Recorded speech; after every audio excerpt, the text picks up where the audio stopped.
I'm really I'm really I'm really selling myself here. I'm really selling the topic of this live stream here. Um oh boy. Uh, did I start the stream like late? Did I start the stream like late?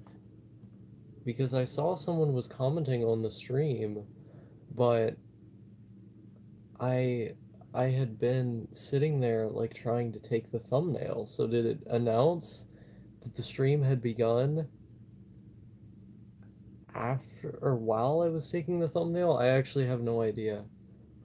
That would be funny. That would be funny if it worked that way. I don't know if it works that way. Wow, 4 people already. Wait, am I? I was recording a YouTube video and then Audacity was there.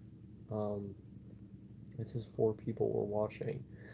Um, and then it went down to one, and then it went down to three. I don't know if it's just going haywire or what.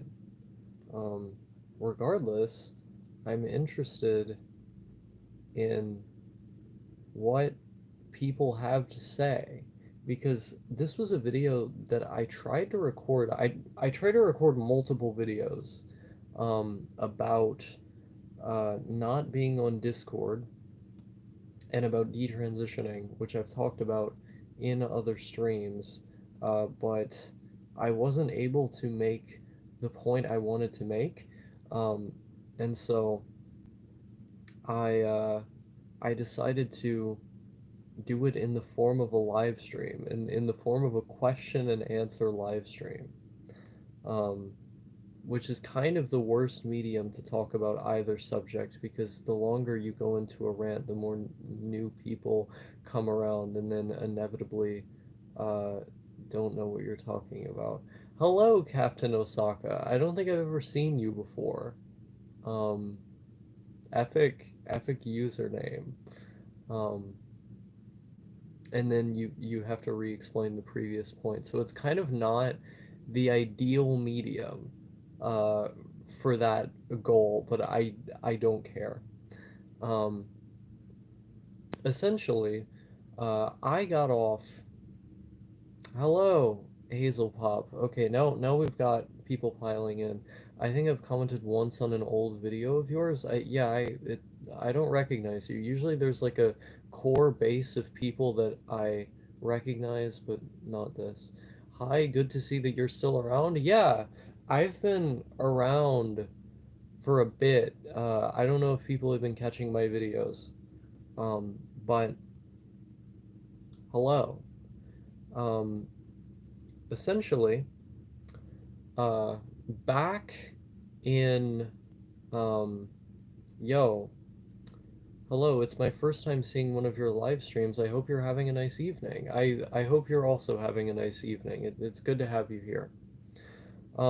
Essentially, back in late December, I was taken off uh, HRT for a brief period while being institutionalized. I was in a mental hospital.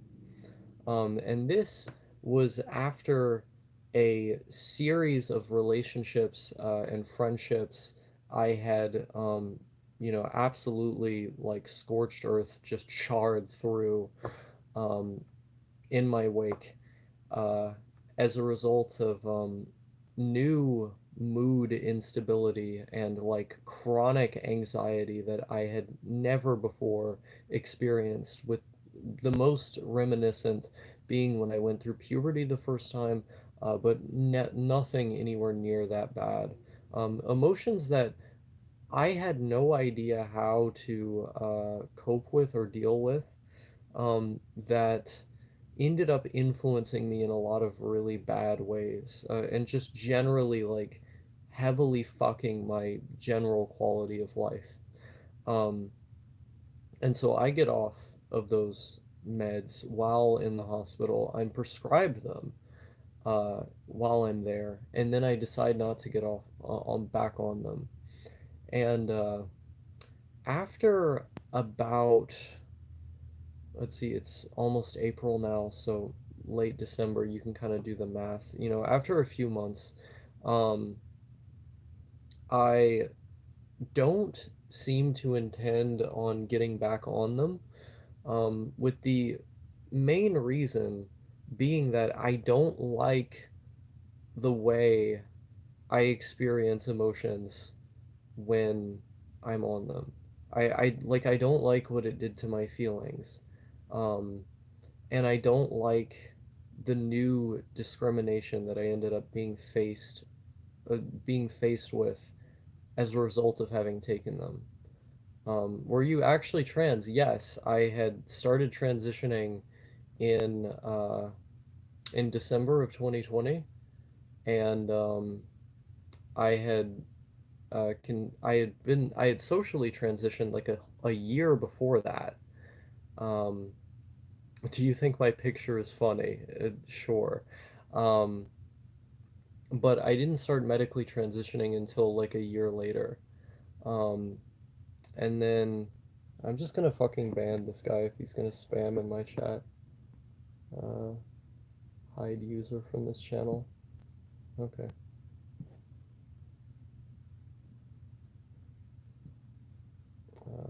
Yeah. Um, yeah. But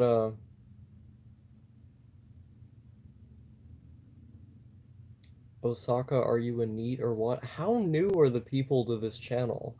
Um, I am for now, but I'm getting a job pretty soon. Um, look at this monkey. My stream is being brigaded by alt-right fascists. That's of course the nature of the subject matter would necessitate that.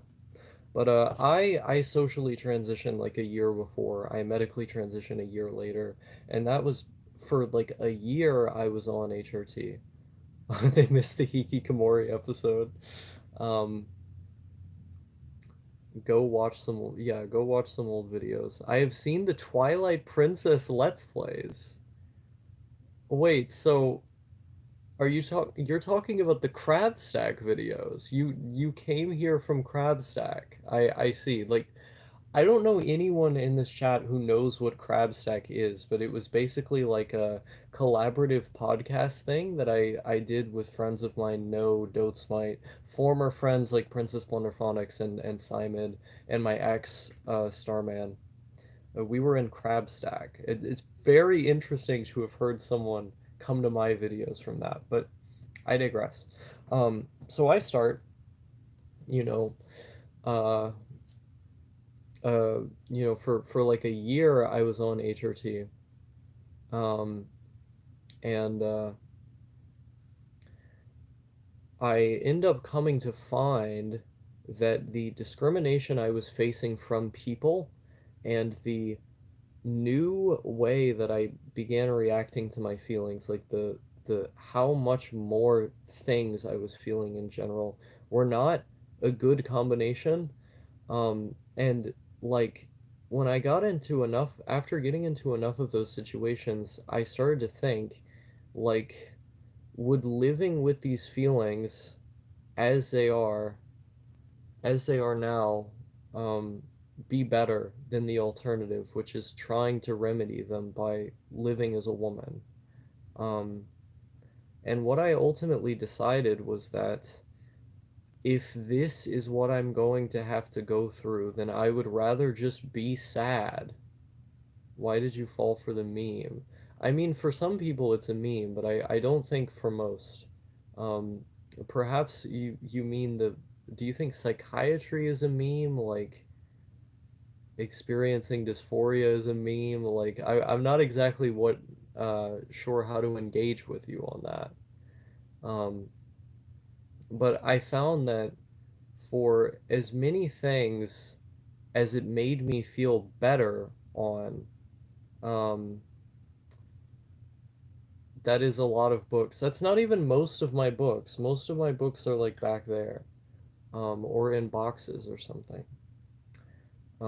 But for as many things as it helped me with, it felt like there were either an equal amount or more problems that it created.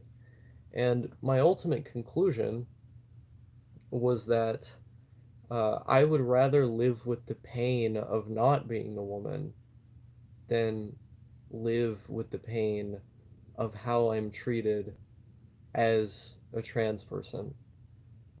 I'm still confused about your persona. I mean, what question exactly are you asking? Um, the HRT stuff.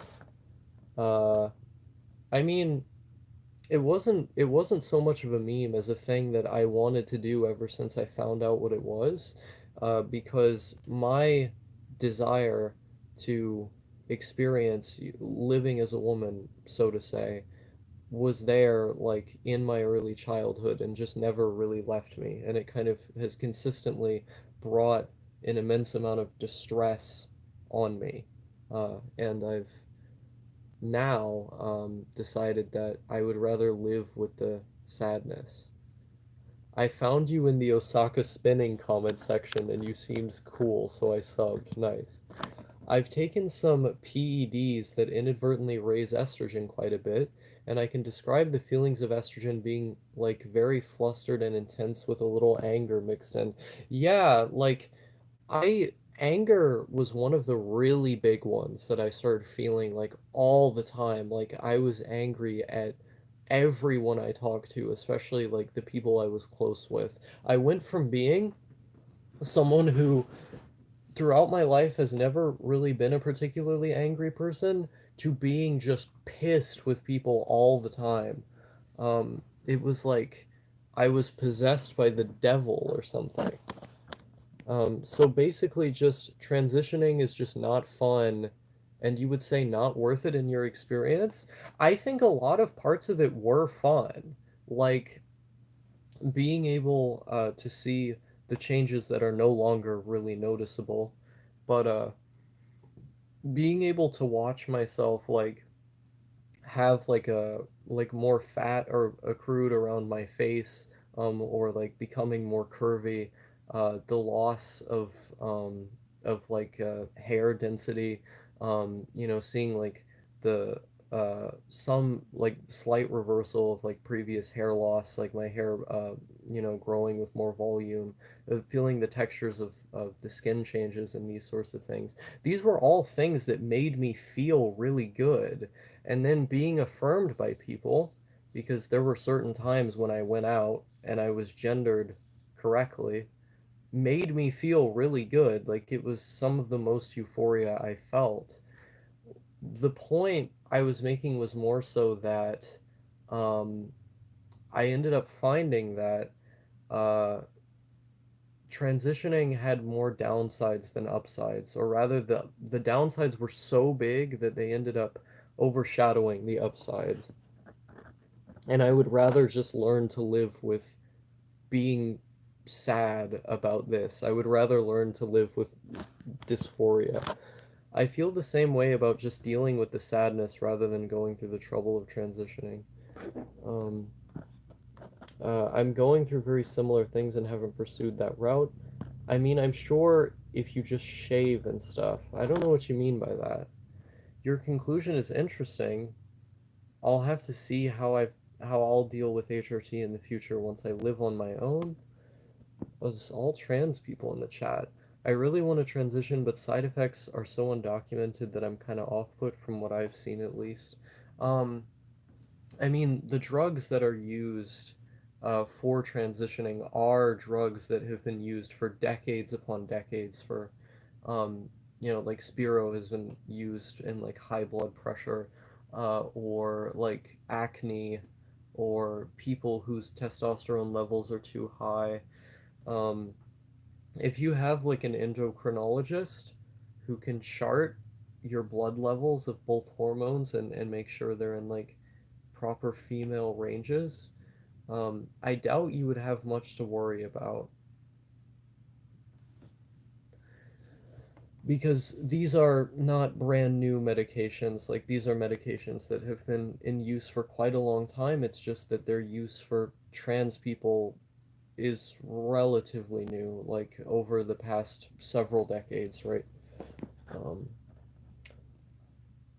I see. Okay, I understand. That definitely sounds extremely cumbersome. Yeah. Um, Almost 100 years of trans research at this point, depending on how you define it. Yeah. Um, I'm definitely not. I'm definitely not advocating for other people to go the route that I've gone because I see how much transitioning helps a lot of people, and I saw how much it helped me in many regards as well.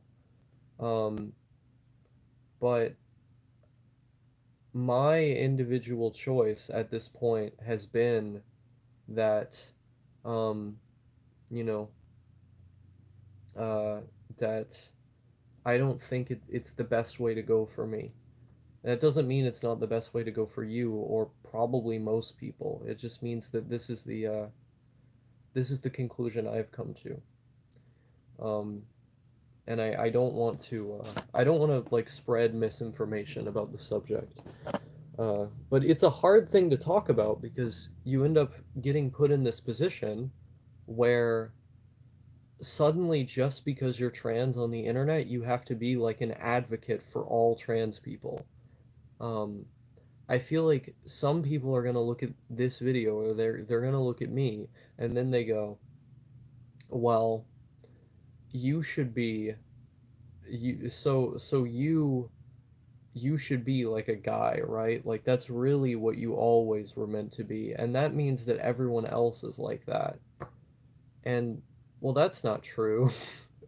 You know, like I it's this we're at this weird point in culture where it's like you're damned if you do or you're damned if you don't, because if you do take the very difficult decision to transition in the first place and then the very difficult decision to detransition, no matter what you're going to do, like you have people from different sides who are arguing that your existence is causing harm in some way because of optics. And that's scary. Thank you for talking more about the blood level things. It's something I was concerned about as well. Yeah, have an endocrinologist.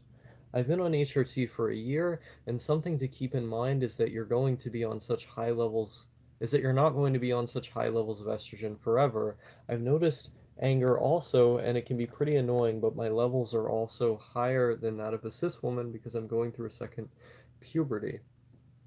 Yeah, I mean, um, after having been on it for over a year, I would imagine that things stabled out a bit, like I started getting more used to it, but part of the permanent effect is that you're like you feel more emotional forever, right? Um, I don't I don't want to have to simultaneously deal with being more easily at tears and with discrimination. Uh, Damn, this trans thing is really confusing, but good luck, Osaka. Yeah.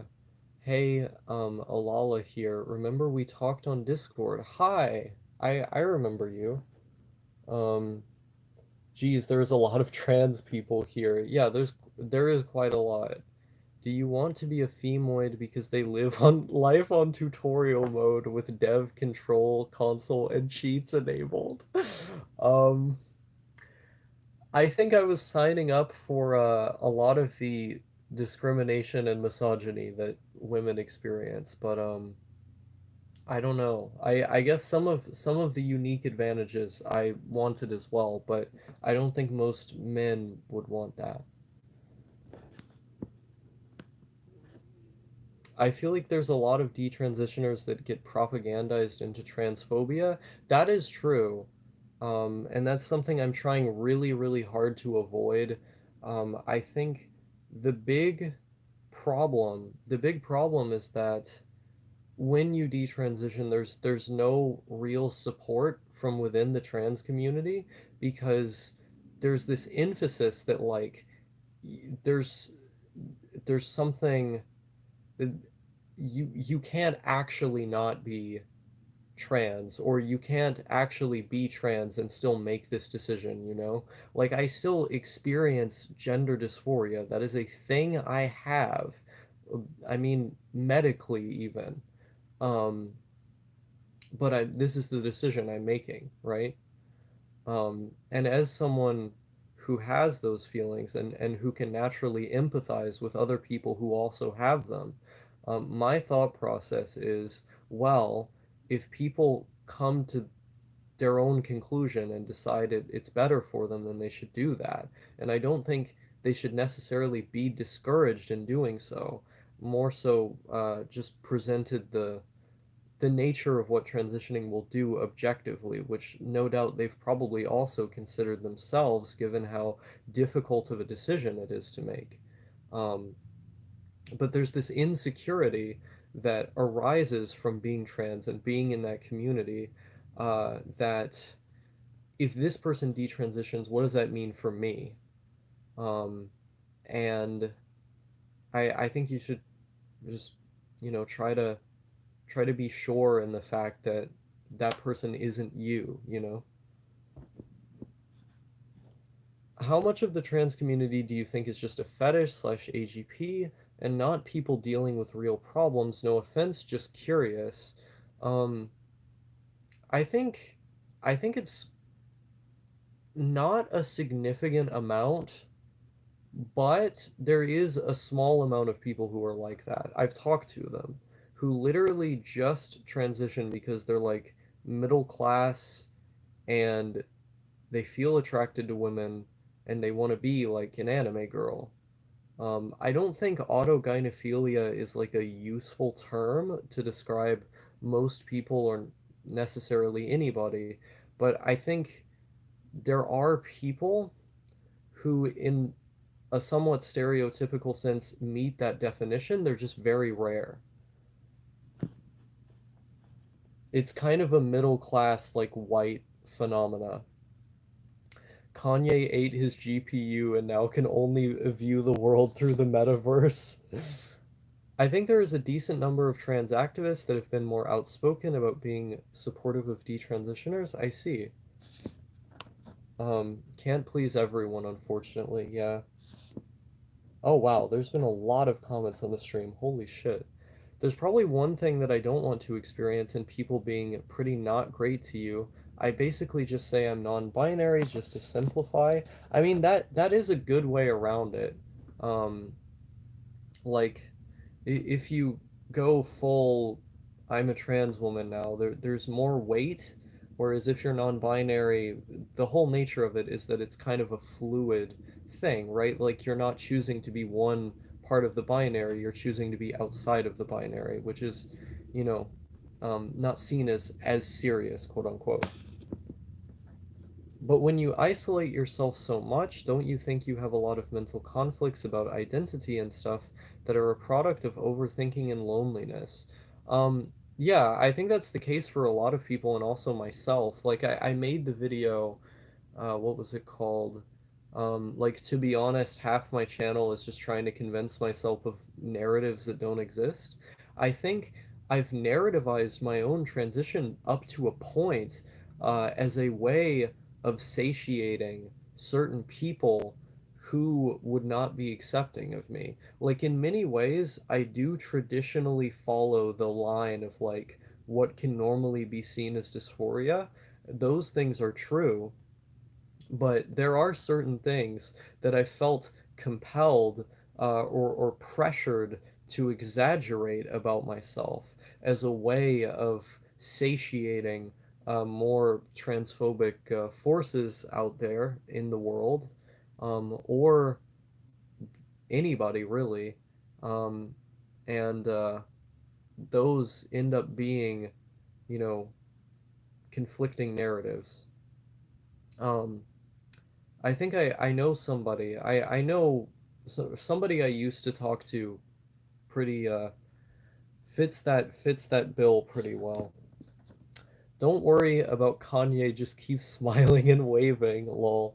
Hi Osaka, we live in a society.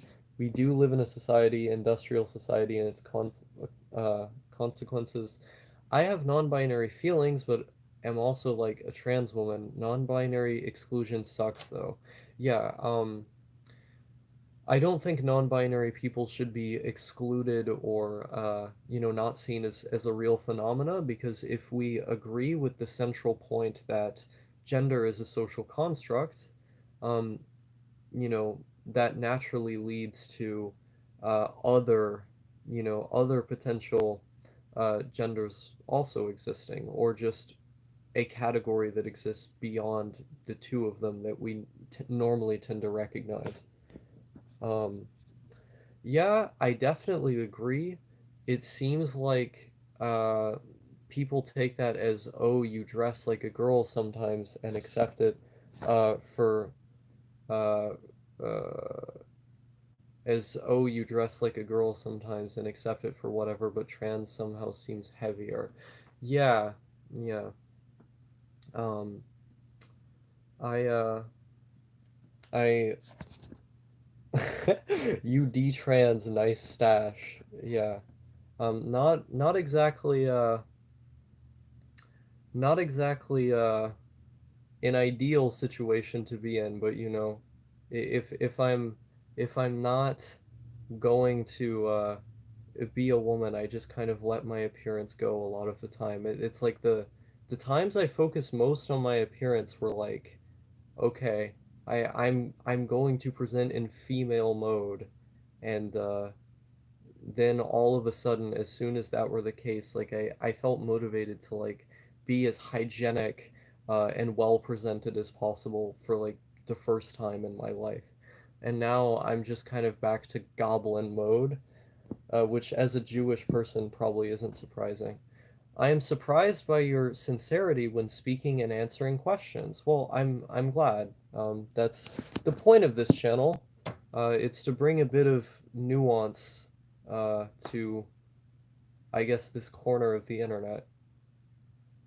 What do you think about the metaverse? Do you think it will have a long-term impact? In short, no. I think uh, the metaverse is just kind of a gimmick. Just brought, just bought the Clannad VN. Nice. I hope you enjoy it. I don't know who. Oh, Voodoo's. That's the one. Um, why did you detransition now?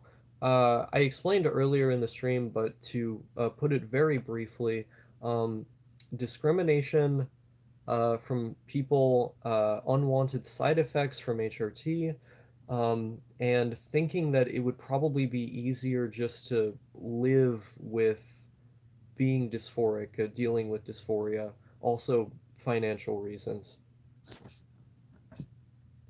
Never read Clannad. Is it good? The anime, the anime, the anime was decent from what I saw. Yeah, but why did you detrans just TLDR? Well, I just did the TLDR. There's only woman and goblin. I see. After Story was great when I watched it as a teenager. Holy shit, there's a lot of people in here. Uh, what exactly do you mean by Discorder? What goes on in Discord, and why is it so bad that you need to cut it out? I've never used it. Um, Discord, I think, is a lot more nefarious than other messaging platforms, because the way it's designed and the way it functions is a lot like a social media platform.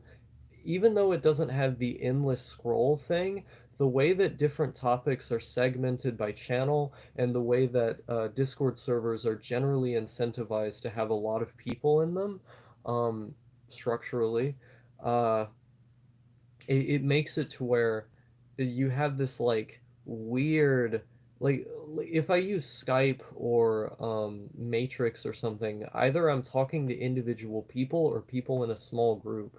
Discord is the only platform where I feel like or the only chat client where I feel like you can just lose an entire day looking at it, and it's similar to social media in that way. There is only one gender, proletarian. I agree. Uh, do you play TF2? And if you and if you do you mainly play on community or official servers? I used to play TF2 a little bit, not anymore. I mainly play Counter-Strike Go, as well as the original Counter-Strike. As far as PC in multiplayer games are concerned, what is the most underrated album or piece of music in general? Um, I mean, out of like obscure albums that I really like, I don't know, it really depends. I I like a lot of music that isn't super well known, but in the circles that I'm in, it is really well known. So how do you judge underrated or overrated? Um, oh, I think of a random one.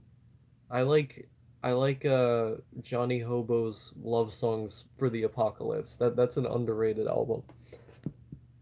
Come to Spain and eat paella. I have never been to Spain before, but I would like to go at some point. That's one part of Europe I haven't gotten to visit yet. We need to buy property in the metaverse to have something to prepare us for the big move to exclusively living online after our ethereal bodies get coveted to the internet. A lol trolling as a treat, lol. Um, yeah, I again, I don't think the metaverse is going to be like anything. Um, I think VR chat is going to have more features, and then people are going to do the shit with the VR headset and like the full body, like, transmit signals to someone else to do VR sex or whatever. That's going to be the most we get. Finally get to see a live stream. Hi.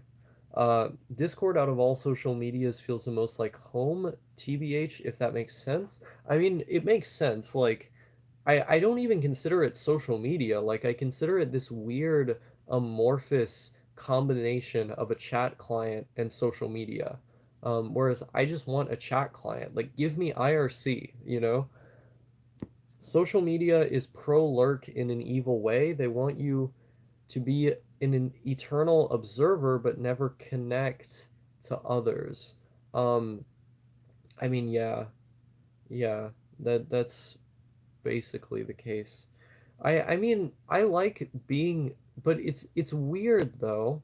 It's weird though because when I think of being an observer, I think of not having your relationship to the internet be that personal. Like some of the few people I talk to online now through these other clients, I tend to talk to in a fairly disconnected way. Like we're not super close. We just kind of, debate in text about different ideas, or provide links to one another and that sort of thing.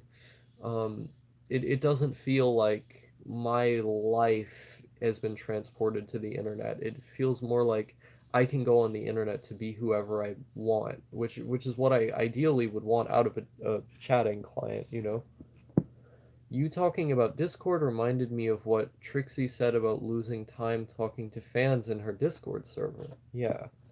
Are you a fan of JRPGs? If so, do you plan on getting Chrono Cross? I'm not really a big JRPG person. There are some that I really like. I like the Shin Megami Tensei games. Um, I like, actually, as you mentioned it, Chrono Cross. I like Blue Dragon. But out of, those select cases, I'm generally just not super into them. Action JRPGs I tend to like uh, quite a bit more, but, I'm not the biggest JRPG person in the world. I like Discord. You don't have to connect onto other servers and make it so that you have your own private forum. I quit so many servers because of their culture. I mean, yeah, that's true. Like when I would use Discord, I would mainly just talk to my one server, but and even though it was small, it was so active that, I'd find myself opening and closing the app all the time, and it just takes up too much brain space. Like I find it a distractible application in the way that social media used to be for me before I cut it all out years ago. And then that was the one vestige of social media left behind was Discord. And Discord I've had problematic usage patterns with at various points, and I just said enough. I had enough. Ramshackle Glory, Live the Dream. I like that one a lot too. Um, let's see here. Why can't I put XD? I hate these smiley emojis. Yeah, it's fucking weird.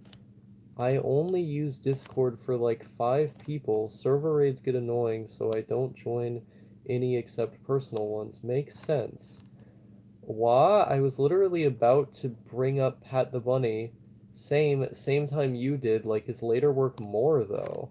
Um, I I don't know. I like his later work, but not anywhere near as much. The early stuff has a certain heart to it, and the lyrics as well. Osaka, make more of the Twilight Princess Let's Play like videos.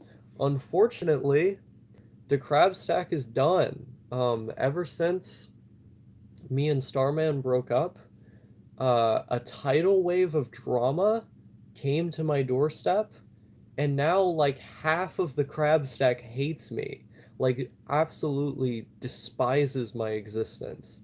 So as a known domestic abuser, I'm barred from ever speaking to those people again. Um, Hearing you read all that made me cackle. I don't know, sounds way weirder spoken. It is good. I like their Andrew Jackson. I like Andrew Jackson Jihad. Their music is so good. I agree, but they're brought up by a lot of people. Discord I use a lot, but never felt like I was close to anyone on it. I'm like in 30 servers and I'm semi-sociable person, but I don't talk to people often except on Discord. Yeah, my thing is like the more people I talk to, the more I forget who I am. Like I present myself in so many different ways depending on who I talk to. It's like when I interact with a person, I'm mostly being quiet at first because I'm immediately analyzing points of contact um, that I can use to be more affable. Now, what that means is like I'm trying to see what they like to hear and what they don't like to hear. And so I spend a lot of the time listening. But eventually, once I get such a good sense of what they like to hear, I do that so often around those people that I kind of forget who I am while I'm doing it. Like the process of doing that is just intuitive for me. It's like the mask goes on, and then that's just who I am. And I seem to feel the most connected to myself or the most myself when I'm alone because when I'm alone, there isn't all of that external noise from having talked to other people. All that, intuitive uh, need, I guess, to mirror, these more shallow aspects.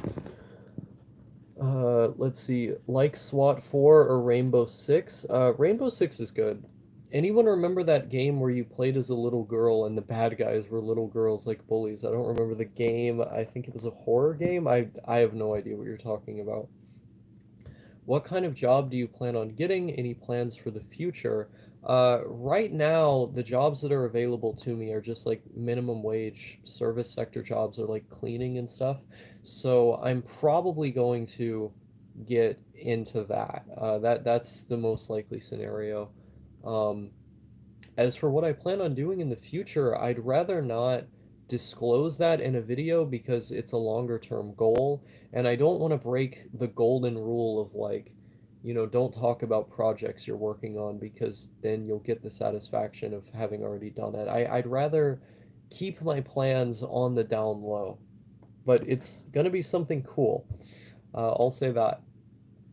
Um, Sounds like a corpse party type thing. Yeah, that his description reminded me of corpse party. Osaka, what's your favorite game console? Either the PlayStation 1 or the PlayStation 2, if you include the PS1's library. I like the PS1 a lot because there's just so many experimental games, and the strength of the aesthetics of those games is really just unparalleled, in my opinion.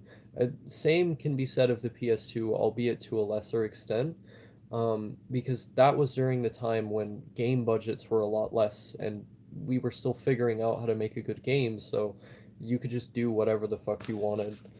Um, Gimme gift economy where everything is free. I don't want a job. Amen, brother. Or sister. I think that was one of the trans people. That was one of the trans people. I apologize. Amen, sister. I brother is the first thing that comes to my head when I think of that phrase. Apologies. Uh, are any image boards still alive? I remember I found your channel like 9 years or like 4 years ago from Oboe-chan or something and forgot about it for a bit. So crazy to see such a time skip. I missed it. Yeah, it has been a crazy amount of time, hasn't it? It's just time just keeps going by. I'm about to turn 20 years old in April. I'll be 20 years old. Imagine that. Because so many of the people from my channel started watching when I was like 16. Um, but yeah, I don't know. I go on Oboe sometimes, Lane Chan sometimes. SushiGirl.us is decent.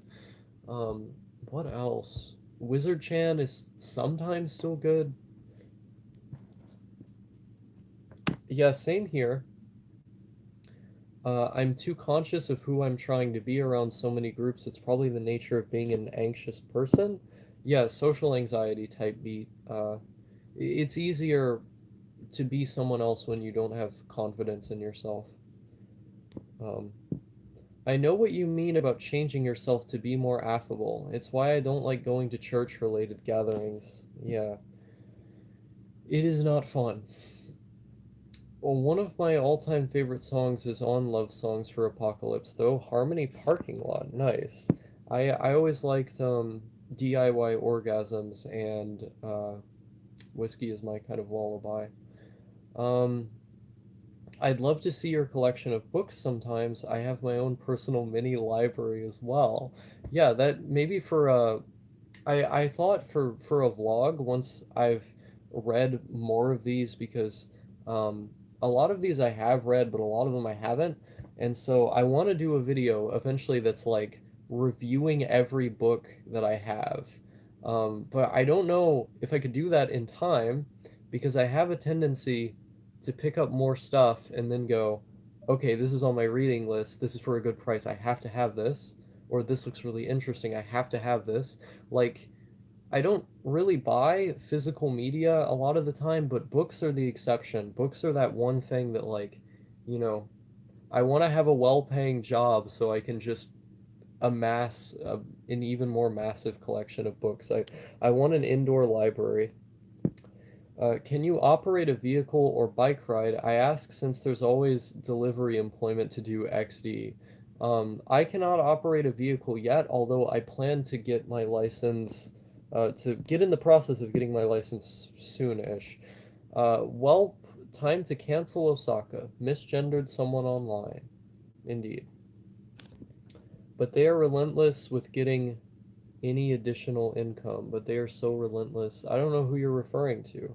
The title has me worried. I guess go back into the stream. Oh yeah, PlayStation 1 definitely had a feeling of we don't have a formula for this yet. Yeah, that's why I like it. It's okay, I know you weren't purposefully misgendering. It's crazy how once you're 15, you're halfway to 30. This is true. Um, what and how many countries have you visited? Uh, I have visited Germany, the Czech Republic, and Poland. So only three so far. I'd like to go to more one day. When are you going to join the Azov Battalion? Soon. Not really, but it would be funny. It would be good content if I did that. I think if I went to Ukraine, I would have to go to the like foreign legion or whatever they have set up. Uh, I recently watched through Metal Gear 1 to Metal Gear 5. I wish I had grown up playing those kinds of games. Yeah, I think seeing the ending point of Metal Gear 4 had a pretty big influence on me. Watching my dad get to the end of the game. I need tips on making money without having a job. I have no idea how to help you with that. I felt that too hard. Books always just build and build. Yo, for real. Um, let's see. Oh, getting tips, lol. Little to none, but expected. I've been to Germany. It's so pretty. It is quite nice, depending on the part. Although I will say, the northeast of the United States and Canada, way better in terms of their forests. Um, I don't think the forests in Germany are great. The cities are designed quite well. This person says they hate reading. Um, I mean, I think the reason a lot of people tend to hate reading is because they haven't found books that they would like, and their approach to books is just bad. Like, I think when we go to school, much like a lot of the things taught in school, um, you're taught to read in such a sterile, disconnected, um, and abstracted way from what it originally was, um, to the point where it's like they deliberately try to take the fun out of it. And so when you get into reading like on your own or when you try to, I think a lot of people have this issue where they take a lot of those usage patterns from when they were in school and then apply them to their recreational reading time, where they suddenly feel compelled to finish an entire book when they don't have to. Like, there's no reason to waste your time on a book you don't like. The moment you stop liking it, just put the fucking thing down. Pick up something else and then try to read that. If you don't like that, find something else. Like, if you're not getting into it in the first chapter, then just don't. you know? Um, I think there's something out there for everyone to enjoy with literature. You just have to find it. Um, the other thing is people feeling like they have to only read one book at a time. I found that reading multiple books at once tends to increase my overall motivation for reading in general, like and tends to help me retain the information. Um, yeah.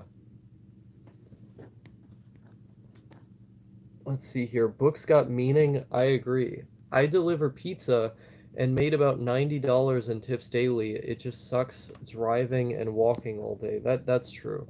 The Osaka clan has a rift in it now due to reading disagreements. A tragic day indeed. I don't think Ayamu Kasuga liked books though. I have physical books, which I haven't read yet. I want to get to them soon, but it's so easy to buy cheap on Kindle and then read them there. I mean, if you're going to be reading books on Kindle, why not just use LibGen? Like, if you use Library Genesis, you can just pirate everything. Um, what are some of your book recommendations? I mean, it really depends on what style of writing you like, and what kind of genres you tend to gravitate to. My favorite writers, or some of the favorite books I have, are Junkie by William Burroughs, as well as Post Office or Women by Charles Bukowski. I'm also a big fan of The Stranger by Albert Camus. Um, you know, fucking Herman Hesse's Steppenwolf. Um, if you want something more nonfiction, but nonetheless written really well, T-Call and P-Call by the great Alexander Shulgin. Um, let's see here. In terms of historical works, I like the President's Club a lot, as well as the Jakarta Method. Um, those are just off the top of my head some of the ones I really like. Thinking now, Darkness at Noon is a good book. I don't know. Just play around. Look at the lit charts on 4chan, the different genre and best charts. Let's see here. I'm from London. I don't know if I should stay in the UK or move to another English-speaking country in the future, but the idea of starting a brand new life in a distant place is appealing. Try to move to New Zealand if you can. New Zealand, out of all the English-speaking countries, I guess besides Canada, Canada and New Zealand seem like the best ones to me. I'd love to stay, but have to solve relationship problems if this stream won't go on for 5 hours like last time. Lol. Yeah, have fun. You can never go wrong with Harry Potter. Honestly, I cannot stand Harry Potter. Like, uh, fantasy oriented stuff in general is not really my bag. I'm much more of a sci-fi person than like a high fantasy medieval magic wizards person. I've just never been able to get into it. But as a kid, I hated Harry Potter. I was more into like Huckleberry Finn and like Jules Verne, and classics in that area. Um, I really like manga and nonfiction audiobooks. I don't read much non-manga fiction personally. I mean, hey, if that's what works for you, then good. It's all about finding out what works for you. I used to do Postmates. I didn't really expect so many tips from time to time, but it was an alright sum at times, 100 plus given into my pocket. Yeah, a lot of people tip pretty generously. I was never really able to do that. When I have been able to, I have. I read philosophy, history, science, and light novels, but I can't really enjoy fantasy stuff. Often it's usually just factual stuff. Yeah, a good science-oriented book I was reading recently was Biology as Ideology. Um, the the doctrine of DNA. Um, it basically responds to Richard Dawkins' like biological essentialist approach to the field, and those people in general. Which the selfish gene, as many problems as I have with it, is also a, a cool work of science. Charles Bukowski stuff hits me like no other stuff. His stuff flattens me. Yeah, yeah, no, it's pretty fucking powerful.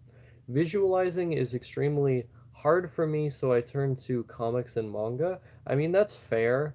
I don't really have to visualize things in order to enjoy a book because I feel like the descriptions themselves are self-evident. Like, what they're trying to describe is evident, so why would I need to imagine it? But also, I tend to have a very vivid mind, so um, maybe that's a factor.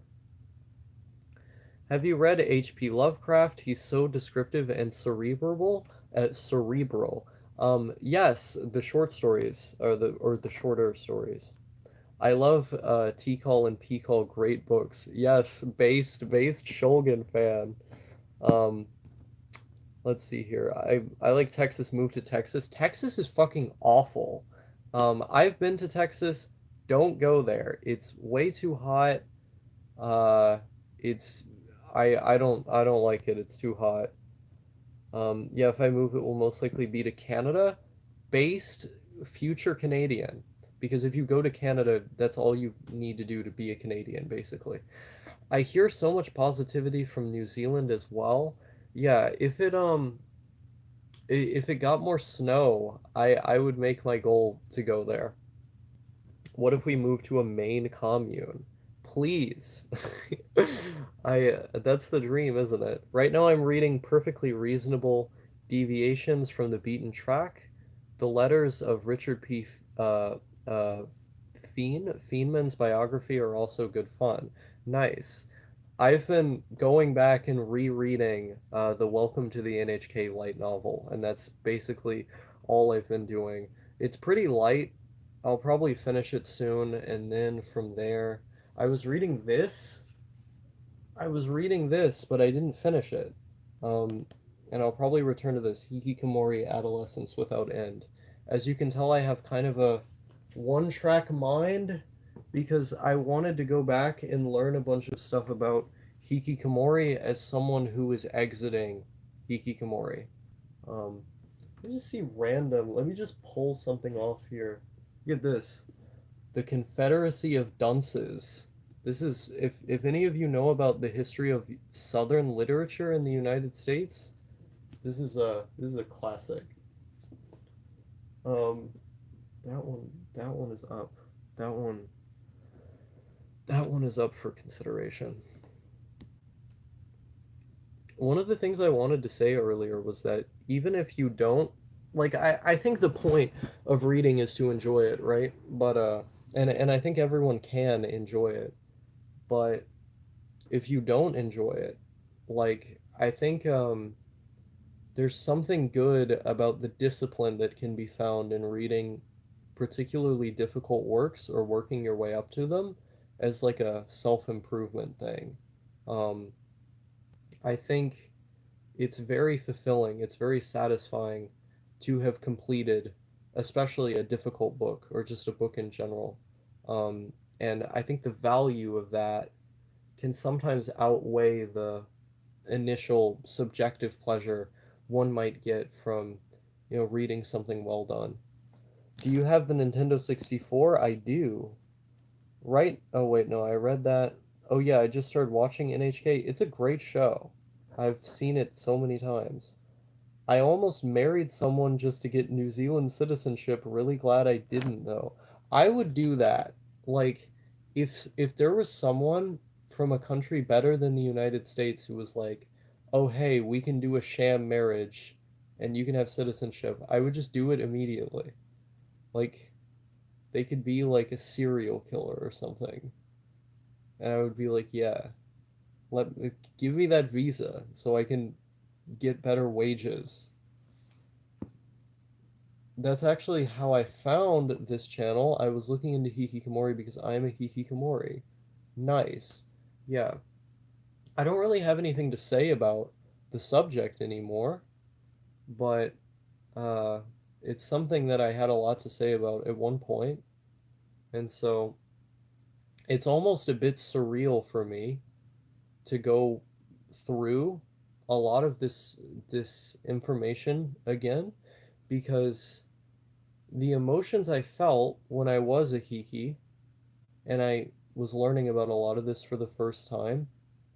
Um, I, uh, I, I felt so immersed in it, and now I feel kind of disconnected from it. So it's almost like hard to care in the same way, you know. It's an odd feeling. I felt very enlightened reading Saito's book though, because Tamaki Saito's Hikikomori Adolescence Without End, because a lot of the stuff he said applied to me so well that it was like, wow. Sham marriages have to be really involved these days. I can imagine um, you have to be able to play the part. Just downloaded the Confederacy of Dunce's audiobook. Nice. Yeah, it's about a guy who's basically like the ultimate neat. That is a neat core book, by the way. Um, Yeah, Hikikomori is pretty open and shut case. Fellas stuck in their houses going mental for 6 months at a time. Lol. This is true. When I found out USA had no maternity leave, I was shocked. Yeah, aren't we like the only country in the world who doesn't have maternity leave? Or isn't it like America and like Papua New Guinea or something? It's like two or three countries. Did you know Age of Empires 2 is on the PS2, only came out in PAL? What? No, I did not know that. That's incredible. I'll look this up right now. I actually forgot how to live stream. How am I doing? How am I doing, bros? I completely forgot how to do this. America just sounds worse by the day at this point. Are you from the US, Oshino? Um, yeah, no, it's not great here. The one thing we're really good about is civil liberties, though. Your audio levels are fantastic on this stream. Well, that's good to hear at least. Um, you're cruising, lol. Uh, I don't know what you mean by cruising. Wait, did I say something in reference to that? I literally don't know. Am I being gaslit right now? Okay, yeah. Um, cruising, like Cruisin' USA, the video game, the amazing video game Cruisin' USA. Um, Age of Empires 2, PlayStation 2. Wow. When was this? Wait, 2014? No way. No, no, no, no, no way. 2014? Yes, I'm gaslighting you, LMAO. um, oh wait, no, it was 2001. Okay, that makes way more sense. I don't know why. Yo, I need this. I need a copy of this, actually. Yo, did a bunch of strategy games come out for... Oh, okay. Okay. That was response to how am I doing? Okay, that makes way more sense. Um, yeah. Oh, wow. Worms 4 came out in the EU for the PlayStation 2. They had a bunch of strategy games, it looks like. I'm one step away from being a Hiki. Uh oh shit. I'm like hyper zoomed in now. I'm like one step away from being a Hiki. I've only left the house to go to the store and sometimes uni classes when I can't skip them this year. That just sounds like being like isolated. I would recommend going to uni, like try to go more, but it just I don't it sounds like you're introverted, which is an easier problem to address than like I'm almost an agoraphobe, you know? Um, yeah, I remember someone earlier on the stream talked about trans people supporting or trans activists supporting detransitioners more nowadays. I think that's really good. Wow, that is bright. I think that's really good. And I think it's also representative of the demedicalization of the topic because more and more people are treating it as a decision you can make.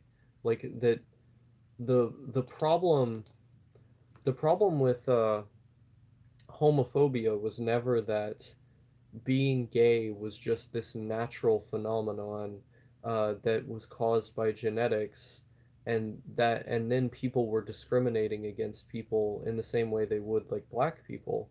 The problem was that it's wrong to be mean to people over something that doesn't hurt anybody, you know, consenting adults doing things in the privacy of their own home. That was the problem with homophobia.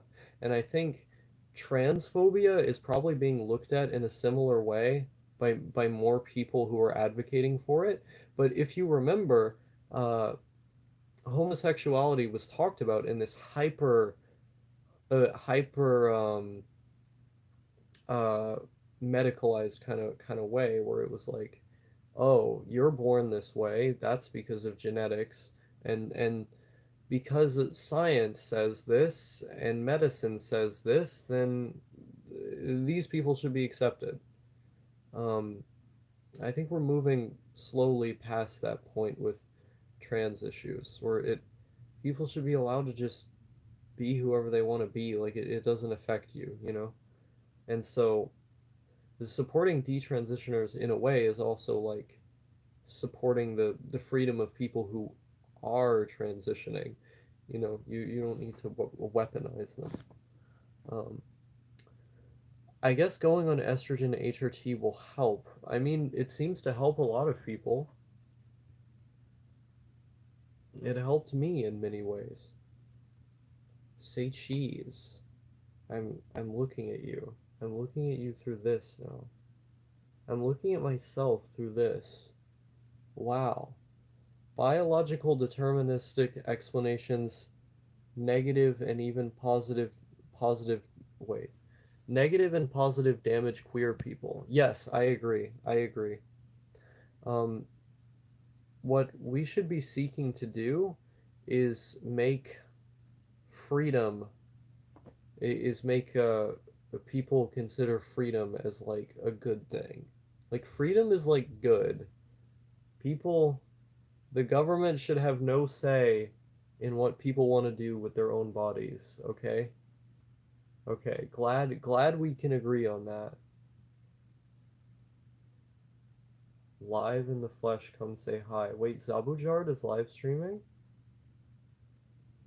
Do you sometimes overthink what you say while you're talking to people? Yes. Um, Aaron Yeager type beat. Um, yeah, I think it's one of those things that makes it difficult to talk at all because I overthink so much that my mind actually goes blank. Just think, just need anarchy, think that's the move. I mean, not even anarchy, just like the spirit of America, like the the traditional idea of America is that it's this place where people are free to do and say what they want. That's the spirit of the Constitution. But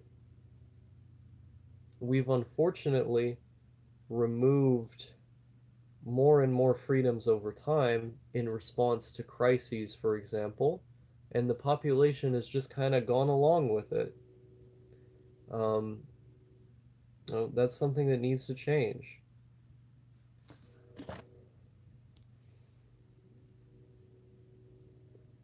Politicians shouldn't even exist. I want anarchy. Well, I mean, the kind of uh, the kind of anarchy, like an anarchist system, would likely still have politicians in some form or managers in some form.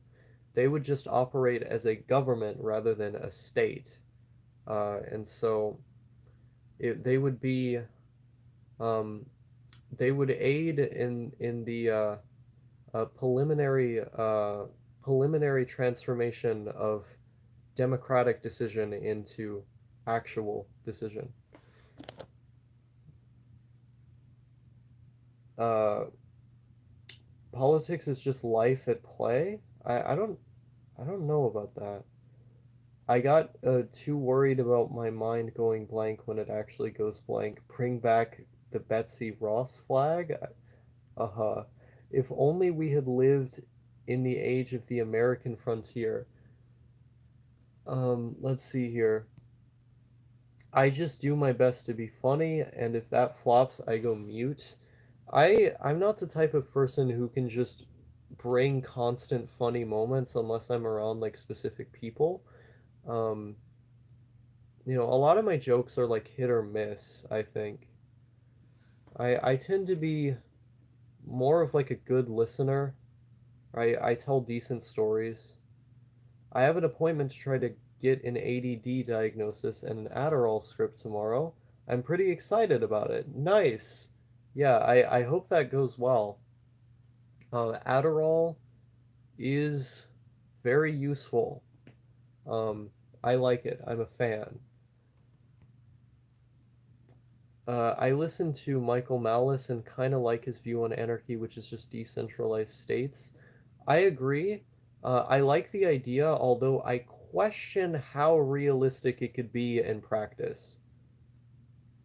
True, I'd see that as managers more than politicians. I mean, in in that instance, it's like, are the words really important? Most anarchists are indeed not completely anti-politician and definitely not anti-government, just anti-state. That is just silly.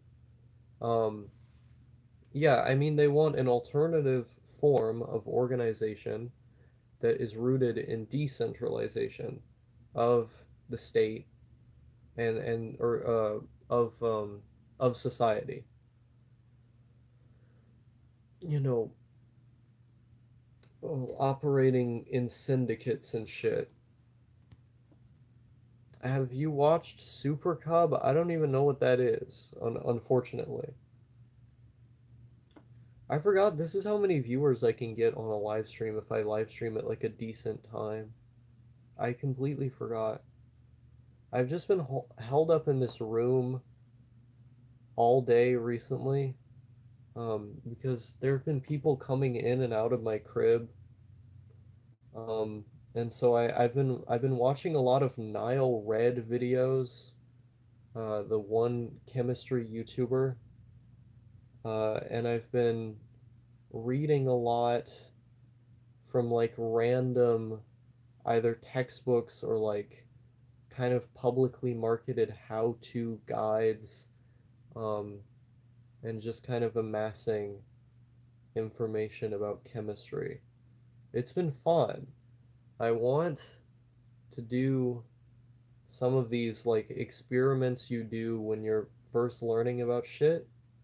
Um, and I wanna watch something explode. I'm really into the idea of making things explode. Um, so that's what I've been doing to populate my free time while kind of stuck in this room because of the niggas coming in and out of. Oh shit! I shouldn't have said that. I shouldn't have said that. Uh, I ow.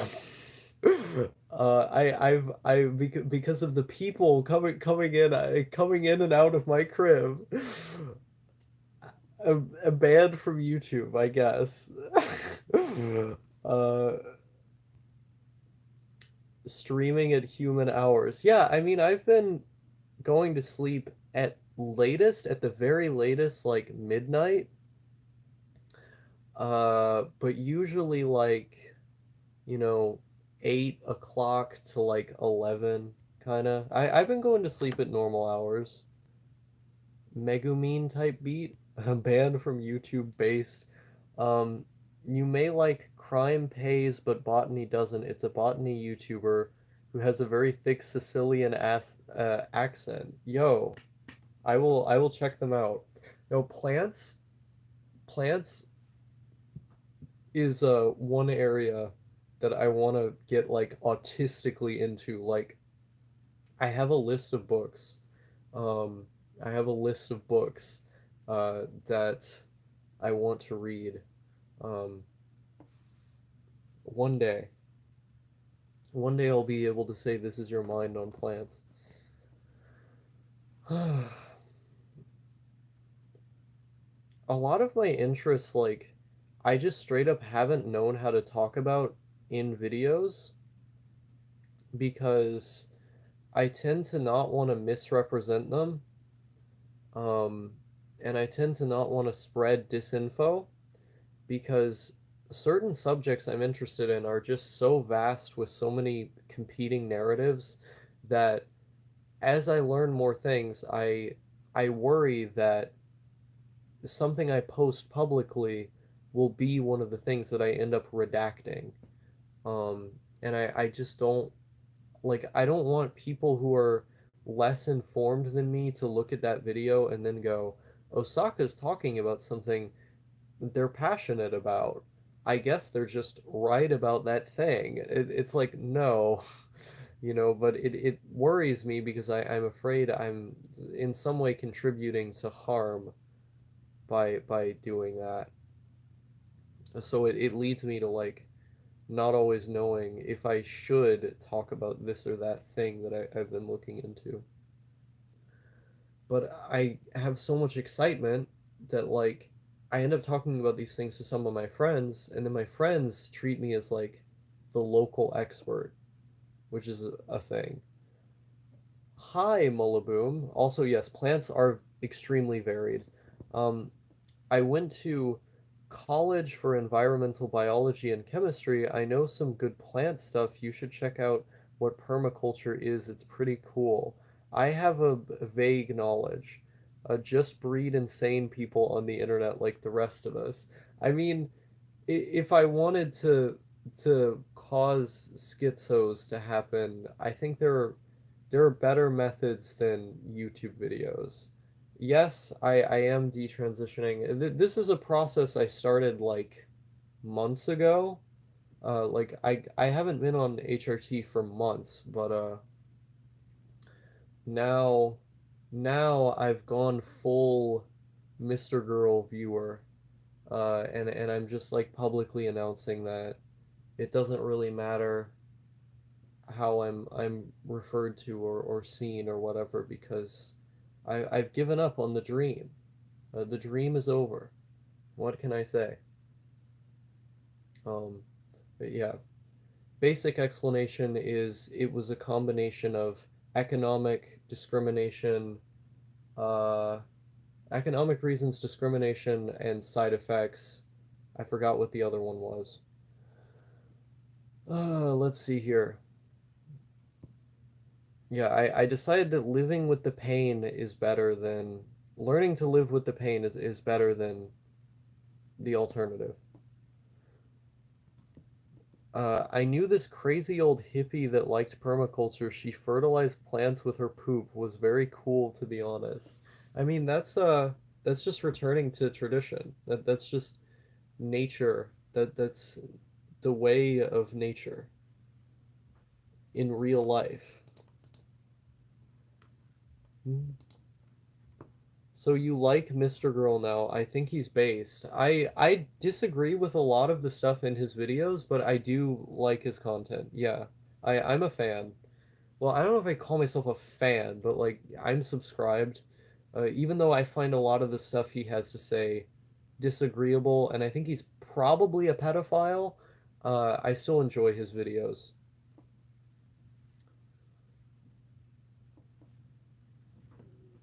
Mhm.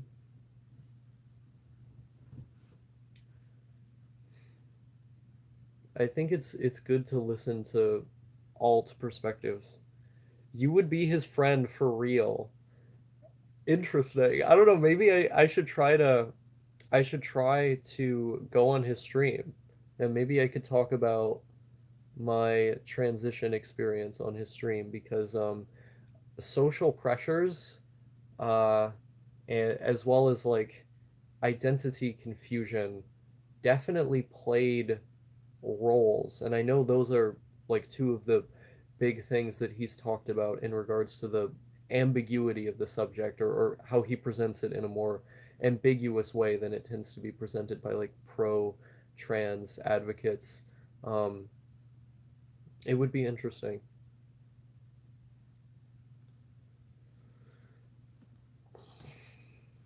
because I would still consider myself like pro trans, but I think uh, the the degree of subjectivity that is involved with it is underestimated by many of these people, as well as the complexity of the human mind uh, and what that entails.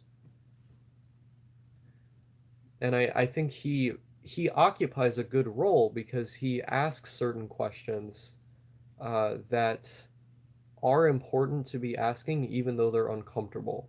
I don't always necessarily agree with the conclusions, but the questions, like the fact that those questions can't even be asked, like I think is a sign of it being very unhealthy, of this being a very unhealthy discourse. Wow, that's a cursed being in chat if I ever seen one. Who are you referring to? I have no idea. Also, this character, this underscore says hello. Hi. Um, yeah. Monster Energy. I wish I had like a this is just an empty can I've had on my desk for so long. I wish I had like an actual monster. I want to drink one right. Oh shit, wait, no, that would fuck with my bedtime. That would seriously fuck up my bedtime. Okay, no monster, no monster. Um, yeah, I've been sleeping on a normal schedule mostly.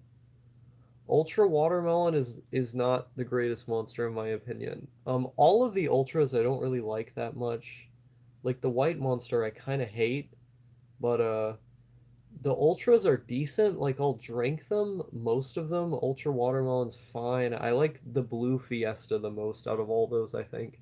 But uh the best monster is the pink monster and what is it? Mango Loco? The one with like the West Coast 90s graffiti aesthetics. That one's really good. All the juice monsters are the best ones, I think. Ah, his profile just looks cursed. Okay. I love Ultra Gold and Pink. Oh my God, the fucking the pink ultra one, the ultra one that's like, what is it actually pink? I thought it was more like magenta. Either way, that one is like cancer. Like I tried drinking a few sips of that and it literally tastes like cancer. Um, my ex did a video drinking Monster for me that is now privated, but he did a video uh, that was him drinking that one instead of drinking the pink one that I like, which is which is the juice one. Zero sugar Monster Energy tastes even more like battery acid than regular Monster. I like the rehab tea and lemonade flavors. Everyone compares it to battery acid. I don't know where that comparison comes from. I quite like the original, like the classic Monster. That one is like top three for me. I really like that one. I drank a lot of Monster when I was younger. Then I had like three in a day, almost had a heart attack, then swore off of them. Yeah, I mean people underestimate the caffeine content. I doubt you really almost had a heart attack. That seems a little bit dubious to me. Like you probably just had heart palpitations that were really intense, which is what caffeine does. Like it's very, very rare that caffeine causes a fatality. Like unless you have an existing cardiac arrhythmia, um, uh, or you take like several grams of caffeine, you're not going to have a heart attack. It's just palpitations. Yeah, stick to one a day. Yeah, one or two. Like people underestimate how much caffeine is in these because let me look at it right now. It's 150 milligrams in this. Like a single strong dose of caffeine is 140. Um, and that's like the maximum amount that is allowed for caffeine to still be healthy. Like they tell you to never exceed 400 milligrams in a day. Um, heart palpitations do happen after too much sugar. That is true. Uh, Make sure to get enough insulin in your diet. I take like a gram of cinnamon every day with chromium to help my sugar metabolism. It's worth it. I don't consume that much sugar though in general. I'm not the biggest sugar person. Okay, now I watched the beginning of the stream. It sucks that it happened, but your bravery to state D wait detransition is commendable. I sometimes have similar feels because I can't deal with my emotions. And thank you for the kind reaction. I appreciate the empathy. Um, you know, ultimately, we're all trying to get through. The blue zero sugar is heaven. It's decent, you know. All of the zero sugar ones, I'm just like, I'm kind of agnostic on most of them. I think Old Monster had more caffeine, so three was definitely over the daily limit. I think it's 180 mg. Do you plan on doing any drugs in the future? Or are you completely done with your drug experimentation phase? Um, I mean, I quite like LSD. I would like to use LSD again one day. Psychedelics in general, I have a lot of respect for, and so every time I've ever had a psychedelic trip, I never finished it and then thought, oh my God, I have to do this again. I've always thought I should not be using any drugs for a long time, especially this one. So my trips have always been very far apart, like very far apart from one another. I would like to trip again. And I think MDMA is nice. Uh, it would be probably nice to do with if I ever decide to have a romantic companion again. At some point, I would like to do MDMA again. Um, I never really had the recurring desire to do that, even when I was like 17, trying it out. Um, you know, uh, Beyond that, like there's some more obscure drugs.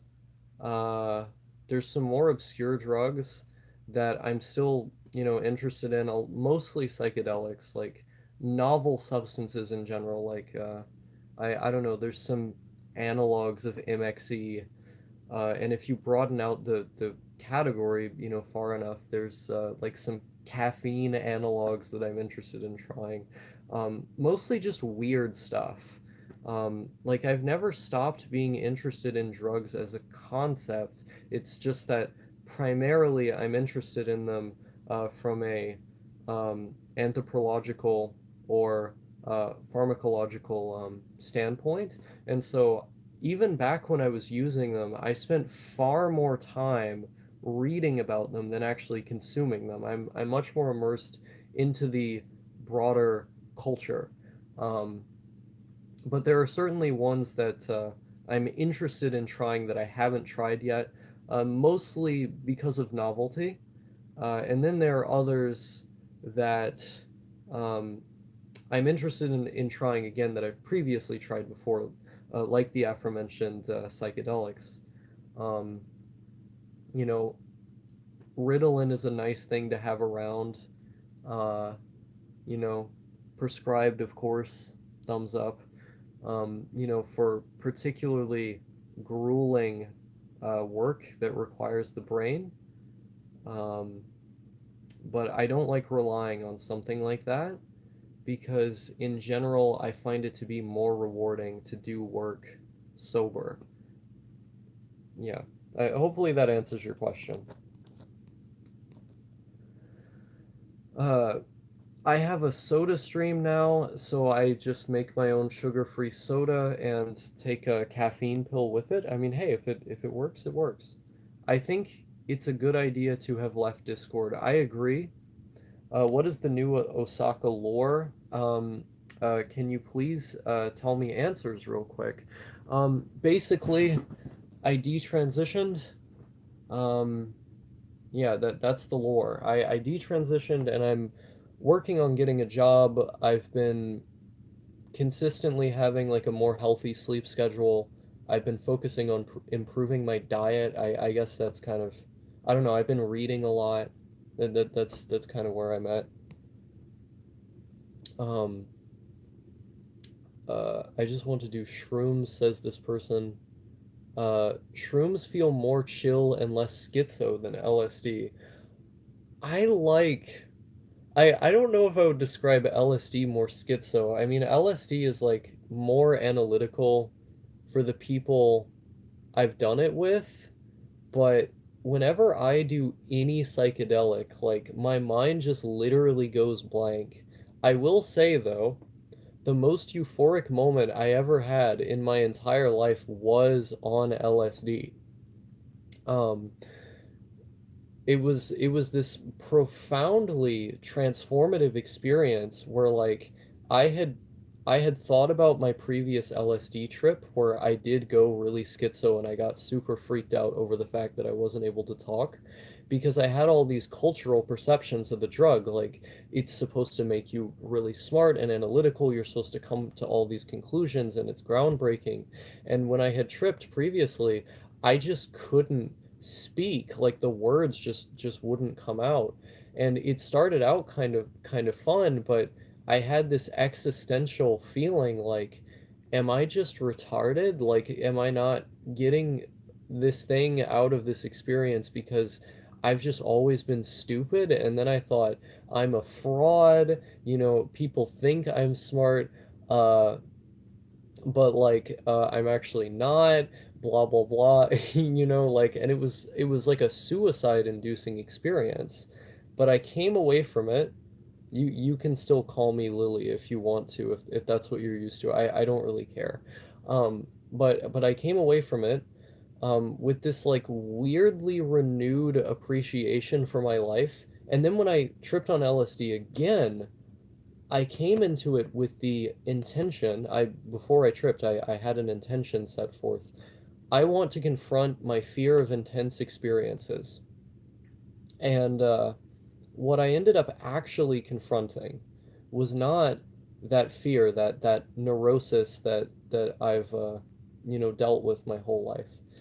Um, what I ended up confronting was something much bigger than that extended out of that. Um, it was my need to always be able to explain everything. I had this realization where I was like being held by my ex, like just tears pouring out of my eyes, saying like I don't have to explain, I don't have to explain. When I was making this explanation that like, you know, for as long as I can remember, it felt like if everything fell apart, I would have my words as a thing to be able to lift me up. And I never felt like I could ever fully enjoy or experience anything because there was always this wall of repression I had that made it to where you have to verbalize this or else it doesn't exist. And I thought, taking this chemical and going through this journey with him, like, no, I can just experience things. And then that is valid. I don't need to have words for it in order for it to be real. It just exists. I just exist. And I don't need to justify that to anybody. And that realization was so unbelievably powerful to me that even though it's been like half a year since I tripped, it's continued to affect the way that I think about things. I do not feel as compelled or coerced into explaining every little thing. I don't feel this anxiety in the background, that this sense that, oh, I can't be experiencing this thing unless I can put it exactly like accurate into words. I just don't feel that way anymore. This ever-present anxiety I've had all throughout my life just gone. It was just gone after that experience. And upon learning that, I just couldn't stop crying these tears of joy. Um it was a profoundly transformative experience. And you don't want to have those every day. It kind of takes the specialness out. But what I also found through that was that I didn't need the drug to realize that. It was always in here, you know. Not to get a bit metaphysical on you, but it was always in my heart. And taking the drug just kind of sped up the process of realizing that. Um, and I don't know. I feel like I've just been a happier person since then. So I'm a big fan of what LSD has helped me realize. Oh wow, there's a lot of messages since I started that rant. Any specific jobs you're looking at? Mostly service sector and cleaning stuff. It's basically just whatever's available with my skill level. I like meds that neutral out emotions or null them because my default is anxiety and it feels great not to feel that, so alcohol, for example, is great. I want to warn you. I think the resistance towards stress in our society is a greatly damaging force. I think you need to have uncomfortable experiences in order to, one, realize that they're not so bad, to effectively confront them. Otherwise, you just continue falling down this rabbit hole of always trying to avoid them, never addressing them, thereby making the problem worse. And two, um, I actually forgot what the second point was. Basically, stress is a good thing. Just anxiety and stress are good things if you can use them to your advantage. Like, treat them as opportunities to learn, um, rather than, trying to dull yourself as much as possible, um, chemically. What state are you in now? Still stuck with the dad and his scary friends who like to use your house. Yeah, I mean, there's not as many people who come around anymore. It's just some. Um, but yeah, I'm still in this house for now. Soon enough, I should be moving out to somewhere. I don't want to get into the details too much. What state are? Oh wait, yeah, I'm still over here. I'll call you syndrome. Have I used any opiates? Yes, even some obscure ones. Like I've used the classic oxycodone and hydrocodone when I was 17. So, quite a while ago now. Um, I used codeine. I've been given like a morphine drip before in the hospital. I've used tramadol. I used a obscure like German opioid called Tilidin, which is like a thing they only really have in Germany. It's pretty weak. I've done a research chemical called O-des methyltramadol or ODSMT, um, which I think I think might have had the presence of fentanyl in it when I did it, because that was one of the few times when I did not test a substance before consuming it. In general, like I've always tested everything because I've always been super, super neurotic about dosage and about, um, uh, making sure my source is good.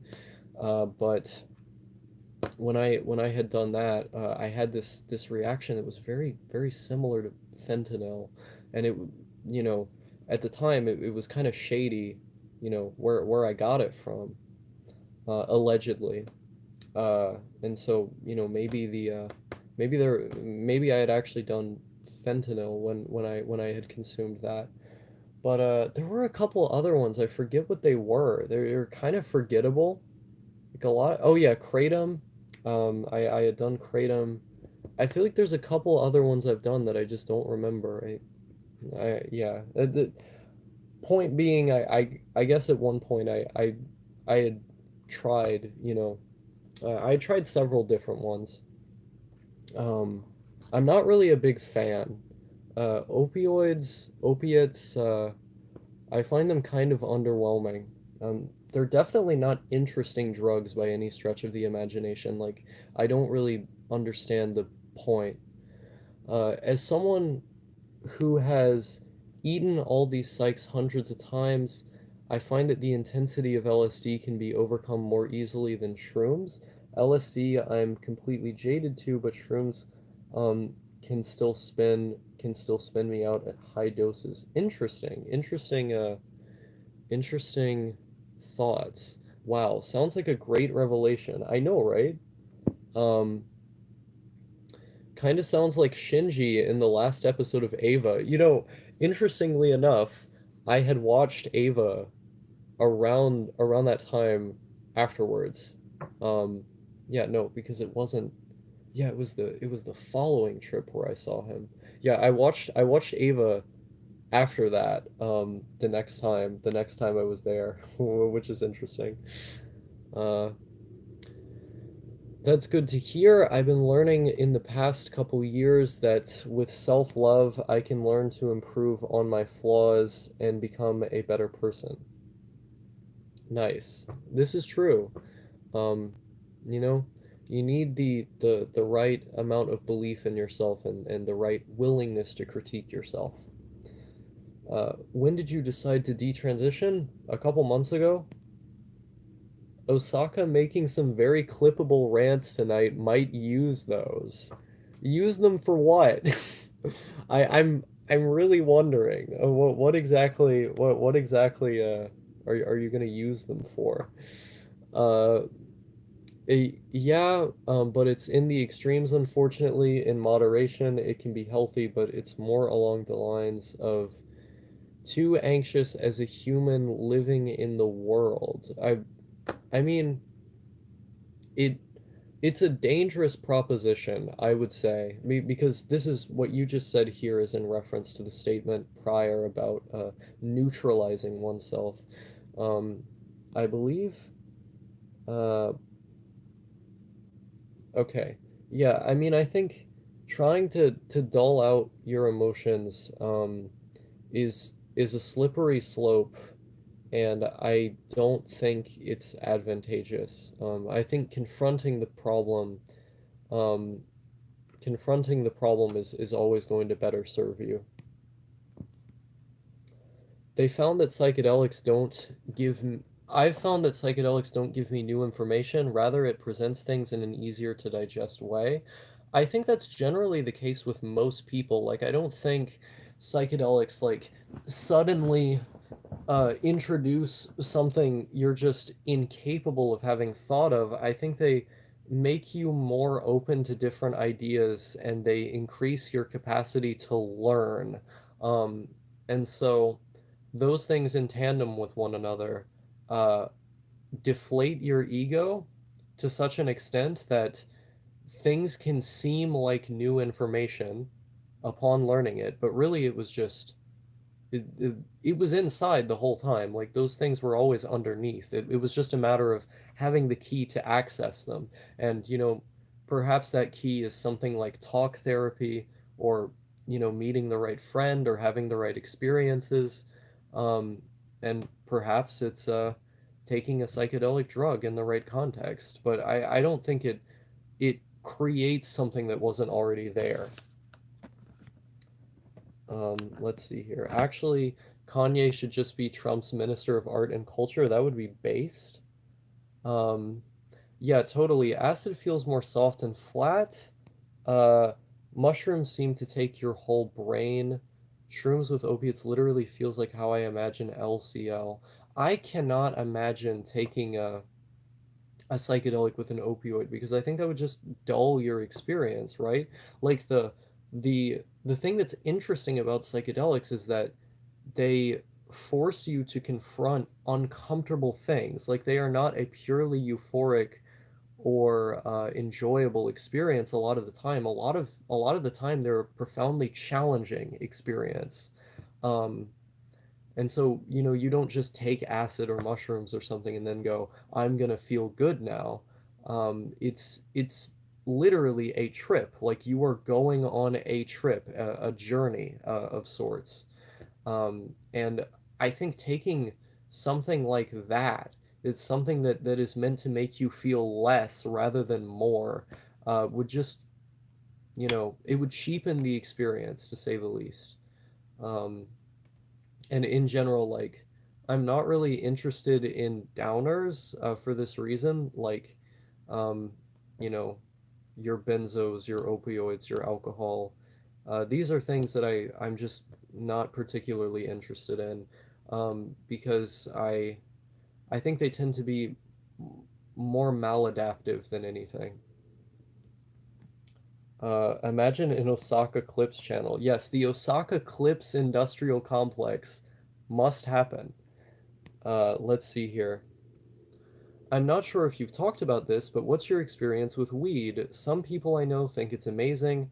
Other people fear very little besides being tired. Yeah, um, marijuana is a substance that I've used very infrequently since I was like 16 years old. I tried it a bit later than a lot of the people I've talked to, and very early in comparison to a lot of the people I've talked to. But the first couple times I've tried it, I didn't really feel that much. Now this is like 4 years ago, so I'm kind of having to really rack my brain. Uh, I didn't feel that much the first couple times I tried it. The first time, like nothing at all. Um, but the more I did it, the more I enjoyed it. And in general, I would say like it's probably one of my favorite drugs. Um, I don't think there's another drug that has as much capacity to consistently feel like it's reinventing itself. Like I know what the basic effects profile of marijuana is always going to be, but it endlessly enhances what do you call it? Media um, uh, various other activities, um, and it just never really gets old to me. Like I guess that it's part of having used it in moderation, um, uh, because I think you appreciate it less the more you use it due to diminishing returns. I just read Mullaboom in the chat say, um, I think smoking more than once a month approximately is bad in all cases. I completely disagree with that. I think there are people, I mean, both anecdotally, and this bears out in some of the literature we have, who can be like daily smokers or like a few times a week. And for them, it's a productivity booster because they have like PTSD or anxiety or something, and it just helps them. Like if that's the thing that helps them and that's their way of coping with life, like who am I to say they shouldn't be able to do that? I think making these broad, sweeping, essentialist claims about other people's lives tends to be both unproductive and just not factual. Like the fact that you can observe people that contradict the heuristic that you're setting forth as being real, it kind of, it disbands the entire point right there. But, you know, uh, I would say I'm a big fan, but the way you get the most out of it, like with any substance, is through extreme moderation. Um, you know, I can't really imagine what I would be like if I was one of those people who was using it every day. That to me, that to me seems like it would just do more harm than good because, with most drugs, it's like you take it and then you're taking more of it to prevent the problems that have been caused by the drug having been introduced. Um, let's see here. Wow, there was a lot of messages. Uh, Opiates do the opposite of psychedelics in many ways. I completely agree. I personally felt extreme anxiety when I smoked it at first, but over time I started enjoying it. Nice. Yeah, I think that's a lot of people. I liked it a lot for like 10 months, then started having extreme anxiety because of it and stopped completely a couple years ago. Yeah, I think there have been a few select cases in which I experienced anxiety as a result of it. Generally, they tend to be rare. Um, it's more so that I feel very perceptive of a lot of things and more likely to think about things I'm supposed to be doing or haven't done. Um, and I find those experiences actually useful. Like, um, it's not so scary that like I have to stop. It's sort of like, you know, it's good. It's good that I thought about this. That I had this reminder. But in general, it's never really done that to me. I guess because my definition of anxiety is like the feeling of I'm about to die. Like I don't really get anxious about anything else, and it's just impossible for me to feel like that would kill me. Um, I think weed is overrated and ruins my productivity. That is an experience many people have or have had, and it's one that I don't like. I don't think is talked about enough because there's so much fervor involved with efforts to legalize that you end up having a lot of people's experience are just completely cut out from the subject because they contradict the narrative that it's this universal medicine that would help everybody in all instances. I think that kind of essentialism is very dangerous for a lot of people. In the same way that calling it universally bad would also be dangerous. Um, I had a bad experience with pot, so basically, if I do it, usually it isn't fun at all. I mean, yeah, it seems like it's almost like half and half with people. I'm currently thinking about candy flipping plus nitrous oxide, which I've heard is supposed to be heavenly. Have not tried that myself, um, but you know, Have fun. Make sure to have another person around though, in case the nitrous oxide could cause fainting or you to pass out. Um, I mean, in general, using drugs alone is not a good idea, but oh, I'm being called.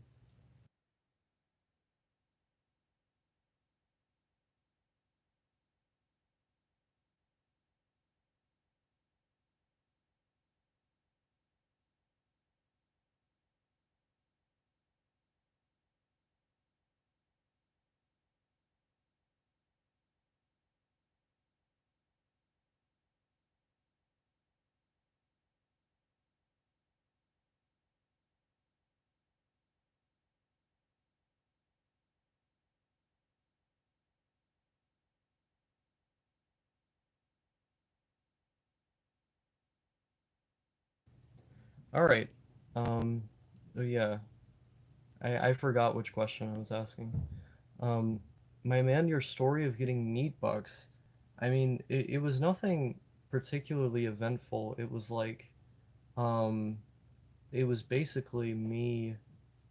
Uh, it was basically me just presenting a bunch of mental hospital visits I had, and then uh, they said you're disabled. Um, let's see. Sometimes opiates have felt like a womb in a messed up way, like a warm embrace for something that will eat you. And that coupled with the shroom introspection is like dissolving into an empathy simulator. Interesting explanation. Um, I mean, I don't really concede my original point that I feel like that would take that would take the thing that makes it interesting out of it. Like when I read that, I kind of just think hedonism, which there's nothing wrong with, but it's not what I look for in that. Um, let's see here. Holy shit, 24 people.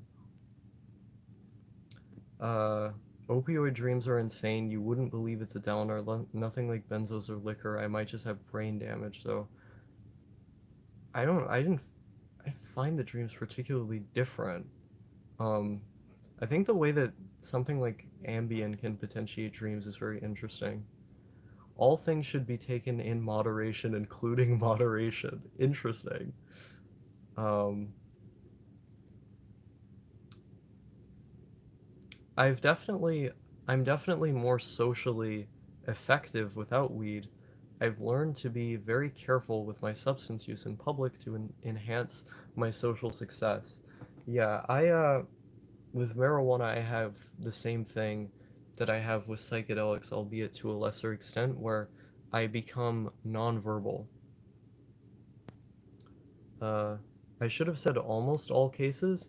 Even that, I would be skeptical of, although, like, because the term bad is being used, although I think a general, like a general recommendation, you know, for a lot of people could be like, okay, once a month.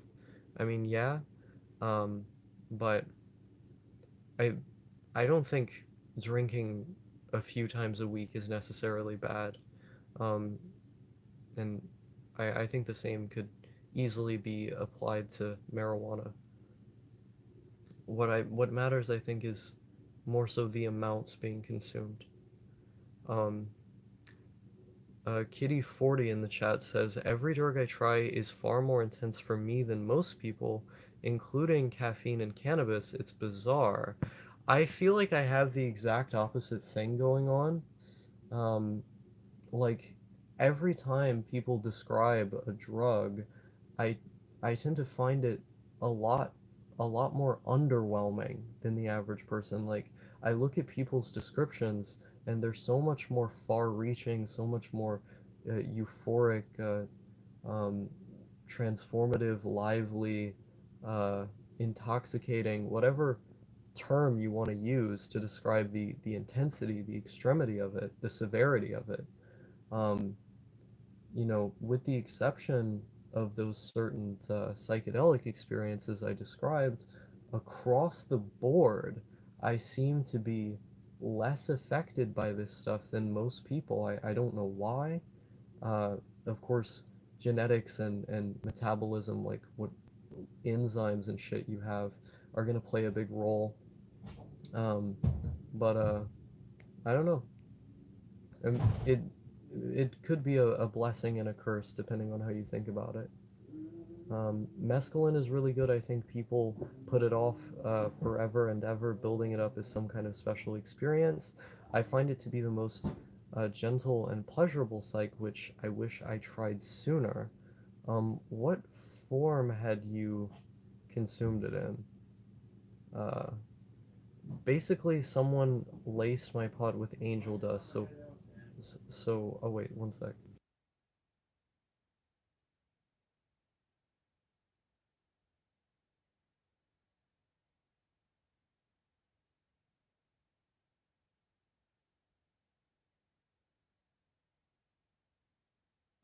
Okay. Um, not the pot's fault, but still, how did you end up finding out that it was PCP? Like, was it specific effects you were feeling, or what? Um, Either way, yeah, I'm sorry that happened. PCP is definitely not something you want to take without knowing. That's for sure. Celebrities are gonna be egotistical. Um, that's just, I don't know. Celebrities are often narcissistic because they live in bubbles. I don't know what else to say. I don't think I've heard your opinion on Stoics and their philosophy. What do you think about them? I think there are definitely useful things to learn from Stoicism. Um, I used to really, really like them when I was in my early teens. At the same time that like I was really into absurdism and stuff because I found the idea of experiencing less pain appealing. Um, and I was really into Buddhism and stuff like that. I think there's some merit to some of the stuff they say. Um, you know, I think we need to have a multidisciplinary approach to understanding this stuff. Like you shouldn't just think of the world in terms of a philosophy or philosophy in general. It should also be through other fields, which means that I could never really call myself a stoic. Thank you for bringing up the topic of neat books. Terrified of medication since all I am is chemicals. The thought of being controlled by these to fit someone else's images of normal is sickening. Um, I mean, in my opinion, that's a bit there's a bit too much of an attachment to the idea of yourself there. Like, it's not about being someone else's image of normal, it's about treating the symptoms you're experiencing. And if you don't want those symptoms, then you take meds for it, or you try out meds for it. Um, it's not some grand conspiracy trying to make you fit some kind of mold. Um, yeah. Also, I don't think it's necessarily fair to say that all people are as chemicals. Um, I think generally to get on neat books, you tend to have to be on some kind of medication or to be prescribed some kind of medication. I think drug reports are exaggerated in the first place. Some of them are for sure, but ultimately, like, what they are is an attempt to describe the experience, and more effective writers will describe it more accurately than others, but the goal is to impart that experience on you at least a bit. And beyond reports themselves, it's also just like the effects people I know have described, or how much they seem to value them or enjoy them. You know, I never take a substance, or come to a substance and then think, oh wow, I really have to try this again. It's more like, okay, that was a thing I did. Like, there's this weird disconnect people have where they say, like, the come down is like you've come back down to earth, and that's you being normal again. But it's literally not. Like, you're still under the effect of a drug, and so the come down is an essential part of the experience you're having. And then in a few days, you're back to your normal experience. Like, nothing, it didn't change what your normal experience was. You were just still on a drug, it was fading out. Um, and so I get genuinely confused when I hear people describe the reaction of, like, I want more. Like, why? Like, why is feeling good a good thing? Like, what? Like, it's like when people describe eating food to me, where they're like, wow, the food is so good, I love food, and it's like, why? It's just food. I don't really understand. Do you take the medications they provided to you? Do they check? I mean, they don't check if you're taking them, I don't think. Like, the people who you apply for disability to are different than the psychiatrist you have assigned to you. They don't check if you're taking the medications. You're just prescribed them. I don't know how they would check. Like, they would ask you. I guess in theory you could just lie, although that would be illegal. Um, yeah, I mean, I took a lot of the medications that have been prescribed to me, uh, just because I wanted to see what they would do. I wanted to see if they would help. So it was a near-death experience where my heart went up to like 220 BPM, and I saw the white light type deal, so I definitely pieced it together. It wasn't pot that the kid I got lace stuff. It's okay. I passed through though. Definitely still have some after effects, but I manage. I wonder if that was,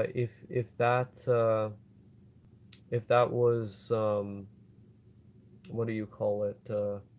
Spice, because when I was 17, I had smoked weed that was laced with spice, synthetic cannabinoids, and I had a near-death experience from that as well. Although my reaction to it wasn't to become more scared of everything, it was actually to become less scared, because I found the moment when I was fading out, um, when I thought, okay, I've psyched myself up for this, I'm gonna die. Now I feel like I'm gonna die. Before I passed out, it was like this feeling like I didn't have to worry about it anymore. Like, death wasn't an existential question or something to be afraid of. I guess I dealt with it in a different way. Um, when I mentioned mescaline, I've tried it both in its pure form. Um, there is a person who has it in Poland. I've tried the cacti, from which it is quite a bit nauseating, but also relaxing and beautiful. Interesting. Um, yeah. As far as I know, the uh, synthetic form um, is uh, exactly the same as the form in cacti. I would imagine because you're, um, what do you call it, metabolizing a plant, it's going to be different. Reading anything interesting recently? I've just been rereading the NHK light novel. I have a couple books that I plan to get on after that. Exciting. Um, Antipsychotic can dampen the effects of psychedelics. Do you mean like permanently? I've never read a study on that before, that it can do it permanently. I know that if you're on them, they can like completely mute the experience because antipsychotics tend to block the 5-HT2A receptor, which is the receptor that's most likely responsible for psychedelic activity. I took it pretty rock and roll, to be honest. I just came to say I was crazy thirsty, then went for pizza. Years later, anxiety blew me up for a time. I couldn't even leave my bed and had 5 panic attacks a day. Wow. I mean, if it was years later, um, uh, if it was years later, I don't know how much you could attribute that to the drug. I remember when I mentioned C.S. Lewis, you said you should read him, so just reminding you here, boss. I will. No, I will. Um, I I have a mere Christianity on my list. I prefer to have a copy of it, but I could probably find it at like a secondhand store pretty easily. It was a popular book. Um, There are 12 other active alkaloids in the cacti that are nauseating and make the experience a little bit more intense. Different cacti species have different levels of secondary alkaloids. I see. Yeah, I honestly don't know. I don't I don't know much about what my mom is calling me. I guess I'm just not gonna answer. Uh, I ranted to her today pretending to be a white supremacist, um, and it confused her. Um, I just started ranting like Jewish question stuff at her when she visited me today. I don't know why. Um, but yeah, no, I'll get on that.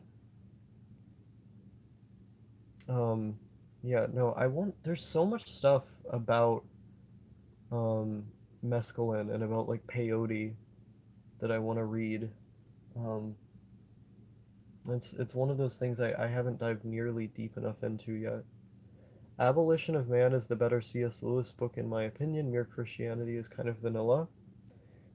I mean, it was a book that a lot of people responded to.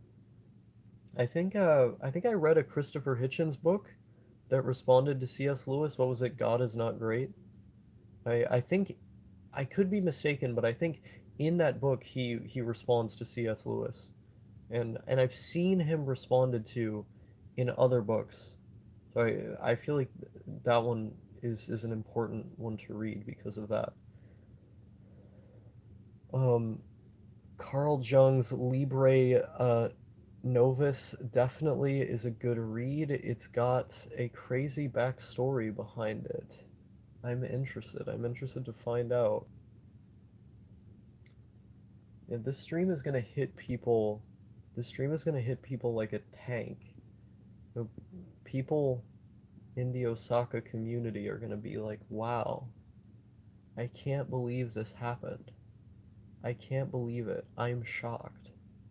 This is shocking." I'm gonna text my mom back and tell her. Um,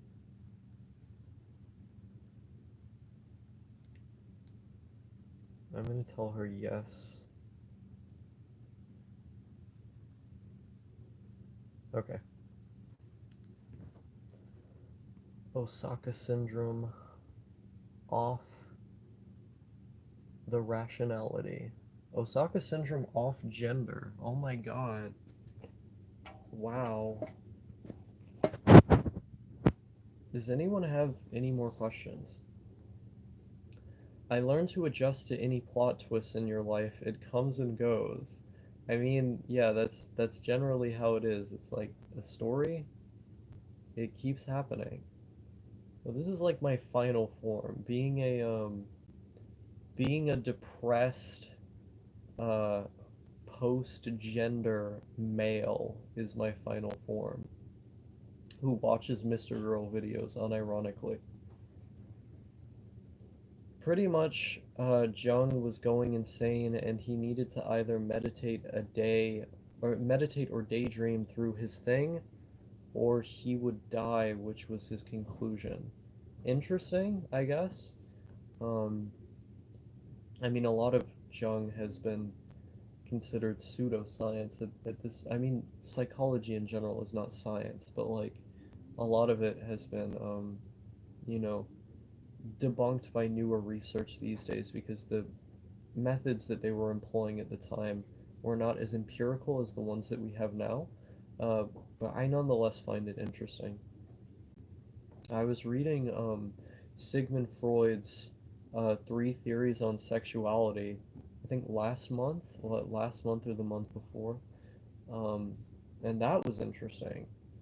Uh, but I lost the book because my mom, my it, I gave it to my mom when we were out together, and it was in her purse. Um, it was in her purse, and then she never gave it back to me.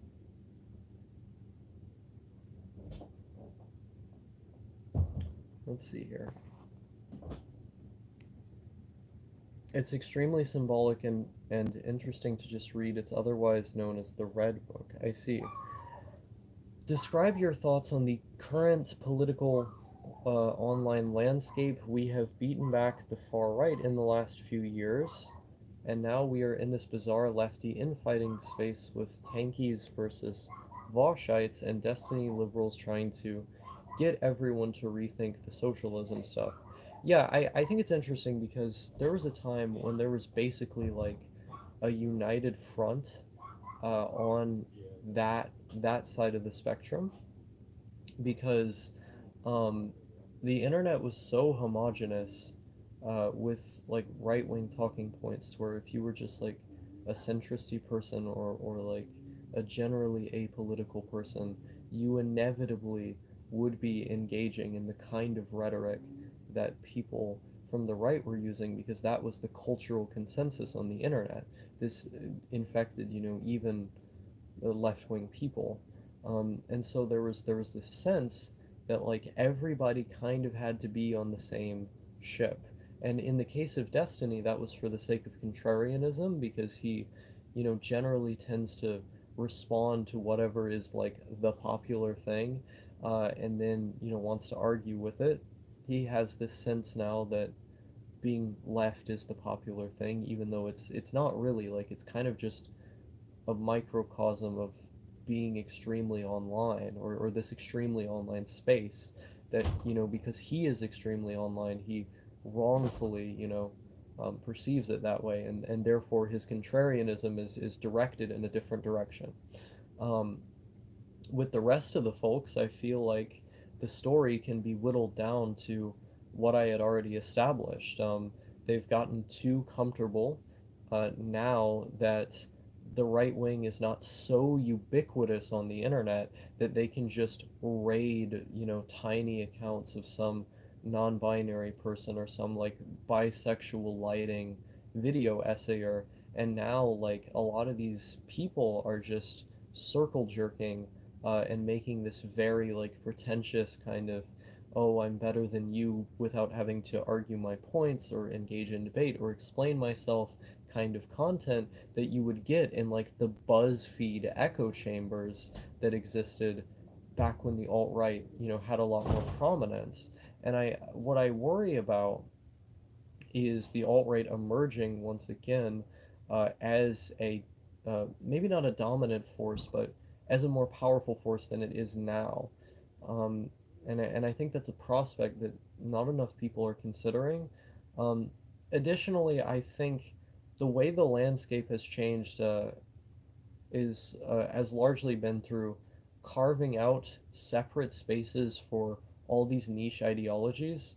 Like there was a time when you had to be a really weird person to know about what anarcho-monarchism is, and now like there's just spaces for anarcho-monarchists, and they're represented like with about the same legitimacy a lot of the time as people who have more mainstream views, and you have someone like J-Reg who I feel like popularized a lot of these beliefs, or at least brought them to the broader public consciousness, brought them to the forefront of the conversation to where now a lot of people are experimenting with them, which I don't know. I think it's a little weird. Hopefully that answers your question. Nah, I changed so many times from age 20 to 28. People's life situations and personalities change quite a bit through their 20s. Yeah, that makes sense. Seems like people are starting to go in between with political stuff, like not entirely Democrat, Republican, or socialist. I think that's good. I think, I mean, I don't like know if that's the case. Like, I feel like there's a very big partisan divide these days. You know, like, extremism has gotten really big. But I would hope that people are going for generally more nuanced positions and trying to more carefully consider their views, not just follow whatever their group says. I find J-Reg unfunny. A lot of the time he's not funny, but sometimes he's really funny. It just kind of depends. Um, don't ever make the mistake uh, of thinking that the current political space online won't be completely changed over time. It's better to focus on shaping the future than worrying about the present. I agree with that. Um, yeah, I could just be in the right circle of people who are more rounded politically. Yeah. I remember listening to you talk about JREG some time ago. I want to have at least one apolitical friend. Yeah, I had a couple. I mean, now I'm not really on Discord, but I had a couple. Um, they're cool people to talk to. The problem the problem is I think that like we're so bombarded with political messaging these days, and politics has influence over so many aspects of our lives that people inadvertently become political without being aware of it. Um, but nonetheless, I do find people who identify as apolitical pleasant. I get all my politics from Sam Hyde videos. Based. Yeah. Oh boy. Based detransitioner Osaka syndrome. Our favorite character. Our favorite character. Like, since getting off HRT, I look so different. Like, it's actually insane. I looked like small and fluffy and smooth. Then I'm been off HRT for a couple months. I've focused less on hygiene, I guess. I'm just gonna Google myself. And then now all of a sudden I look like a dirty hobo. It's crazy the things that can happen, isn't it? Absolutely mad. It's crazy. The people here are so insane. Do you still go by Lily? Um, if people want to call me that, they can. But, I don't know. I guess I really hate the name I was given at birth. The name I was given at birth was Logan. I really hate that name for some reason. Like, the idea, my dad named me after the main character. Was it? I haven't seen Logan's Run in so long. The sci-fi movie Logan's Run, and my mom liked the idea that I'd have the same name as the Wolverine, and so that was the name that I was given at birth. I don't like that. If I had a male name, I'd want to be called like Aaron or something. I think I'd want to be called Aaron. People say the name Logan is gender neutral, but I never bought it. It always sounded like an unequivocally male name to me. People in the South name girls Logan sometimes. I don't understand that at all. When I came out as trans, my parents said that, oh, Logan is gender neutral, so why not just keep being called that? Yeah, I noticed that politics are more influential thanks to what happened with the meme culture in the 2016 presidential election. Yeah, legendary post-gender male Osaka. Indeed. I'm glad that the online space became a lot more radical because even though I grew up extremely, you grew up as an ANCOM, interesting. I grew up extremely radical ANCOM. I was jaded, didn't get involved in real world activism until after the pandemic started. Interesting. What was the moment you realized it was time to detransition? I guess like January, but I was still on the fence about it. I had been considering it even a couple months before that.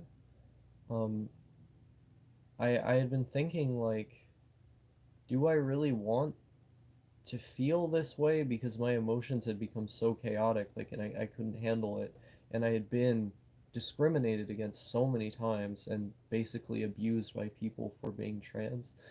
Um, and I guess I was kind of being held back by the boyfriend I had at the time who kept encouraging me, like, you know, um, this is this seems to help you in a lot of ways, and it did. It most certainly did. And then he would be like, you just need to be in a more liberal place and work on yourself, and you need to learn to cope with transitioning because transition helps you in these other areas. And it's like, well, why don't I just learn to cope with not transitioning, you know? And that was, in the wake of all these massive changes happening in my life with him gone and everything, I just thought, if so many of the things that I did to my friends and to him that led to that relationship ending were caused by the emotional instability caused by transition and caused by indirectly by my social isolation, which increased as a result of transition. What's stopping me from just fucking, you know, preventing that stuff from happening in the future? I will say, you look like one of those European aristocratic men with the fluffy wigs from the past centuries. Okay, okay, that's a comparison I've never gotten before, but interesting. Uh, Aaron spelled with two A's, not an E. Um, Aaron, the only Aaron I know is from Attack on Titan. That's the German spelling of the name. I never met a lady named Logan. Yeah, exactly. Like it's weird. Um, I think that even though online political space is still an extreme mess, there are still people in the background growing and learning from it. You just don't see them as much hanging out online. I agree with that. No, I think there are definitely things to learn from it. Come on there. Come on, there were countless Bush or Obama memes during their time. I don't really know what he means by that. What I do really like about the internet and seeing politics is that events around the world can't escape public attention. There is so much information available. Yeah. Oh God, I will say, while it's dubious how much I'm even capable of being with a woman, I do not want to be with a guy again for a long time. I think that's going to be the new thing. I think the new thing is that I'm gonna try to date women, even though I'm not really into women, because every guy just reminds me of my ex. I don't want that, and I don't want to deal. I don't want to deal with men being like, "Wow, Osaka, hey Osaka, I'm like sensitive about my dick again," and then I'm just like, "Please be quiet." I don't know how else to describe it. Men are fags. I think men are objectively faggots. That's my new take. This is my radical anti-men take from detransitioner Osaka syndrome. I approve of your new direction regarding uh-huh. What about what about acute Ukrainian guys? I mean, a lot of Slavic people just have the same haircut. I mean, I've definitely seen some very attractive Ukrainian guys. There are attractive guys from every group. I don't know. The Europeans more broadly, but especially Eastern Europeans, have such a homogenous way of dressing and cutting their hair. It feels like it's like North Korea on steroids when you go over there. Like you look at the place and then it's like, how do these people have these people ever had an original thought in their life, or are their lives just entirely dictated at the whims of other people and the thoughts of other people who all also have no idea why they're doing the things they're doing because they're just fucking pre-programmed that every time they do a thing it's like the command prompt opens up on screen and then they're fucking like like spitting out code at you. Do you love Sosa? I do love Sosa. I shouts out to Chief Keef. For real, for real. I love Chief Keef. Um okay. Yeah. Nigga, oh, never mind. I almost said a gamer word because we were talking about Chief Keef. I didn't say it. I didn't say it, but I almost said the gamer word. It's, man, talking to black people all the time messes up your brain. Like, I start wanting to say the N word all the time when they're not around. It's just melts your brain.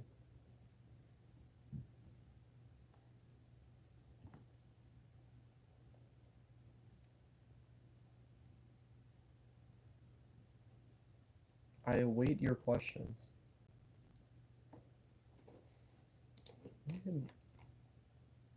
Time to get bread, gamers. Why do we need bread? What is the bread for?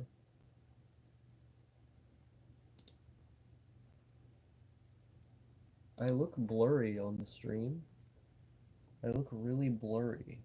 I'm looking at it, and I look blurry. Who dis? Bread is just a meme word? What, because of, like, communism? Is it because of, like, communism? Bread is to soak the flavor of the sauce. I see.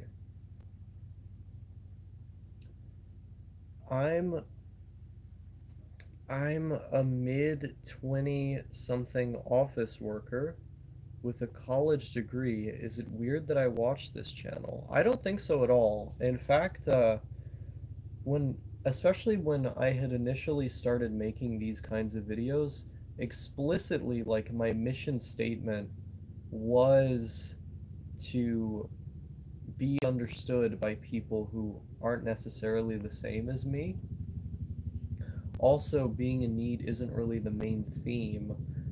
I tend to talk about a lot of things that would be relatable to people who are not neats. So it's kind of like a variety channel uh, in terms of the topics that are presented, at least. Um, yeah. Wait, do they want to get rid of second citizenship in the United States? That's retarded. People should be able to have as many citizenships as they want from everything. What's the main theme of the channel? This is just like me. I guess I'm the main theme of the channel. I am a mentally declining avant-garde YouTube vlogger. I explore things about my life as well as concepts that I find interesting, as well as experiment in YouTube videography and the world of writing. I I share things that I find interesting with you. So I guess the overarching theme is just myself. It's like a variety vlogs channel. Um, yeah. very applicable for people who liked Digibro After Dark and um, fucking uh, wanted it to be more extreme. Let's see here. Bread equals money, by the way. It's just slang. Oh, you meant it like that. I didn't even consider that association. Cheat, Flacco. Oh, new people showed up in the chat. Uh, I love this channel. I'm a 20-year-old clandestine pharmacist. Yo, based? I don't know how exactly you can be a clandestine. Do you have a do you have like a degree in pharmacology? So what do you do exactly? Do you mean are you like a drug dealer? Is that what you mean by clandestine pharmacist? I adore this channel. It gave me motivation to work on my speaking and I got noticeably better at it. Nice. Nice. Um I found this channel from Digi. Yeah, that's where a lot of people found my channel, I think. Um, I love this channel, and I'm a 30-year-old white supremacist, militia leader who lives in Georgia. Honestly, even though I know you don't fit that description, I think there are probably some people on here who do. I came from the Hiki-chan vid. Oddly common experience. 25-year-old semi-pro Tekken player over here. Oh my god. I remember I remember when hearing someone say they're over 20 years old. Um, Hearing someone say that was like, oh wow, this person's way older than me. But now I'm gonna be 20 years old, and then you would just be 5 years older than me. Doesn't seem that big of a deal once you're in the same decade range. You got it. I see. Well, based on the stuff you've been saying in the chat, you're probably pretty good at your job. You know, the general rule of thumb is don't sell anything to anybody that you wouldn't feel comfortable with your family or kids taking. That's I feel like a pretty good moral system to be following. Um, I feel like you would be based on the way you talk about these things that type of guy. I like to stand up straight with my shoulders back. I like to take cold showers. Um, okay. 15-year-old ISIS protege, lol. Yeah, the most Jewish ISIS protege. Stand up straight with your shoulders back.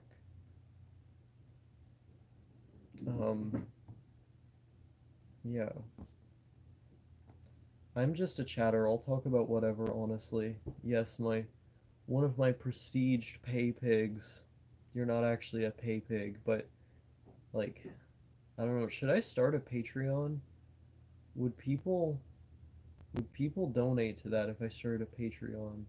I just randomly thought about that. Like, would that be like a good I like if I just threw my PayPal into the stream, I wonder if anyone would donate to it because I can't get super chats anymore. What do you think about nihilism? I think I probably am a nihilist. You already have one, I think. I don't have a Patreon, no. I deleted my Patreon in 2020. I think I already am a nihilist. It's just believing that, like, life has no meaning, right? I would describe myself as an optimistic nihilist. Um, I find comfort in the world through the fact that it doesn't have meaning. You would donate? Okay. I remember donating to your past Patreon account. It was fun and supporting you financially for a period. Well, if it's a thing that people enjoy doing or want to do, I guess the option should exist there. The free market, the free market should do its thing. The invisible hand of the free market will guide my YouTube channel to stardom. I'm like the line in between nihilism and hedonism. I'm gonna be real with you, Ka. You gotta throw the hedonism part out. I mean, like, I don't like judge people for living hedonistically, and I think it's still theoretically possible to enjoy your life that way because I've seen it, but man, is it inefficient and unlikely. I think people need pain to enjoy their lives. I think the fulfillment that you get from doing difficult things is an essential part of enjoying your life, which increases the relative enjoyment overall. Perhaps this is what makes you a preferenced hedonist. One thing I've learned that is great for posture is that I learned when I started working out was hanging from a bar in the morning. It helps loosen your spine. That's a good idea. Um, Hedonism is just chasing pleasure, right? Yeah, it's believing that like anything that's pleasurable is like a moral good. Um, yeah, that like pleasure is just good. But there's also preferenced hedonists who are basically like, okay, pleasure is good, but with some conditions or reservations. Um, where's my gift link? I'm gonna find the PayPal gift link. I'm a breadness. I chase the bag based. Yes, I was a patron in 2020. I think I recognize you, but I'm not entirely sure. Who knew? Who knew I was I was getting paid by a clandestine pharmacist. Oh, we got disconnected for a moment.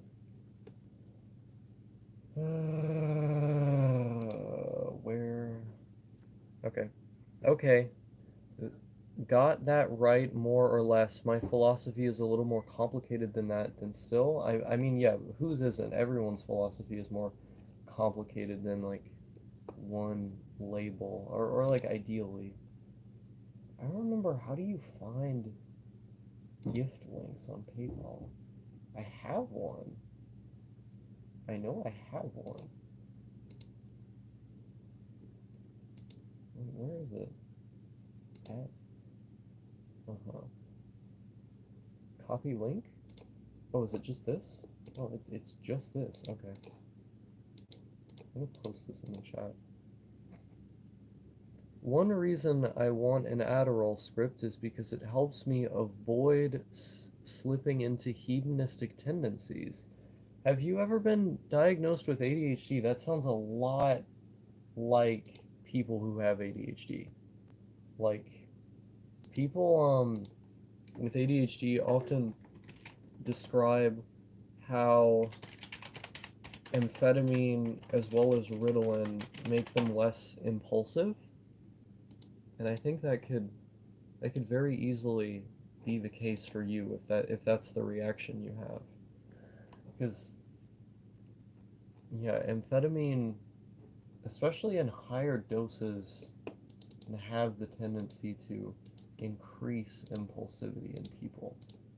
I didn't really feel that though. I didn't feel like I was like more calm or more in control than normal. I also didn't feel more, or I didn't feel more calm than normal, but I did feel like, I don't know, did I feel like I had more control? I don't know, I never really feel like I'm losing control. I always feel like I'm basically in control. It's this, by the way. It's this one. Wow, I have a little crown when it posts.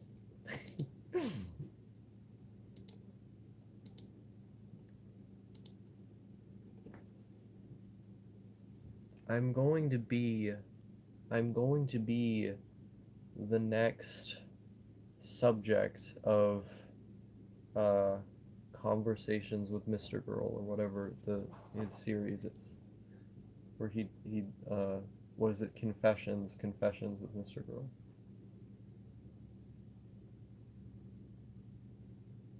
Hmm. I think I'm gonna become like the drainer equivalent of a goth, whatever that means. I want a bunch of tattoos. I want to get a bunch of tattoos, and then have that like be my aesthetic. I I'm I am trying to get a diagnosis tomorrow, and I do think I have minor ADD, and but it was never bad enough for me to recognize. I do pace a lot and forget what task I'm doing decently often. Yeah, as someone who does not have ADHD, it's generally pretty easy for me to remain on task and remember, although um I think depending on how much you use the internet and don't go outside, it's really variable. Like being inside makes people way more distractible, I think. And I think there are other cognitive problems that come with it. How did you think of your username? I've been thinking on how many people get their username lately, because it seems to be either a deeper thing or just something they used when they were like 12. Yeah, Osaka syndrome I came up with because a lot of people were saying like, oh, well, not a lot of people. It was like one. This one guy basically sent me a meme that said instead of brain there is Osaka, and it had Osaka syndrome there. Um, and I was like, yo, that should be my name. So I changed my name on YouTube to Osaka syndrome, and he sent me that in reference to the fact that I would have like hidden Osakas in my thumbnails and in my videos often at that time. And then once I started calling myself Osaka Syndrome, I just made my whole brand about Osaka Azumanga Daioh. Like that just became my brand for my videos, and that's the aesthetic. Well, this is kind of an older fashioned live stream because I didn't preemptively make the thumbnail in advance, but I'll probably change the thumbnail to something Osaka related afterwards. I'm waiting for my retirement in the next few years, and I'm going to invest in crazy full body artwork tats. Nice. Oh, I wish you and I could hang out sometime. Pink mongoose or what? Oh, pink diamond, pinko diamond. Um, yeah. I need an IRL person to meet and talk to because all the people I used to meet and talk to IRL no longer want to talk to me. Let's connect. Let's hang out. We sound like applicable people, people who would jive. I had my name for like 12 years or something, and I basically got it off in anime. I feel like that's the case with a lot of people. Like, a lot of people just take anime characters and then make that their persona. I'm down. I'm working on buying a house in Portland right now. I live in Chicago. Nice. Yeah. I my final goal is definitely living in Portland. Um I like that's the place I want to move to. Do you have an email or Discord? I have an email, but the platform that I tend to like to use more is Matrix. If Matrix is like an encrypted messaging platform uh, that I use on Linux.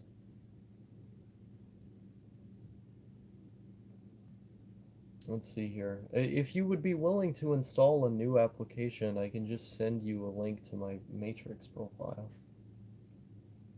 I have Matrix, I don't use it often. Yeah, if you just like want me as a contact, uh, I can just put my matrix in the chat. How do I even do this? I don't remember.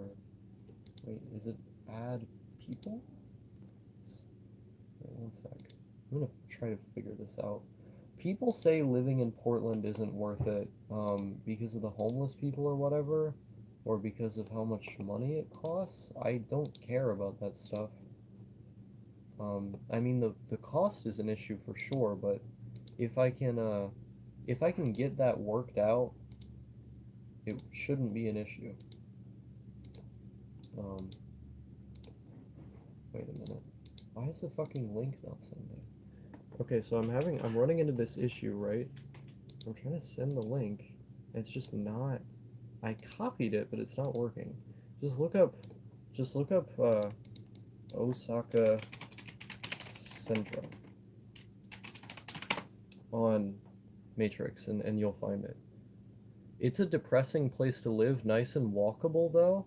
I don't think a walkable place can be depressing. Have you considered like how not walkable the rest of the US is for one? And also, it's constantly raining. Like how could you be sad in a place that's constantly raining?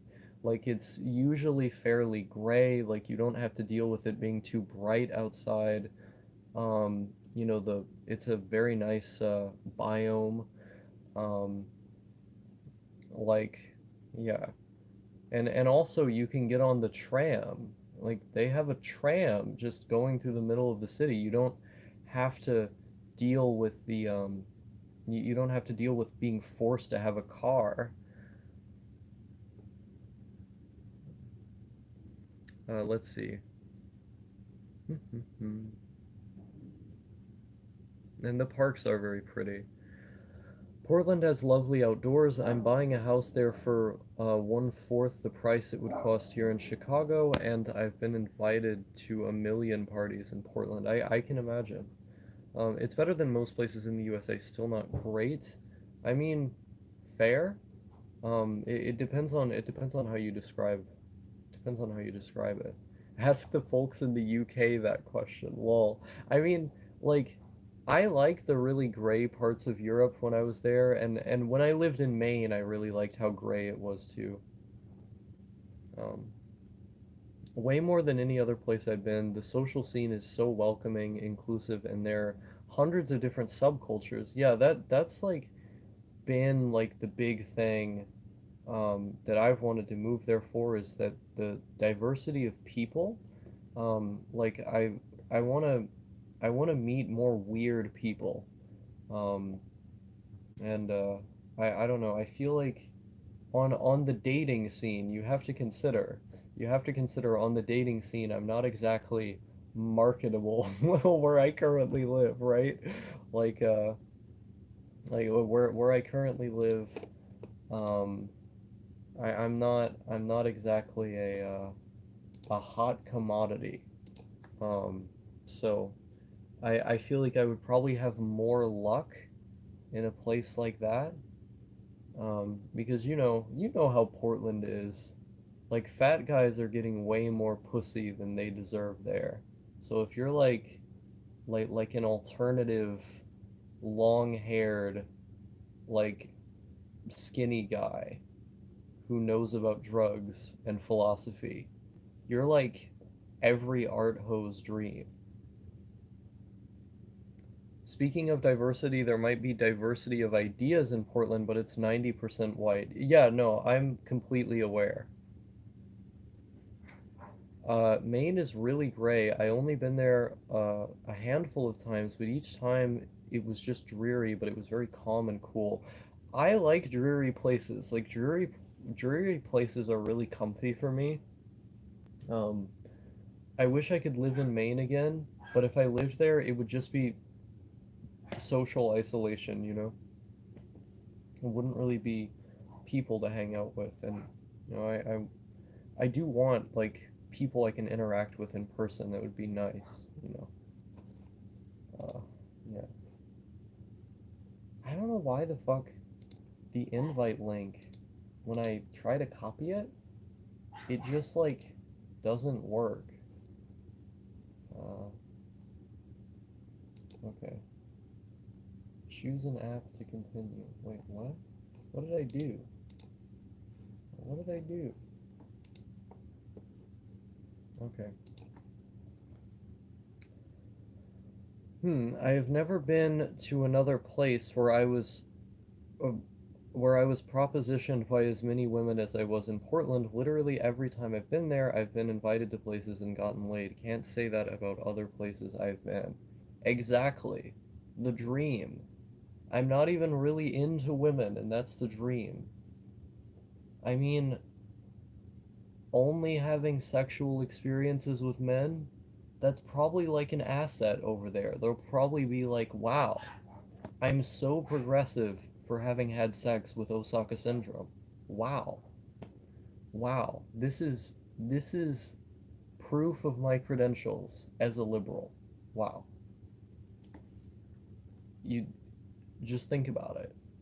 Think about it for even a moment. Imagine if I called myself xenogender. How much pussy I would be getting. Think about it. I rest my case.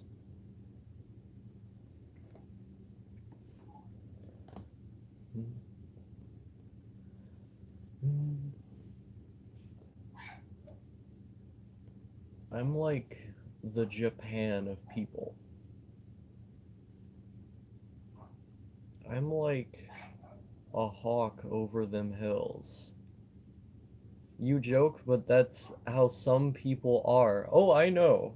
Just watch the movie Fritz the Cat. The movie Fritz the Cat was made in the 1970s, like the early 70s, and it's literally about this. It's literally about this. The women and the men in the movie are guilty of it. It's literally about this. Fritz the Cat predicted our modern culture because nothing has ever changed.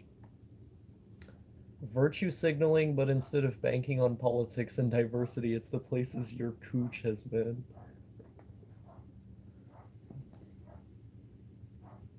Fritz the Cat is such a good movie. Okay.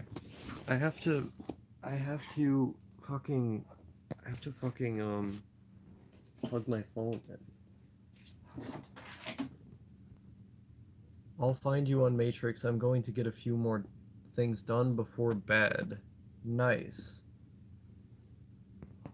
That's right. People who are hidden IRL are way more open on the internet. Okay. Wait. Yeah.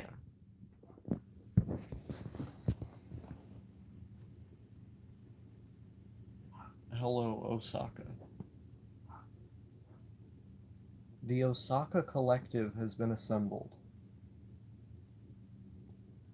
Hello, Osaka. You're Osaka. I'm Osaka. We're all Osaka. This is crazy. This is crazy. Am I just gonna become a streamer? Like, I could become like an IRL streamer, like streaming when I go outside, because I don't have as many ideas for vlogs anymore. The Osaka Hive Mind. I mean, I like making vlogs, right? But it's like, I don't like making vlogs in this room. Like, I'm really excited for when We Are the Knuckleheads based. Like I feel like I've made so many videos in this room, it just feels like I'm making a moot point every time I record in here. I like having like diversity of places I'm at while recording. And I feel like I just shouldn't be here. Like I should have already left, you know?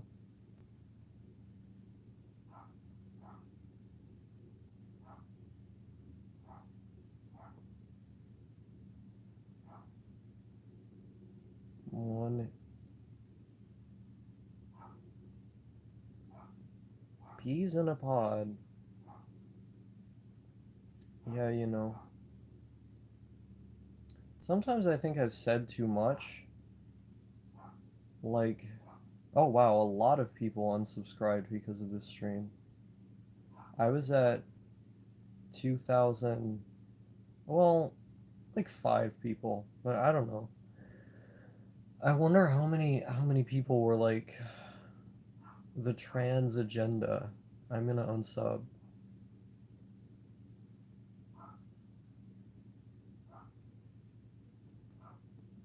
Yeah, like what the fuck was I talking about?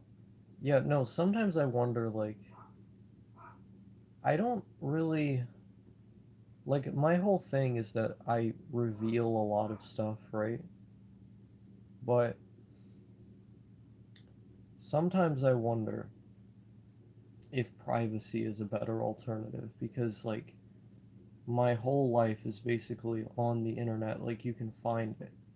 But there was like a whole year that wasn't being documented, and then I just told those stories.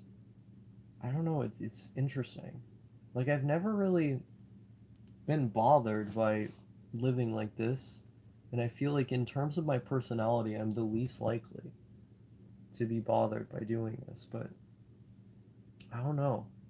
There's certain things I am super secretive about that like aren't even that big of a deal, but they're so secretive that like I end up feeling alienated in friendships because of the fact that I don't share those things, you know?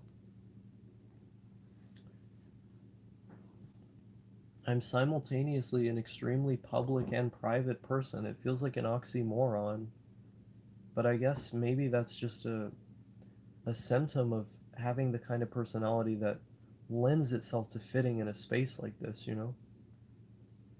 People come and go. My Twitter has been hit 95 to 8 all year, bouncing between those numbers. Crazy. Crazy. I think some people just get reminded that my channel exists as soon as I start streaming, and they like hadn't seen me for like years, and then they're like, "Who the fuck is this?" So I get comments on my videos sometimes that are like that. They're like, "Who the fuck is that?" I don't even. Why did I sub? I don't even remember. I guess you subbed for all those anagram videos, my guy, my dude, my G. Yeah. Does anyone sub for the anagram videos? Or do we have any anagram subs over here? My dude. Ah, quite silly. All of this is quite silly, I think.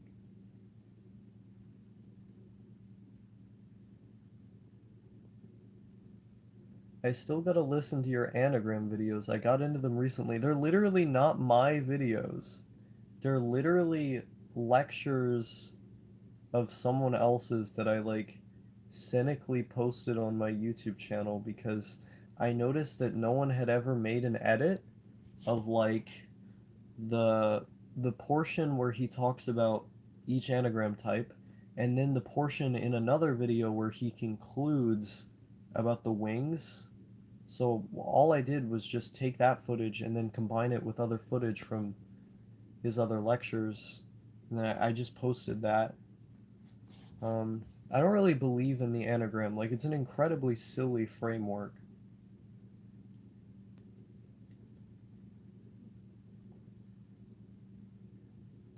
Yeah, I watched one of those when I was like, wait, this is actually just lectures. Yeah, it's not my videos. It's like a Creative Commons Creative Commons lecture series from this other guy.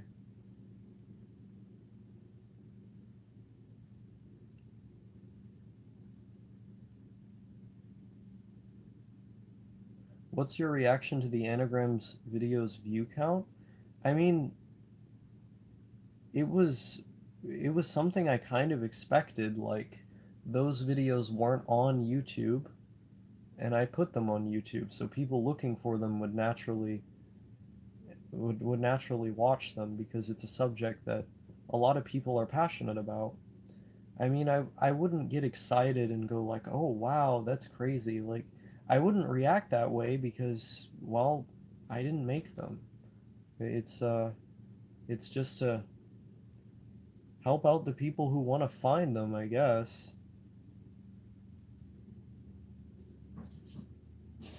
A lot of Christian people really like the anagram, like that that lecture series is from a Christian perspective. Secondhand fame from pseudoscience lectures is a different kind of high. Yeah, for real.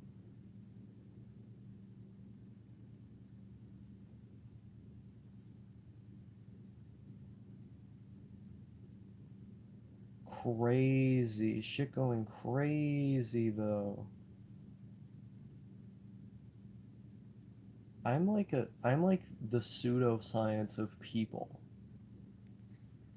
I'm like the pseudoscience of people. Don't ask, and I won't tell. See what I did there? I'm like the African American of people. Lily Osaka African American moment.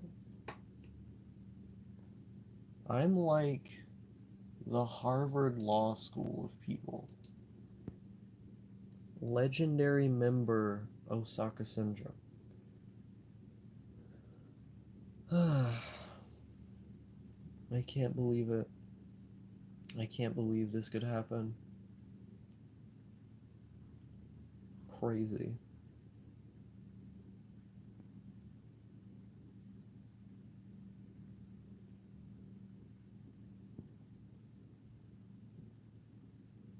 The only thing that blows up for me is like my comments on Twitter will get 100 likes on them or something. I'm the weeb of comment sections. You know, I'm thinking about something now. I think the times that have upset me most on YouTube, like while making videos, is when I have not accurately represented a view that I have, or when I feel like I conceded too much. Like when Mullaboom earlier, I was thinking about this, like when they were talking about the whole like marijuana once a month thing is bad for like everybody. And then he clarified and then he said, no, it's just bad for almost everybody.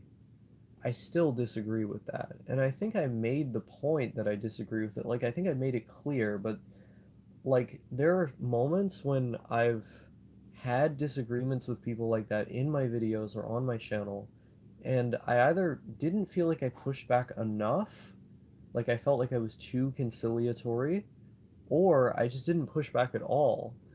And in light of new information, like the more things I learn, the more I feel this because I'll go back to old videos or I'll just remember stuff I said in old videos in light of new information that argues for a point that I had at the time better. And then I go, holy shit, why didn't I know that? Like, why didn't I say that at that time? This could have been a great example. Like, I could have made my point better. And these are things that, like, I really think about, like a lot, or I used to especially. And I guess like as open as I am to changing my mind, and as much as I have changed my mind about a lot of stuff, like it's important for me to be consistent and to present ideas I have in the best way that I can. Like if I want to do something, I don't think I should just half-ass it. I think I should go all the way. Going all the way is important to me. Um, I'm the chronological example of the human existence. I don't even know what that means. That's just like everybody. Everybody is chronologically experiencing the human existence because we're all operating on time. Unless you're like part of the CCRU and want to kill time. This is a phone. I'm the person of all time. Yeah, that's literally every human. I'm a pimp on a blimp. I'm a pimp on a blimp. Yeah. I don't know.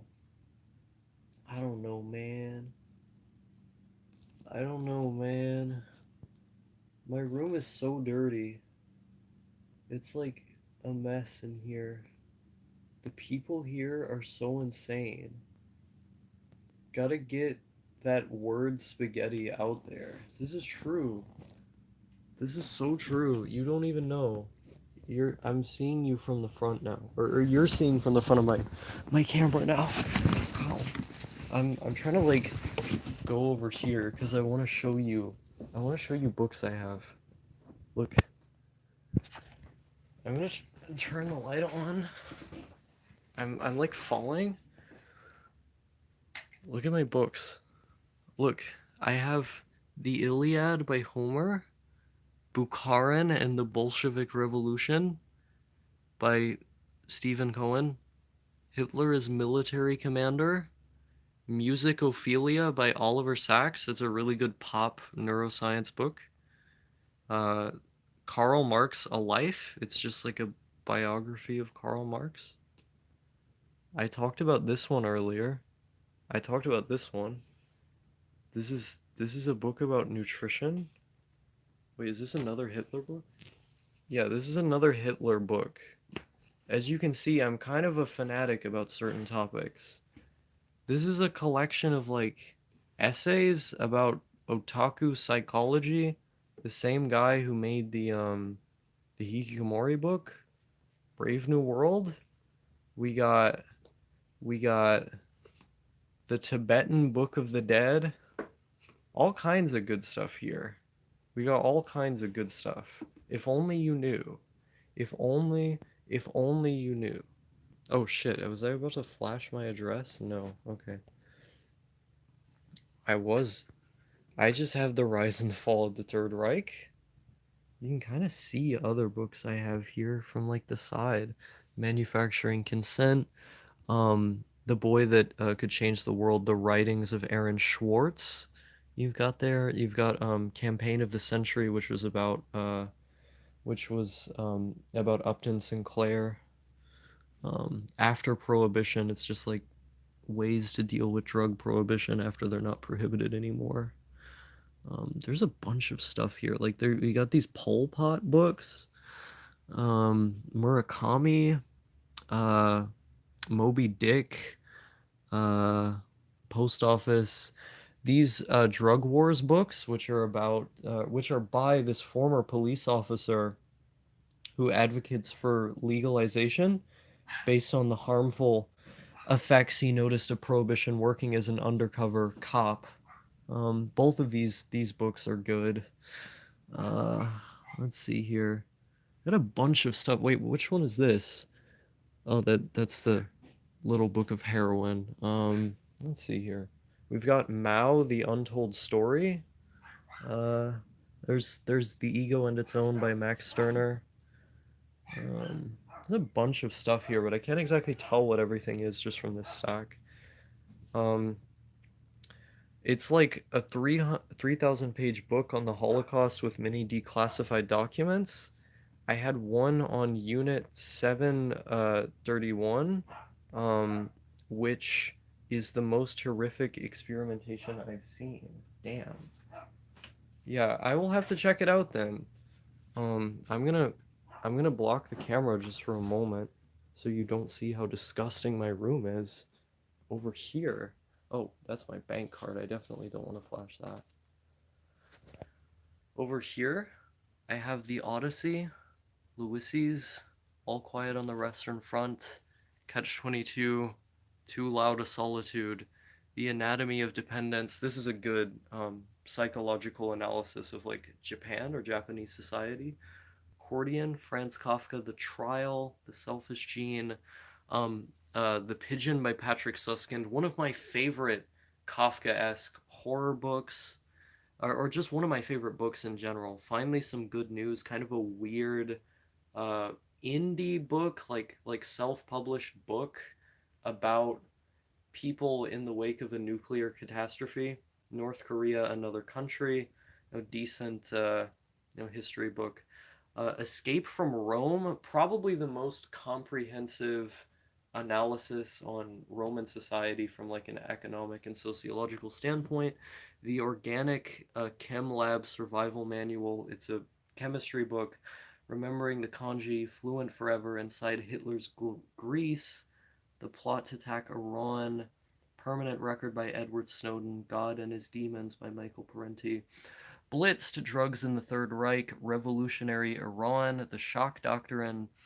um, Thomas Paine, Stalin in Power, The Revolution from Above, Confessions of a Dope Dealer, Acid Dreams, Inventing the Future, Strange Glow, The Story of Radiation. Yeah, there's a lot of good stuff here. Like we've got this ketamine MIT Press book. It's just a bunch of ketamine research. Nietzsche. This is. Oh wait, How much battery do I have left? Oh shit, I really have to plug this thing in. Ah.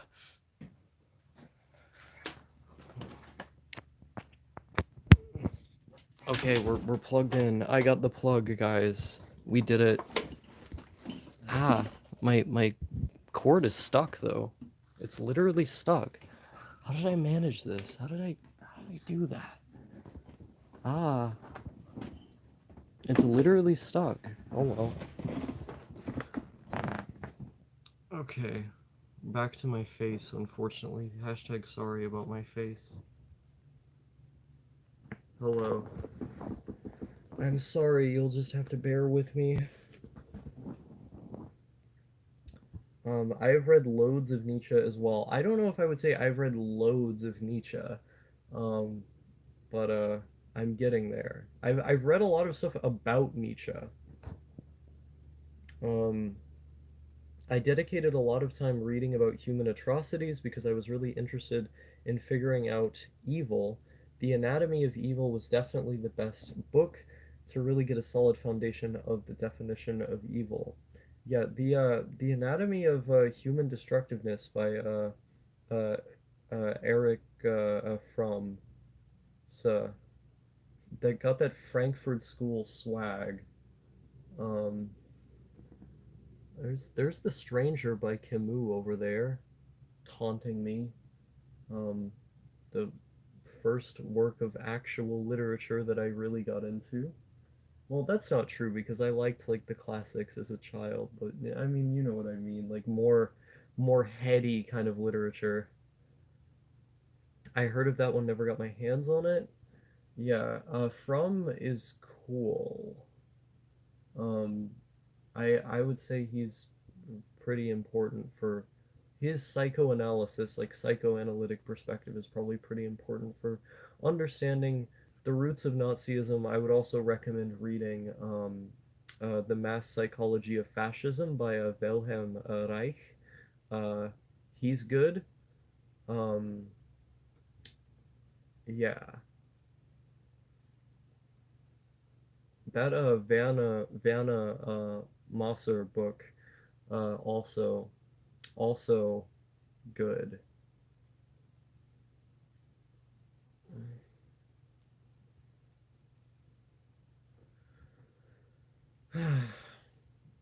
Yeah, basically what I'm saying is that I would be like a major pimp in Portland. Like you don't know. You don't know. The laws of attraction and human biology don't matter in the city of Portland. My top recommendations is the book Atasa Readings of Eco Extremism. Super good read about the psych behind these beliefs and groups. I see. Hannah Ardent is also a good read on anything totalitarianism. Have you read The Authoritarian Personality by Adorno? That's like my go-to for understanding totalitarian thought. Can I switch phones? Like if I because this phone is running out. If I was on the if I was on I'd I'd like to think I'd just be hunted for sport in Portland. That's funny.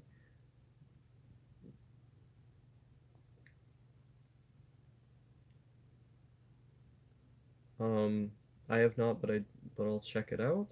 Yeah, I highly recommend it. Highly recommend it. Oh shit. I've received love, my friends. Shouts out. I don't know who it was, but someone from the stream sent me $50, a $50 donation. Thank you. Thank you for the love. I with just with the message love. Um, Thank you. I'm a pimp. Basically, what I'm saying, guys, is that I'm a pimp. You may not know it, you may not like it, but this is what peak performance looks like. Now that I've moved in the direction of living as a male, I now have to be stereotypically toxically masculine for the pendulum to swing far in the other direction. This is how it works. I'm so sorry, but I'm going to be a radical misogynist now. You just deal with it. Just deal with it. I wonder if we could see an IRL date stream in years' times. That would be so weird. Like, my chemistry with people I'm in love with adding a camera, like, I don't know, that I've done it before, and they were fun videos to make, but, I don't know. It just depends on the person. Everywhere you look, crazy things are happening in the world. While the danger of a new world war still exists, the people of all countries must be prepared. I forget the rest of the quote.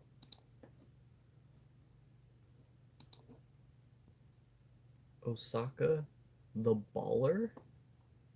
Crazy. Osaka, the baller. No one could have ever expected this. No one expected the Spanish Inquisition. No one expected that. Not even me. Osaka, the baller. I wonder if we're gonna have like a neo Spanish Inquisition. That would be pretty rad, I think. I think I'm gonna get a beard. Like, if I'm gonna deal with gender dysphoria and like living, I should just like try as hard as I can to like confront it. I'm gonna be a bearded individual, like my idol Digibro. Osaka the voracious, Osaka the unsatiable. Yeah, yeah, sure, sure. I used to be a pimp, but now I'm a hoe in I'm a hoe in faux domain. For some reason it wanted me to either show or not show that. Oh wow, there were a bunch of messages that didn't post that I didn't choose. Oh my god, YouTube censors swearing.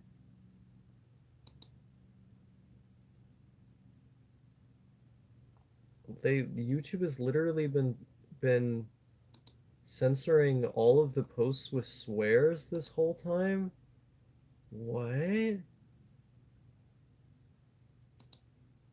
Okay, there were a bunch of chat messages I didn't read. Thin and safe, which is the opposite of fat and dangerous. Oh my god, Janus, you're a genius. That's literally what I'm doing. That's literally what I'm doing.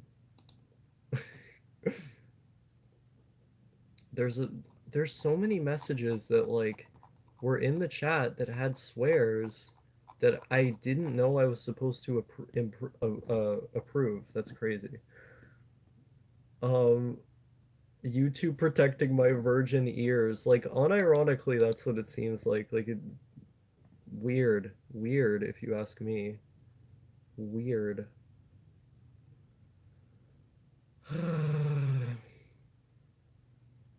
Crazy. I think I want to get a Philip K. Dick novel now. Not right now, but like, soon. Are you guys fans of um are you guys fans of a Scanter Darkly?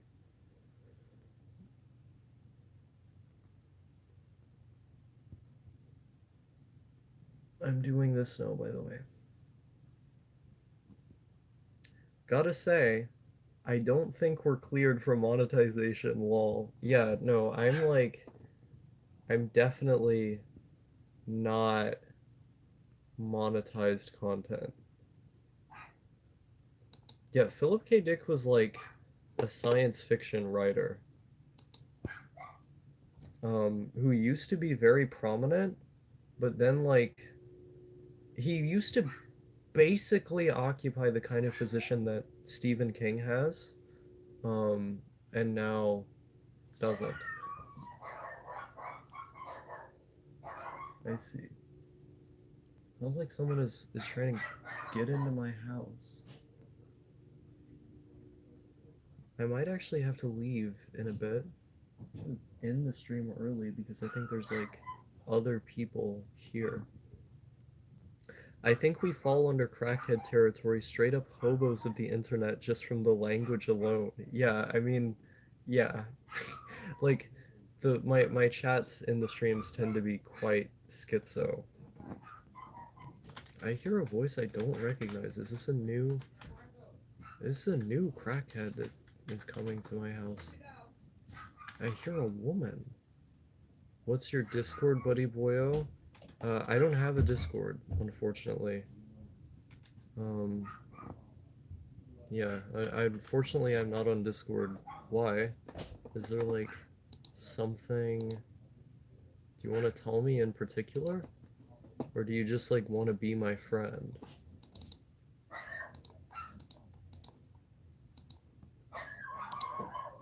I hear a woman. My dad brought a woman to our house. How did that happen? In what universe?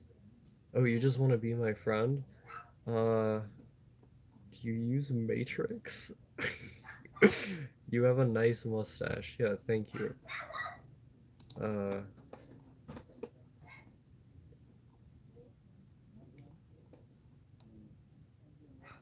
oh, Matrix is like a decentralized, um, it's like a decentralized uh end-to-end encrypted platform. We gotta use Kick. No.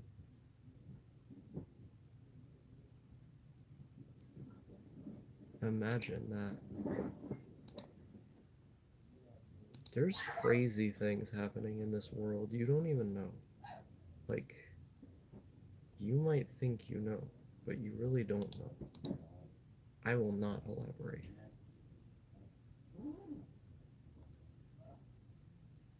Do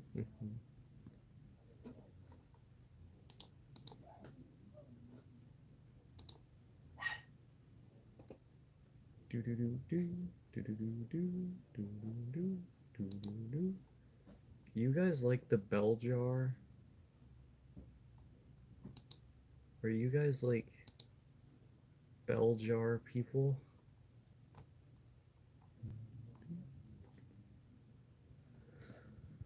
This woman is freaking me the fuck out. Like, since when does he bring people who are like female here? They may not even be women. They just may just like sound like a woman. I don't know who this is. So every time he does this and I hear like a voice I don't recognize, it's like weirds me out. Like I don't know who this person is, you know?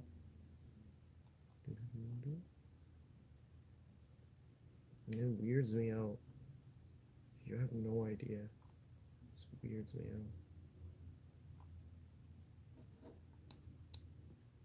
out. Guys, what should I do? Let's strategize for a moment. What should I do in this situation?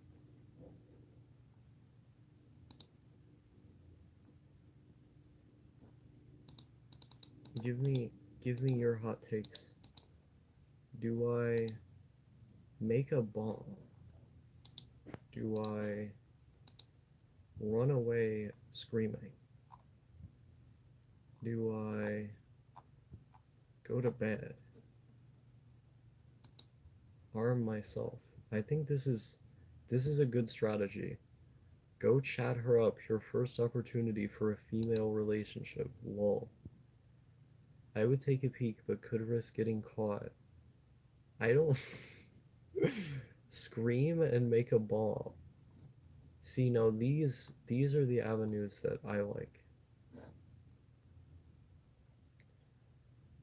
Damn, I can't believe my bro Karisu would say this.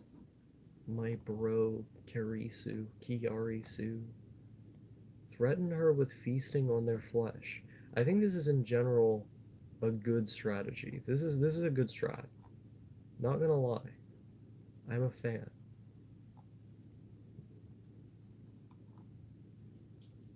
The story of Osaka. No, I wanted to figure out if I could switch phones mid live stream, but I don't think that's like possible.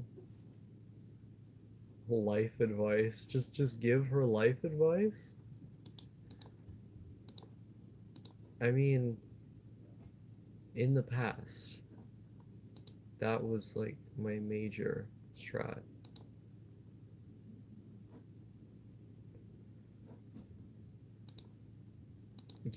Making myself sound smarter than I am.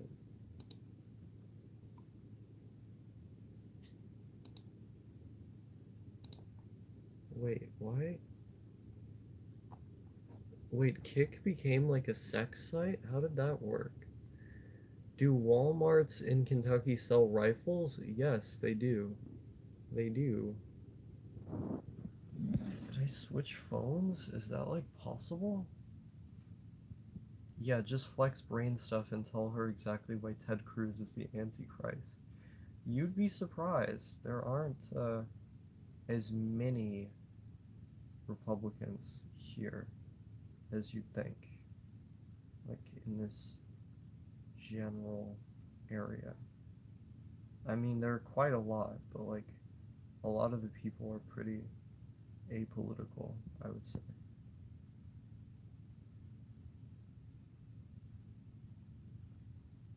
Mm.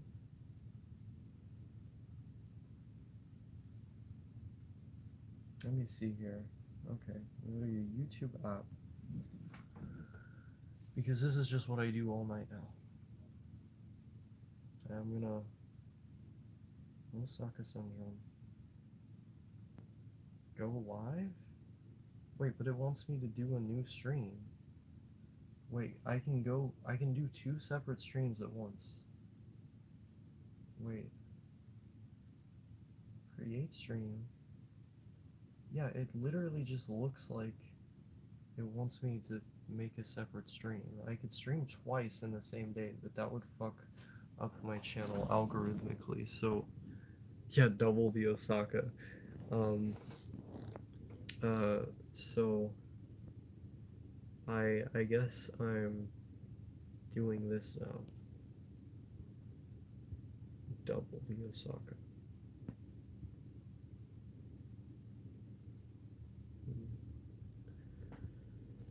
Ask me questions about why I'm anti-Semitic.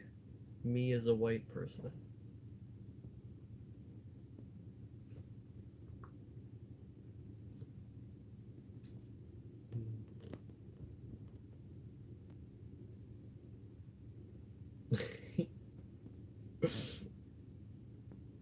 I like the question marks there. I'm not actually anti Semitic. I'm not actually anti Semitic. Why are you anti Semitic as a white person? Because I'm Jewish. You're Jewish. You're Jewish. Yes, I am.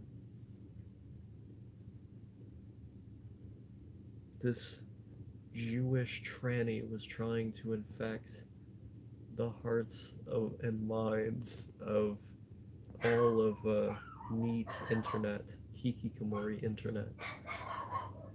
Why are you anti-Semitic as a white person with the meme parentheses? Yeah. Damn, this person ain't even Protestant.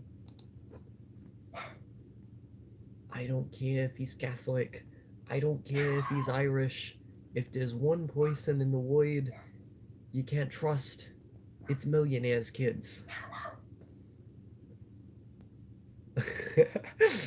I knew it was the eyebrows. What about my eyebrows are Jewish? I don't. Interesting, I guess. Okay.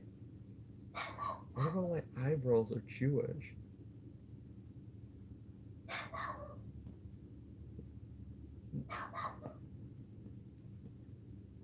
Osaka detransition arc. Amazing. I like memed this into happening in reality, I feel like.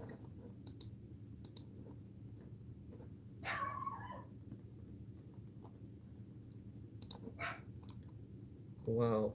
I feel so bad for all my exes that have to say they dated a man and they were like, I date women. Not anymore. Is that is that sexual harassment? Is that how it works? Is that how sexual harassment works?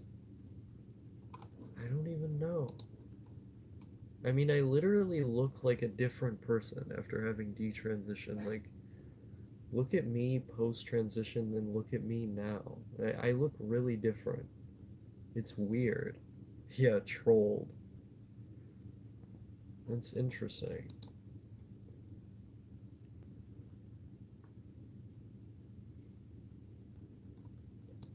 Osaka, Osaka moment.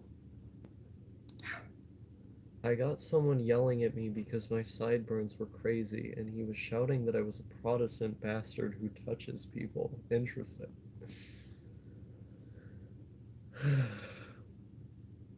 You know, as a white person, meme arrow.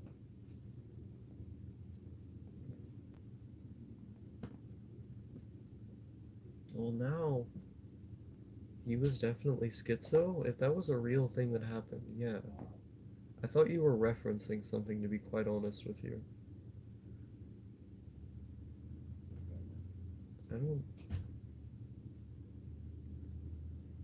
I don't know. Hmm. Interesting.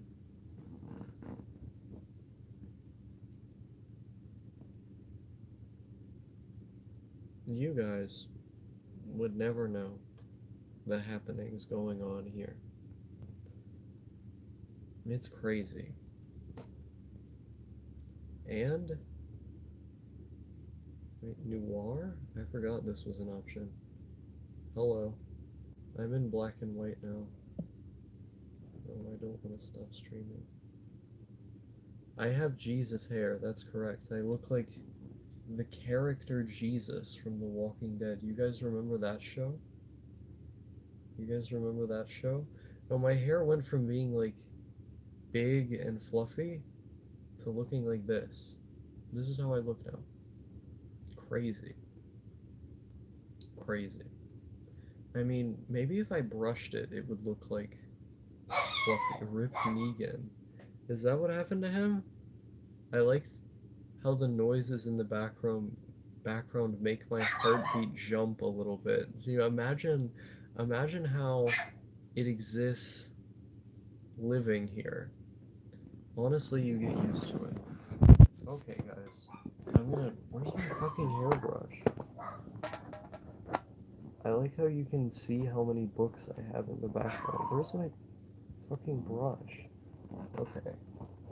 One sec.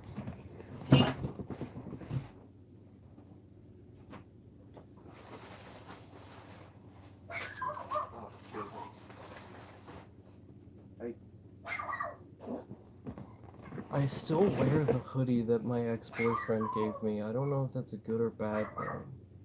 This this hoodie was like his thing, and it was like a meme that it was like his hoodie, right? And then it was like this big emotional thing that he gave me the Daydreamer hoodie because it was like, wow, I'm in love with you. Here's my special hoodie. And then I was like, wow, I'm in love with you.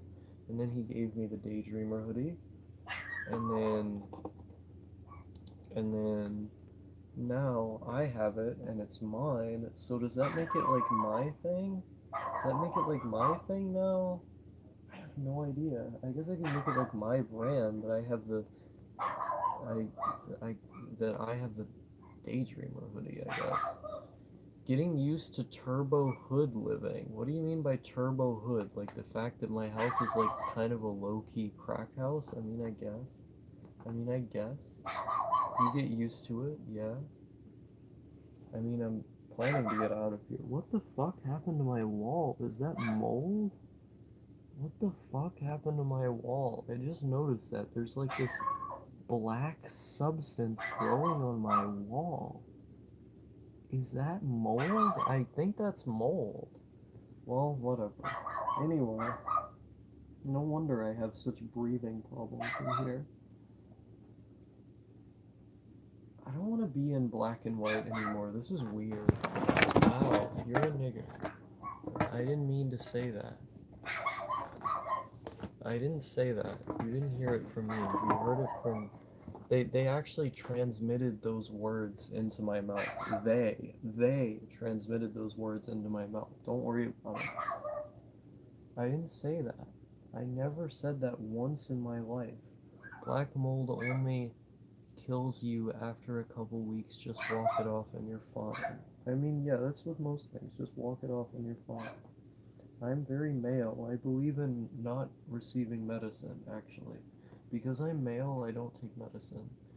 My masculinity just brute force beats every disease. That's how it works when you're male.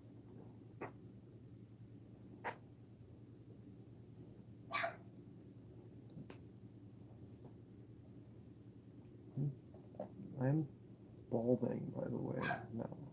Again, I was balding before. Now it's happening again, kind of.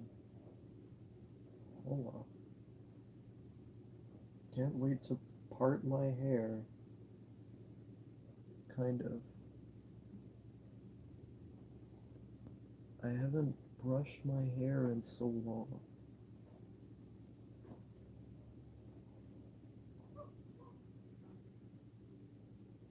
Yeah, I have hair.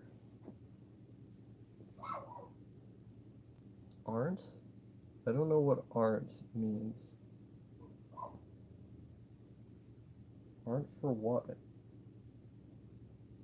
Aren't what? Walking it off works in video games. Maybe a walking simulator game. I'm a pimp. Don't base your life off internet idols you have, guys. Don't do that. That's a dumb idea. If you do that, you're making a mistake.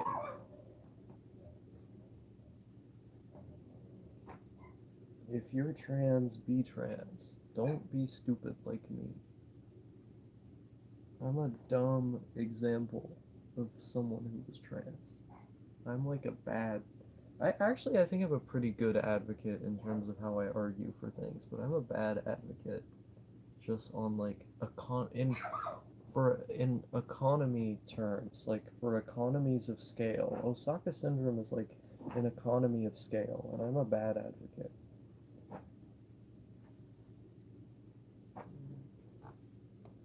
I find a bit of cognitive dissonance seeing Detransitioner in the title. This stream currently has the aesthetics of a 14-year-old beauty vlogger. I don't know, I have no idea what you mean. This is just how I am. This is just how I am. Listen here. I can't change the fact that I'm a fag.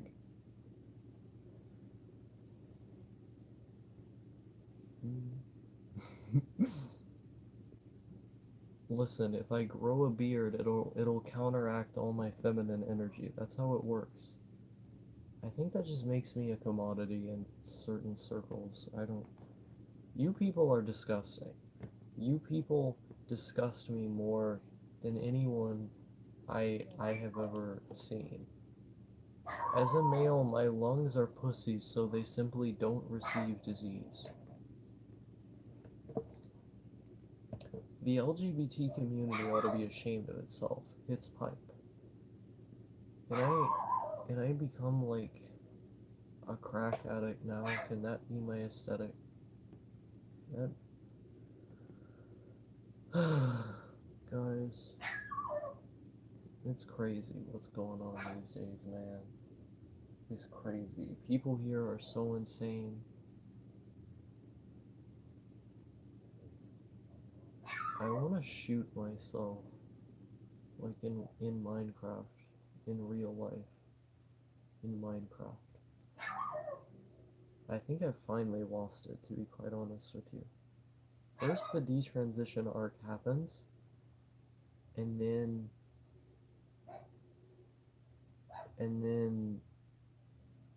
the suicide arc happens. Bro, if you feel feminine, buy the gun with the scope and laser. Exactly. Exactly. I'm glad I have such a visceral reaction wait, out of another human.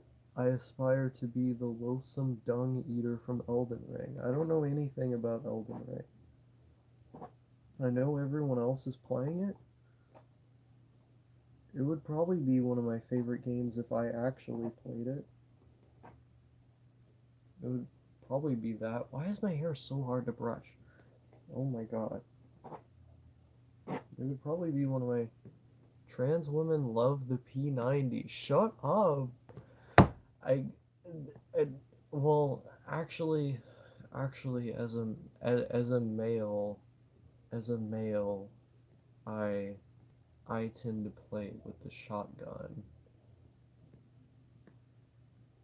It's good. I clocked 500 hours into it pretty decent. I see. As a male, I can say that now. As a straight male, as the straightest male who's ever lived, someone who has definitely not been fucked many times, as the straightest male who has ever existed, I have to say, this world has become problematic. Imagine how good of an advocate I would be. You guys need me. You people, all of you trannies in the world, need me. You need someone like me. Yep. Definitely not engaging in abusive language here whatsoever. My firearm aesthetic is sawed off shotgun. I mean, yeah, that's pretty good. I can smell the straightness on your breath.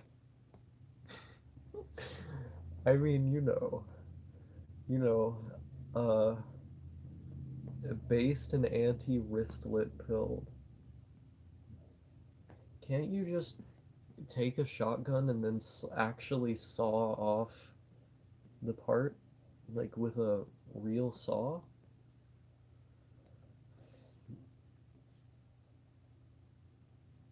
Listen here. There are many things in this world you guys aren't prepared for, and I, as the big strong male of the story, needs to protect you. You need a protector like me. That's a federal That's a federal crime. LMAO, no Osaka, you're glowing. Stop that. Is that really a federal crime? I didn't know. I just asked, is it possible to?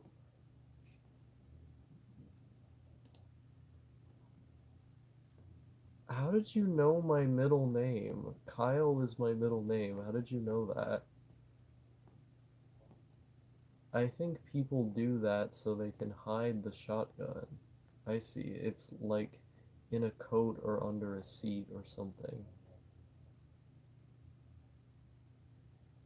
If you, Mark, one other person, and I got into D&D, we could do a series called D&D Pad. Yo, that would be epic. That would be funny.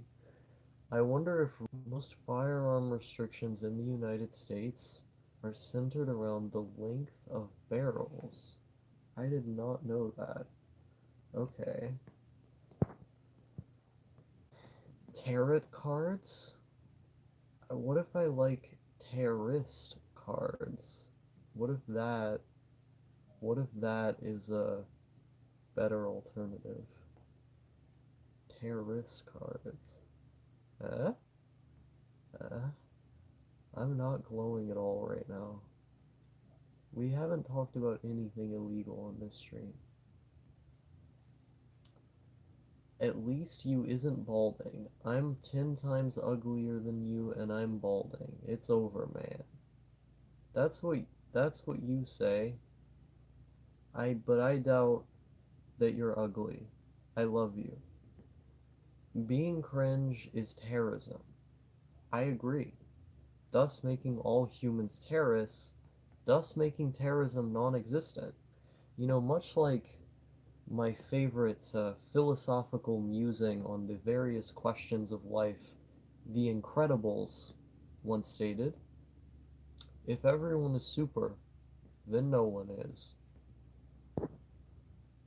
Kiyari-su, do you have cool knives? I should own a knife and take it around with me.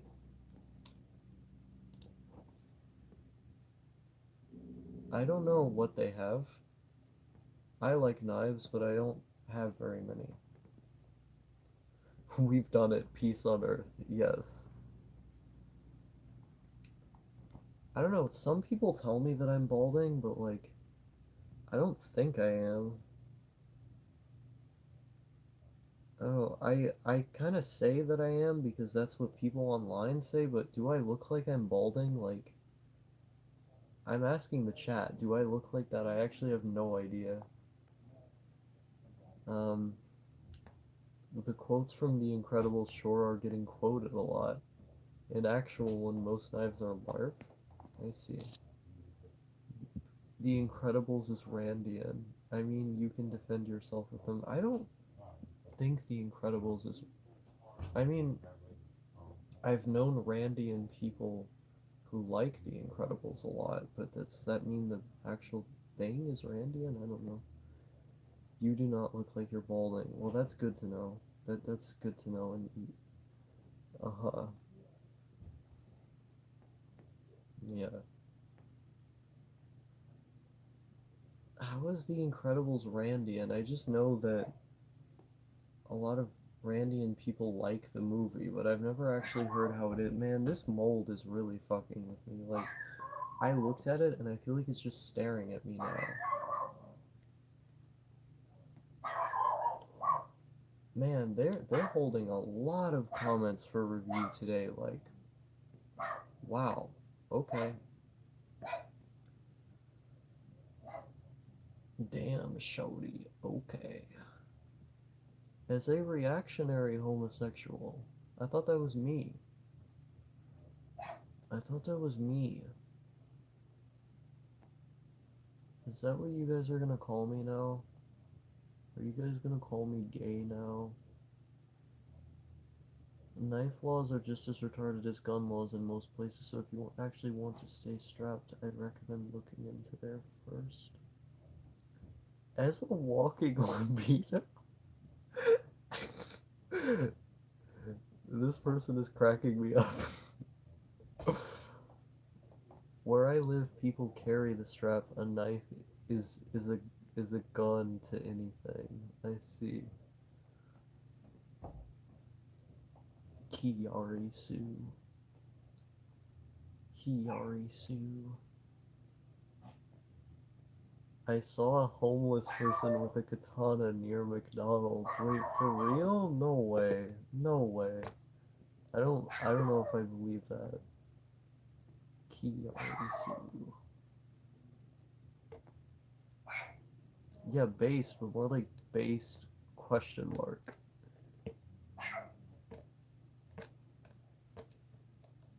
Saying your name wrong is like my new stim. Call him Weeaboo Weeaboo Daryl. I thought that was Michonne, the one with the sword. Homeless person with katana sounds epic. Most sane K poster. Yeah. I don't think, is there such a thing as a K poster? The state where I live, you can carry any knife or sword. That's amazing. That's amazing. Heaven knows I'm miserable now. I'm like if Kiari Su were a person, I've decided. Wait, can you see the... If I just sit this way, I can just play the game on the screen from over here, can't I? I can just, like, play the game on the screen if I sat, like, this way and the camera was here. You could just, like, see it. Just, what? You wanna see me play a game from, like, really far away? Do you like my Godfather poster? You've been mispronouncing my name ever since we met. Not gonna lie, it does piss me off a bit. That's why it's funny. That's why it's hilarious.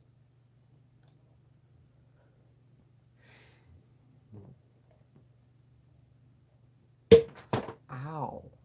That didn't even hurt. It just made a sound. Sounds hurt. Sounds hurt a lot. Don't ask. Okay. I'm gonna do it, bros. Oh, wait, but I have my computer on.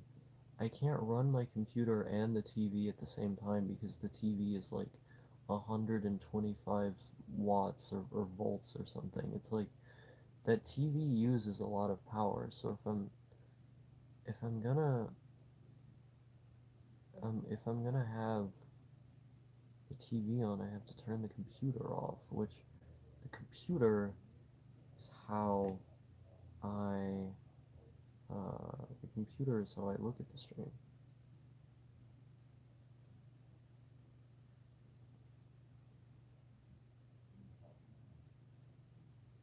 Kiari.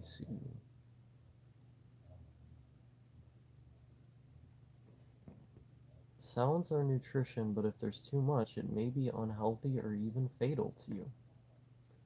Honestly, I think I'd like to live in a quiet world sometimes, just complete silence. I think I'd like that. Anyway, as the straightest male who's ever lived, I'm going to live stream Call of Duty because that's what men do, I guess.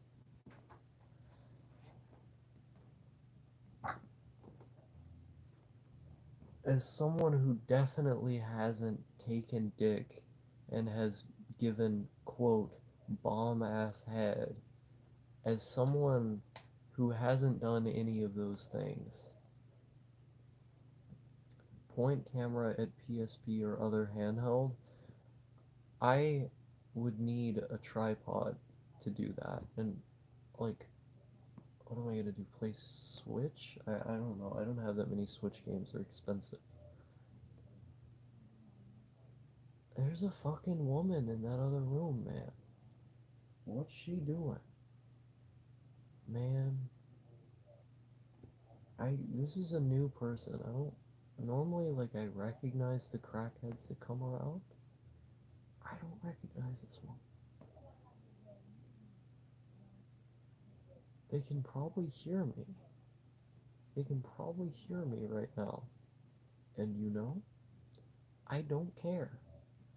Bitch, I'm from South Central Wyoming. You don't know what my power level is.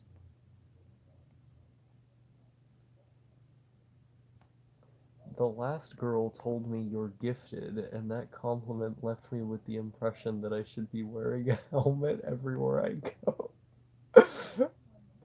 Shouty in the vicinity, yeah.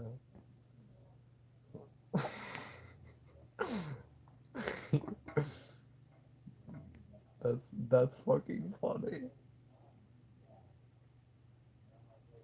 Female detective.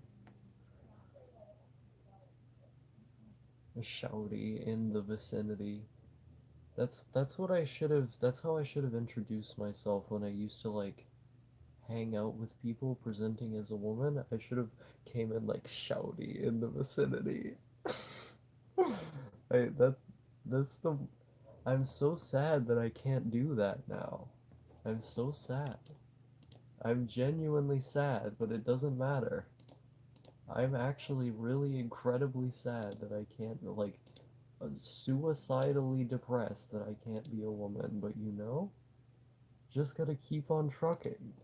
We can just make more jokes about it. That's the real goal. It's my only redeeming quality is my rapid fire jokes. I would imagine there's a bit more there. Namely, that you're a hole I can put my dick in. Oh yeah, as a male, I've got my sight on you.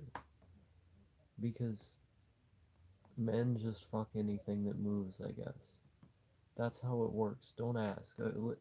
I'm I'm just providing answers. No more questions. Okay.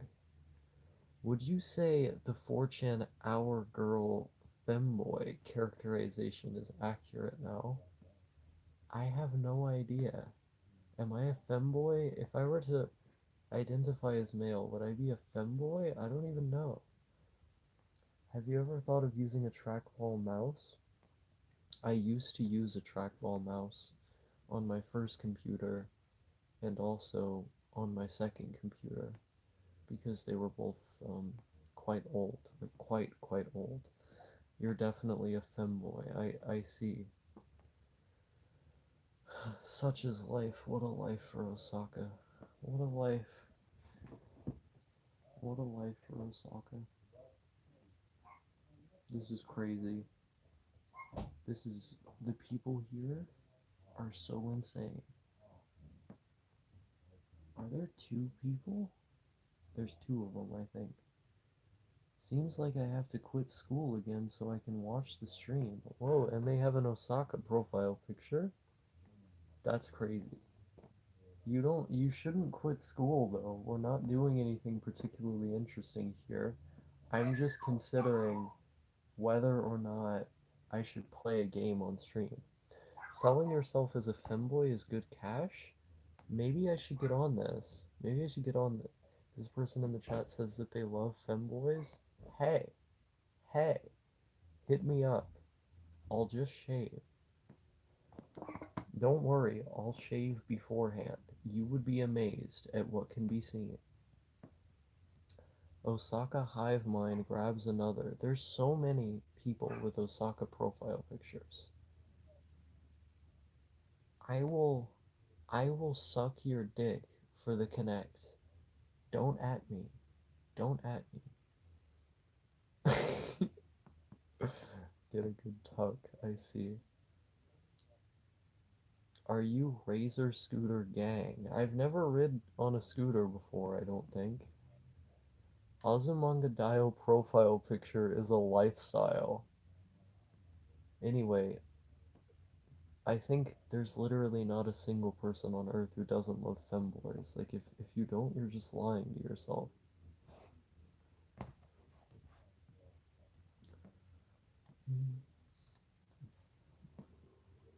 I'm a slut. That's all you need to know. I'm gonna play this game, but I'm scared of bending over to go turn the thing on. Luckily, the pants I'm wearing are not. I'm not actually gonna bend over, but luckily, the pants I'm wearing are not. You know, they de-emphasize the dump truck I carry back there, which is I have like a weirdly big ass for a skinny person. It's weird. I seen someone named Osaka or other, and I absolutely thought it was you because they had the same aesthetic of strange Osaka memes. It happens. I'm in I'm infecting people's brain with my reappropriation of 2007 4chan meme culture. One day, I'm gonna be all of the 4chan memes, and people will exclusively associate those characters with me. It was Twitter too, yeah. That never gonna see me on there unless the eventual Osaka Syndrome OnlyFans comes into existence. Listen, I have to make a living with 1.7k rent in Portland somehow. You don't understand. Imagine, listen, I'm not trying to brag. Listen, I'm just asking questions.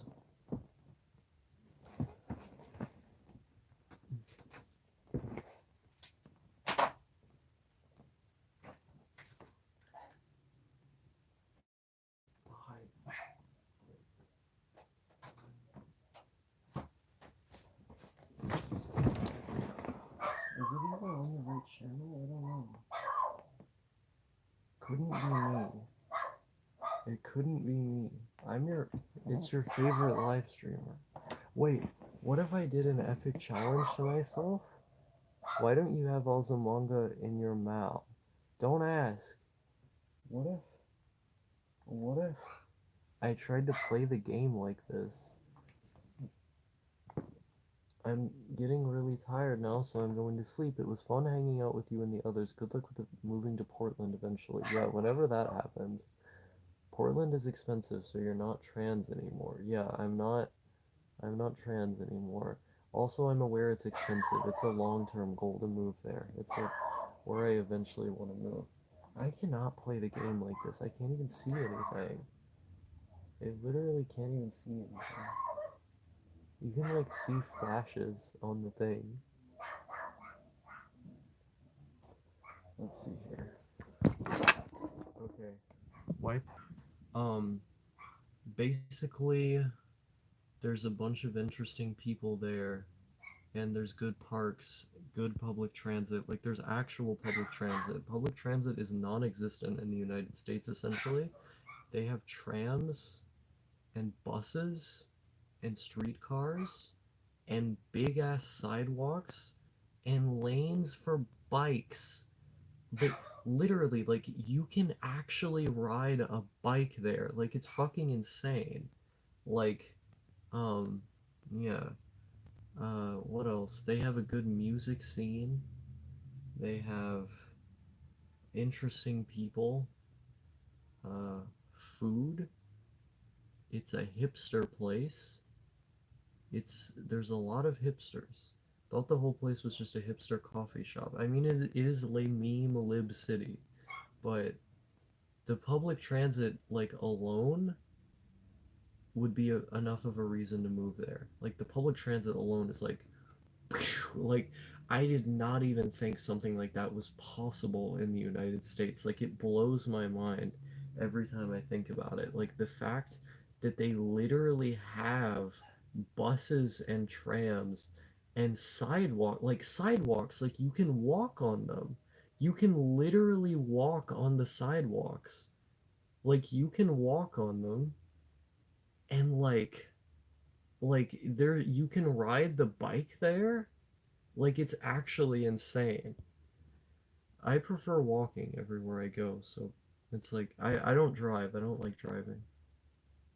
I know a lot of people there that rent rooms for like 400 bucks. I never thought of it as super expensive, but I've lived in Seattle and Chicago. How? What $400 rooms are they renting? I've never heard of this. I can get a pound of weed in Oregon for under 600 bucks. Crazy. How much is that in kilograms? That's like two. Is that like 2 point, or is that 1.5 kilograms, or is that 2.5? I don't remember. What is that in kg? How many how many kilos is that? Or wait, no, I'm being retarded right now. Kilos is less. Kilos is less than pounds. That would be like, wait, is it 1.5-ish? Am I just retarded? I literally knew the metric system at one point, but it always like 2.2 pound is 1 kilo. Okay, okay. Yeah, like for some reason the metric system always fucks me up when it comes to weight. I don't know why. Like my brain just goes pounds. Like I'm good with kilometers and meters and like all the rest of the measurements in the metric system. Weight for some reason just fucks me up. I don't know why. Like when you get to the bigger numbers. Um, I see, I see. 1,000 is a key. Yo, been a long time. Chris from Yo, Trapped in My Psyche. I haven't seen you in forever. I haven't seen you in so long. It's been a long time, man. Okay. We're gonna do it. Every hoe will know that I'm proper. Wait, I have to go now too. Hope I can watch longer next time. Yeah, it was nice having you here. Wait, am I gonna have to hold the thing as I play? No, I'm not. I'm not deranking just because of that. I can unplug it because the thing falls down otherwise. But now you're gonna. If the thing falls for even a moment, you'll be exposed to how disgusting my room is. I gotta go too. Wait, is it actually like. Am I having issues with my screen? Is there humans in this game? Yeah, no, people still play. Also, bye, Mullaboom. Good luck, Osaka Syndrome. Good luck to you as well. I think my screen is like flashing. You know, people still play. I've been playing this like every stream I do. Every stream I do, I end up playing this game. How are you doing nowadays? Originally subbed for Hikikomori content, but haven't seen any of that in a while. You know, ups and downs. I think, what the fuck? Bro, am I gonna have to go behind my TV and start whacking shit again? Did you see that? But, no, generally better, I would say. Wait, what Black Ops is that? And still servers are up. Yeah, Black Ops servers are still up. I play this game all the time. All the time. All the time. My Japanese has progressed so much since we last spoke. I can imagine. I mean, what did we talk 2 years ago? It would progress a lot in that amount of time. That's crazy. Shit going crazy though. Oh, this is my favorite map. This is my favorite map in the game.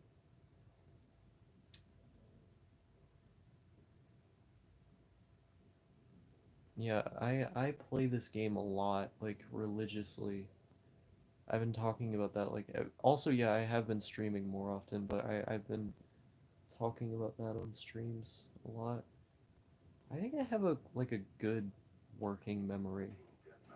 Like I can hold uh on to short-term information like a lot of it at once and I can I can keep track of those different threads pretty easily. Because when I was like trying to learn German, when I was in Germany, well, I died. While I was in Germany, I like the way I wrote notes was so chaotic, and yet I remembered and understood all of it, like notes about grammar, vocab, little drawings I did, like stories I told about the words, like random. I'm not trying, by the way. I'm literally not trying. But like all this random shit, right? And like it made me think like, damn, my working memory is actually really good. Like I think if I just like continued having like a good diet and like was like active and like applied myself more, I could do some pretty cool things. I think like the biggest killer of myself is like myself. You know, like if I believed in myself a little bit more and was like consistent, I could probably do some impressive stuff. Sub from NL here, by the way. Hello. It's nice to see another Dutchie. There's quite a few who watch my videos. I can only remember obscure stuff that I care about, but it doesn't I but it doesn't if it doesn't pertain to me, it's in and out very fast. Yeah, I tend to remember stuff I'm interested in the best, of course. I mean, who doesn't operate that way, but I tend to remember a lot of stuff I don't intend on remembering as well, like just conversations I have and stuff. Like I'll remember the whole conversation like years after, and then I'll just bring it up, and it can like freak people out. COD gives you abs, right? Yeah, I'm literally. We're getting fucking reamed in this game. Holy shit. I mean, it would help if I wasn't streaming. It'd help if I wasn't streaming because then I could actually pay attention. This is. This is the difficult thing, right? At least it's not CS where you D rank. Kind of. My bitch is being silly again.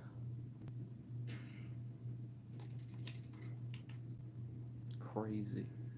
I'm sorry that I'm a burden to you, father. Who is that? Who is your father? Are you like referencing something?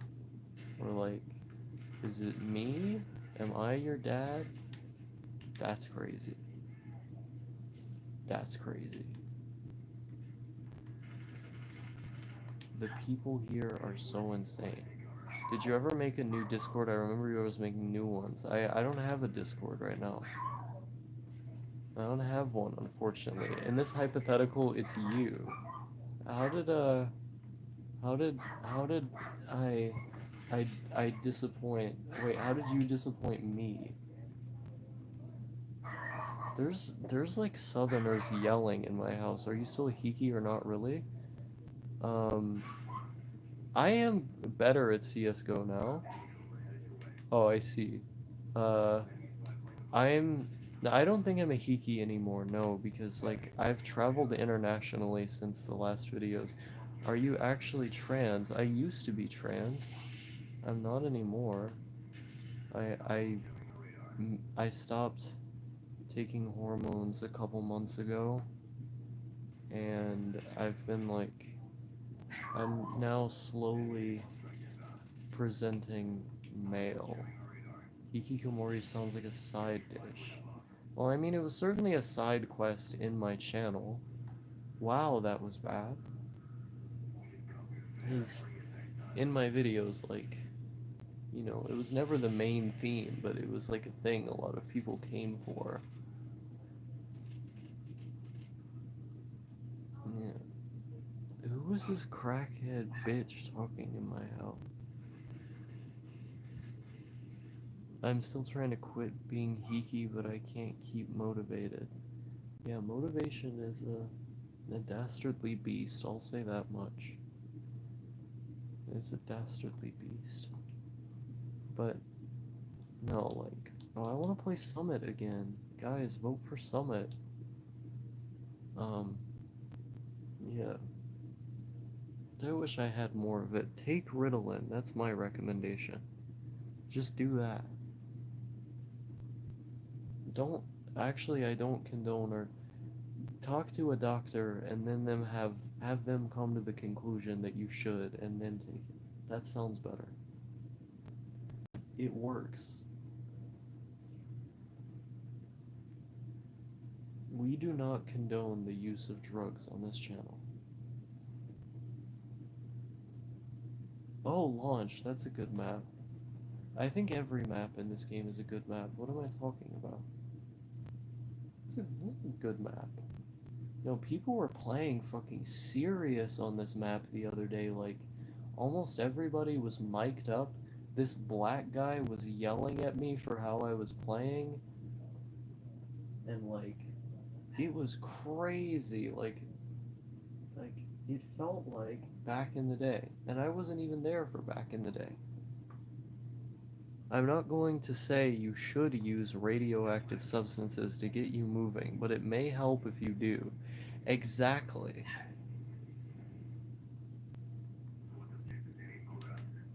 I would never. I need to start talking like an alt-righter. I'm playing the game through my phone. Like, I'm watching the game oh, that was dumb.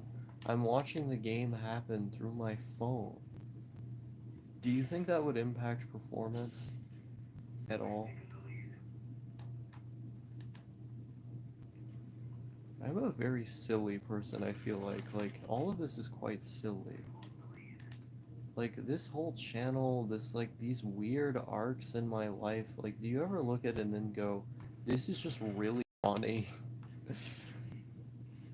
like, like, I don't know what's wrong with me sometimes. I feel like I'm emblematic of a certain kind of lost youth in our society, you know?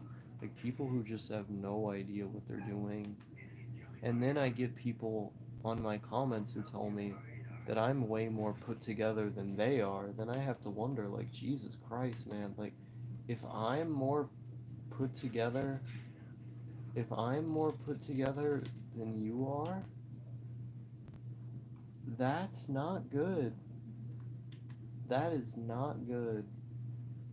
But it, like, I can relate. That's why I subbed. Yeah, it makes sense to me. Oh, fuck, fuck. I thought it was one of my guys.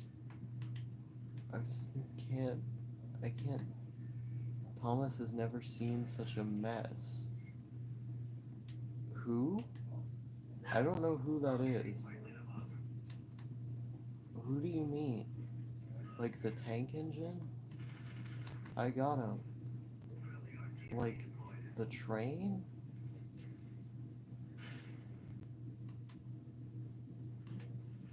What? That's crazy. Oh, because it's oh, I see. I see. I think we're all doing the same shit. You're just bothering to put a camera on what you're doing. That's why we can relate. Yeah, it makes sense. People get attracted to me because I can word things eloquently sometimes.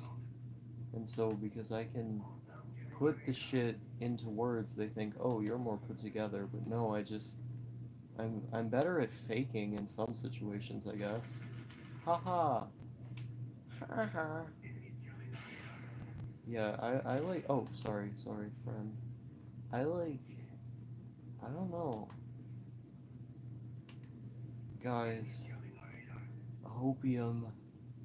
Can I, can I get a GF? In your humble opinion, vote now on your phones. Vote now. Never mind the fact that I've literally had multiple in the past, but vote now on your phones. Can I do it?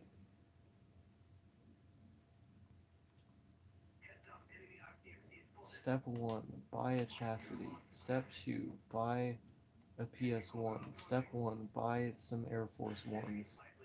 I agree with this prescription. I've been stepping on people. I've been stepping on people in my Air Force Ones. Bros, we're all gonna make it. Look at every comedian RN making podcasts. People craving it. This is true. Wow, that was bad. I'm I'm like not even trying. Don't worry guys, I can totally get a GF with my Call of Duty Black Ops skills. Just wait. You don't even know how good I am at this game. Like when I show the bitch how well I'm doing, they're gonna be like, wow, Osaka, damn, Osaka, damn, Osaka, crazy, wow, wow, damn. That's what they're gonna say. Just you wait. I don't like Villa that much as a map, but I don't care. That's what they're gonna say. What does tryhard Osaka look like, I wonder? I just run around with a big chain. Damn, Osaka, damn. You're like up in my grill and shit. Fuck. That's what they're gonna say. You just wait. Like, I'm gonna walk up to the bitch, right? And I'm gonna be like, hey yo ma, what's good? Hey yo ma, what's good? You wanna go to the beach room? And then she's gonna be like, damn, Osaka, damn. That's how it's gonna work. You don't even know. You don't even know. Like, the moe moves that I have are incomprehensible. Akibo Corpus Rapid Fire. moe moves. I'm out here making moe moves. Listen, how many, how many, how many dempas out here how many female dempas out here are ready?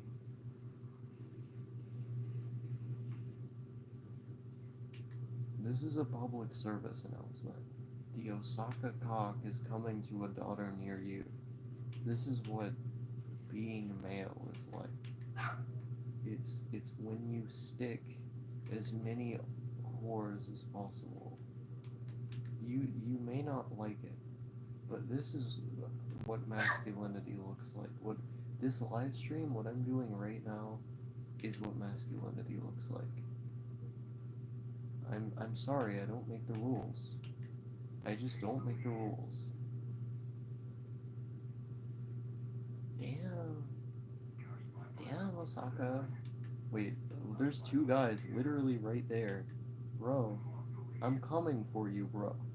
Fuck, I got a mine. I ran into a mine. I was gonna shoot him and then shoot his friend. Having a daughter is now a more dangerous endeavor.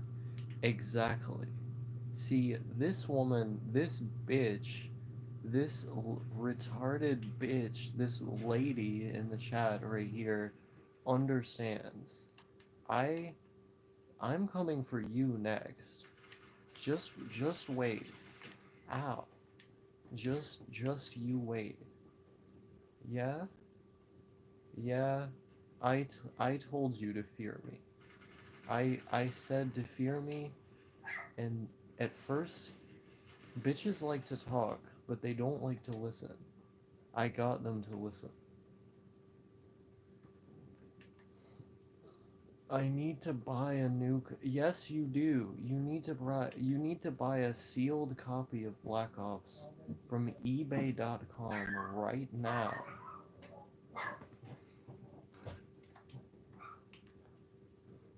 Listen.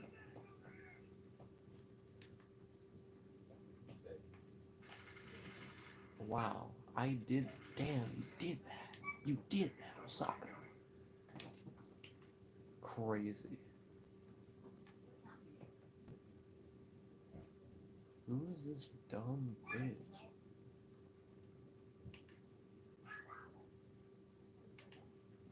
Hey, boy. Damn. Damn. Wow, Osaka. Wow. Wow. Well, I'm gonna head off. Night, guys. Good night, DZ Dog. It was nice having brunch with you. I change my identity every week. I'm a pass out. Good night, y'all. It was fun shouting obscenities at you. You too. Good night. Sleep tight. Don't let the earth critters infest your brain inevitably as they tend to do.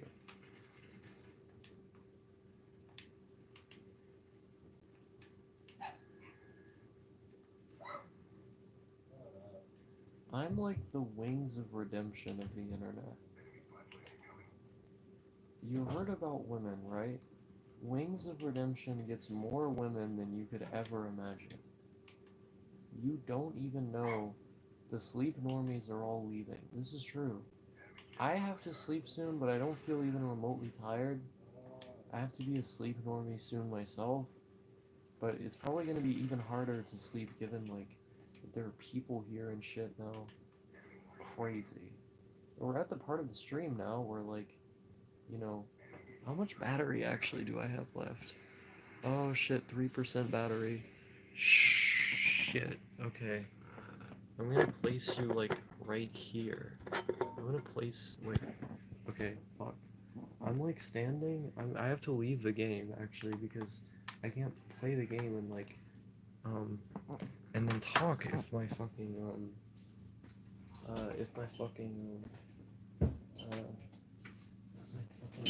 my shit is all fucked up. Okay.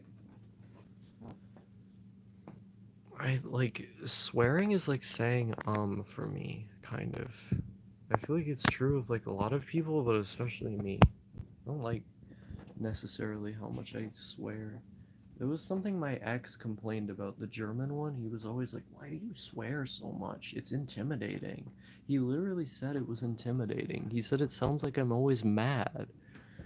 And I thought, this is just how normal people talk. It's like you swear in like every other sentence, right? That's how it works, right? But he literally thought I was intimidating for swearing so much. He thought I was always mad. Maybe that was on account of me being a domestic abuser, I'm not sure. Don't buy video game download and transfer to hacked PS3. Um, Having physical games is cool though. I like having physical games. Disc rot is real, just like brain rot.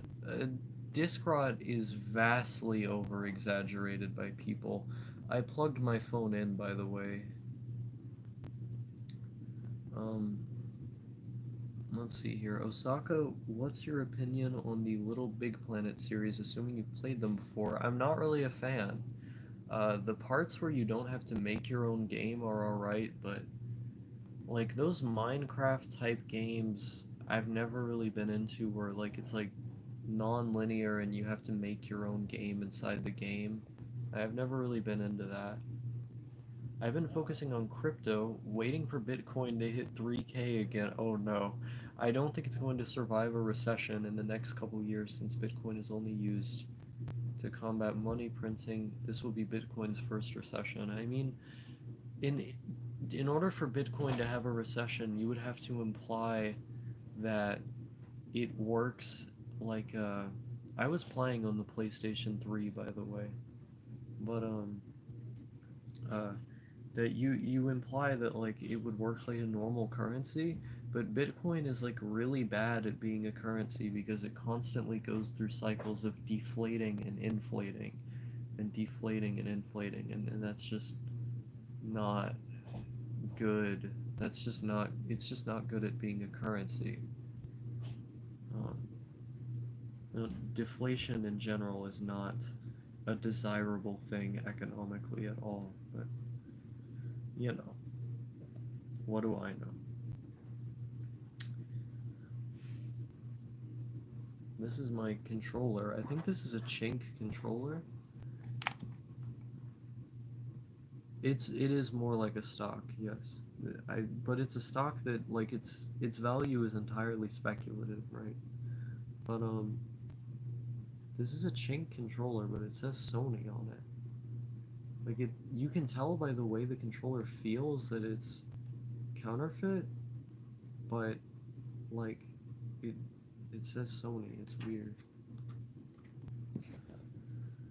I think this was better than recording a video. I mean, I got my thoughts out, but I couldn't make like an interesting story out of the detransition thing. And I tried recording a video and I was just like, this isn't an interesting story. Maybe I'll make one. Maybe I'll make one like fucking like after after I don't know, like fucking like after um I'm getting really tired right now actually. This is normally way past after I sleep. Forgot what I was gonna say. I'm just fucking sleepy. When did you first hear about Bitcoin? I heard about it in high school in 2010. Friends were buying drugs on Silk Road. Silk Road didn't exist in 2010, did it? I thought it didn't emerge until I thought it didn't emerge until like 2011 or like 2012. Um, the farmers market was the one that existed before the Silk Road. That was the first marketplace for this sort of thing. Was the farmers market. Where I think I first heard about Bitcoin from my dad because um, my dad was really invested in the the trial of Ross Ulbricht, and I think he called him like a hero or something at the time. That Ross Ulbricht was like a hero for freedom, and then I heard like Bitcoin is like this thing that like people use for that. That's how I knew about it. So like 2013, I first heard about it. I think that was when Ross Ulbricht got arrested. But yeah, no, my dad really admired Dread Pirate Roberts. I used to hear him like sing his praises when the whole thing happened. Oh, they did him dirty, and all this, right? Fake controllers feel very different from real PS3 controllers. I know, right? And it makes it harder to play. It makes it harder to play. Oh yeah, you were right. Silk Road was 2011. I just checked, then I heard it first on a conspiracy site, and then I heard it again for Silk Road. Yeah, it's funny though because Bitcoin is literally less anonymous than a bank, because at least with a bank, you have to get a warrant to search for somebody's transactions. With Bitcoin, you can just look at someone's transactions publicly. It's literally less private than fiat, because the advantage of cash typically is that it's not traced back to you. Yeah. Monero is actually the real anonymous coin. Monero is what people think Bitcoin is. Yes, that is true. That is true. But even then, like, there are ways that a Monero transaction can theoretically be watched. For example, the little spyware chip that's inside of everyone's computer, the Intel management engine, and the what was it? AMD has their own thing. I forget. They have their own spooky thing. Like the NSA just listens to you through that chip, right? This is why you need uh, a Libre booted computer. I have the Intel management engine removed. Good, good. Um, this is why you need a Libre booted computer, guys. Core boot isn't enough. It's not enough just to neuter the ME. You need it completely removed. You can flash it off BIOS. Wait, type in chat Libre computer. I have two. I have two.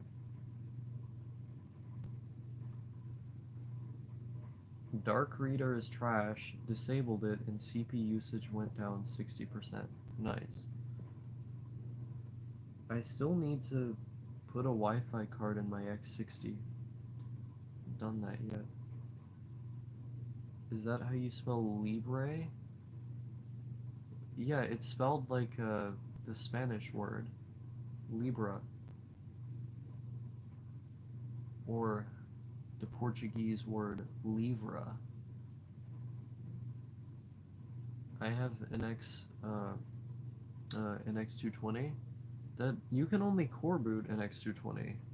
Yeah, the X220s are core booted, which only neuters the Intel management engine. I think it removes about 80% of the functionality, but like 20% is there. I disabled my mic completely in Windows and I can't figure out how to re-enable it. This is so sad.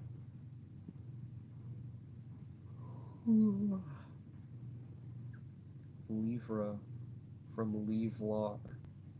Hello, Margarine. Never seen you before. Margarine.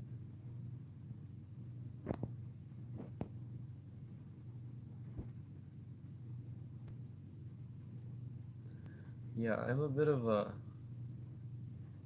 stream more often, por favor. I plan to. I enjoy doing these. I tend to do them pretty sporadically though, like it's usually just whenever I'm in the mood. So if I'm in the mood, I'll do more. I think people like the novelty of only seeing them, once a week or once every 2 weeks or whatever. Some ARM-based computers don't have Intel Spooky. That is true. That is true. But you have to look. What are those big like server type machines that people like? The Talos machines or whatever they're called, right? Talos something? It's debatable if IME really does anything. It certainly has never been used to convict anyone in court. I mean, yeah, of course, because that would imply that would imply that they're unlawfully collecting information. But I think if it's not the government, it's Intel, and if it's not Intel, then it's it's the government looking at, or if it's if it's Intel, then it's the government looking at Intel. I'm pretty much fine with streams whenever. I kind of just like to listen to someone talk about random stuff while doing something else. That is the appeal. That is the appeal. Um, I usually try to. It's weird. I usually try to get to like 5 hours with these streams now, which is like the most scheduled thing about them is I try to get to like 5 hours. It's hard to see. It actually hard to imagine pings anyone without anyone being able to prove that. I think it's likely more useful when accessing a physical device. I mean, fair, but you have to consider that like it it takes control of the entire system,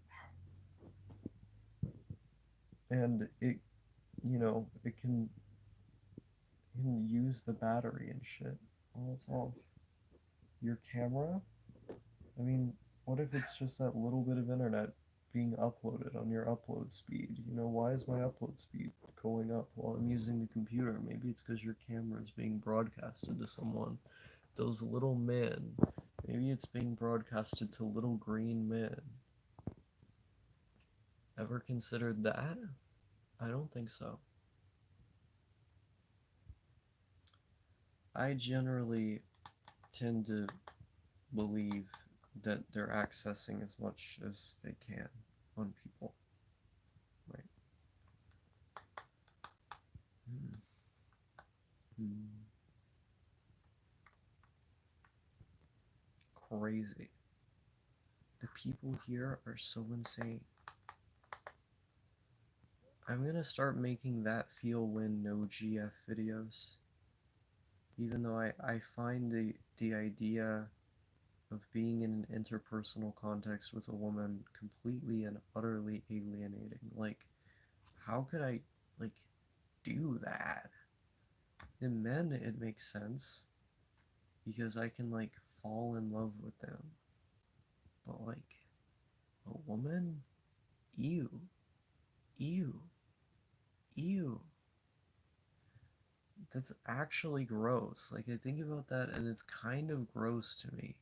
What does that mean? I don't know what that means. I don't even know what my gender is. Case closed. Fuck it 2022. That's my new motto. Fuck it 2022. The problem with men is that they constantly want to talk about their dick size. Like, okay, I got it, but if you constantly need to talk about it, it's kind of a sign that you're insecure about other things, and maybe you should just focus on doing well in bed, which is way more important than the size of your dick anyway. Just a thought, just an idea. I'm not making any definitive statements, I'm just asking questions. The problem with men is that they're all, like, really, really insecure. Like, insecure about like literally everything. And it's really off-putting, but I'm also attracted to them. And then it's like, damn, shouty in the vicinity. That's all I'll say.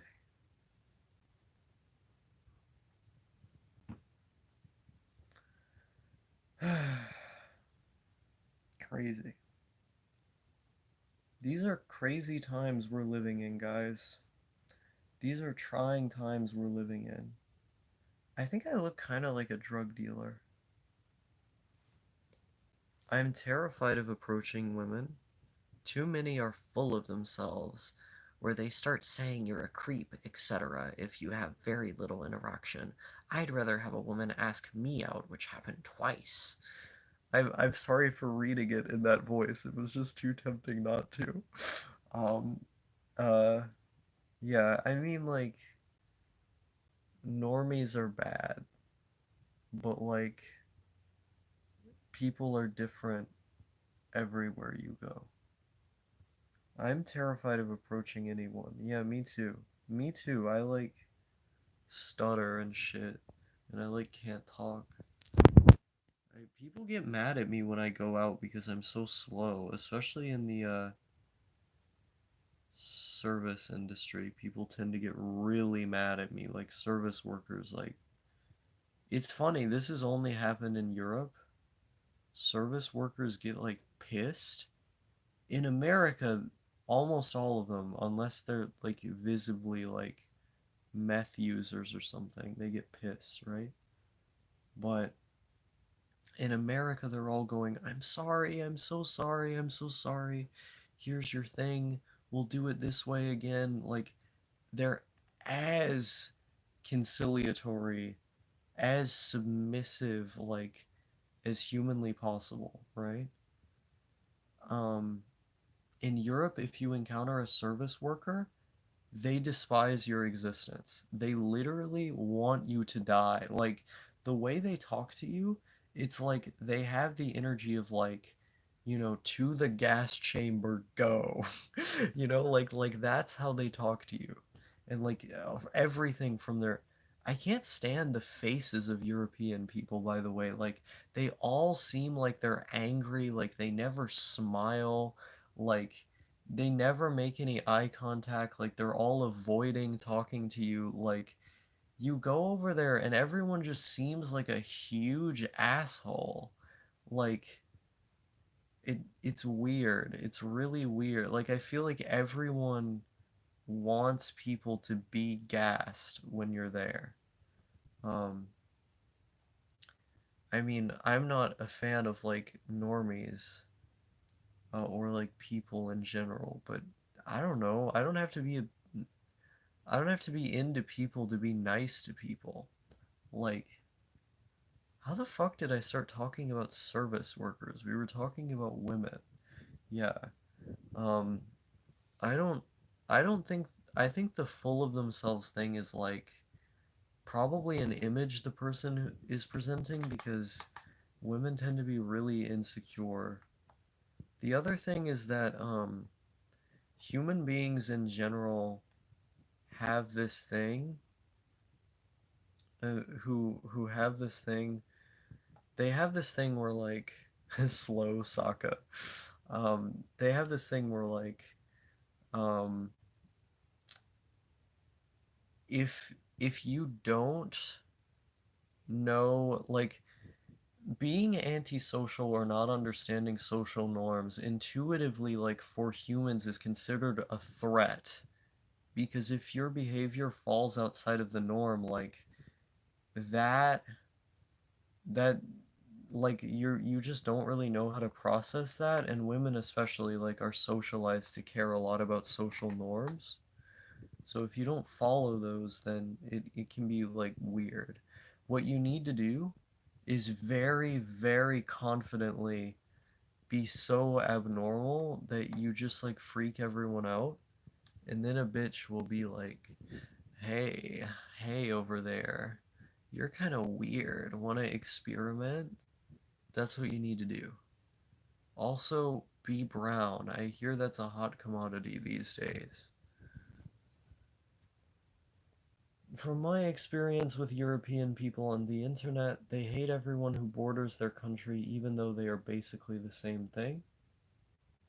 I think I've noticed a similar thing. Um, Germans really hate Slavic people. They go, "Oh, Slavics aren't even European," but then they'll go, "Oh yeah, Europe is like this beautiful place. Like we're all European and it's amazing." And then they go, "Oh no, no, no, not those Europeans. Not Slavs because they're like their own thing. They're like not even Europe." Like that's how they talk about it, right? And they're like, "Wait, you were just talking about how beautiful Europe is and how you're all like one people and how it's amazing because of Angela Merkel or something, and now you're saying that like Slavs are like subhuman because they have like more traditional values or whatever." Like I don't know. It's weird. Are you going to change your channel name again? Absolutely not. Absolutely not. Um Osaka Syndrome is here to stay. I think once I found that name, it was like the perfect name for my channel. Like I don't think anything embodies my aesthetic or my brand better than this. Like I feel like the name changes for so long were a product of me searching for some kind of brand or proper identity for the channel and then never feeling satisfied with it. But then after I came up with this one and I started using all the iconography that I use, it was like, yes, this is just one art piece. Like this all goes together. It all feeds into one another. It's perfect. I think it's just perfect. Also, everyone from Poland knows C++ and codes cheats for CSGO. That's true. For some reason, I can no longer interact with anyone more than 3 hours without feeling sluggish and mentally drained. Not sure what happened to me. I still VC and etc., but I like texting more now. Modernity, maybe. I don't know. Osaka in the name equal amazing. Then maybe you just need more variety. Trapped in My Psyche was the best name that fit me. Took a bunch of names to find a nice match. Yeah, it sometimes you just need to experiment for a while. I really like this one. In fact, I need to make like a new Osaka thumbnail for this.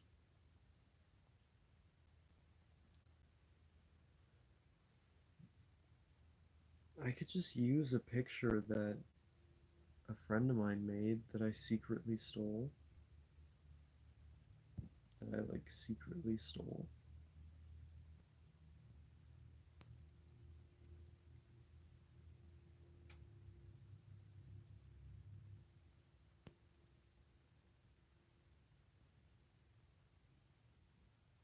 Hmm.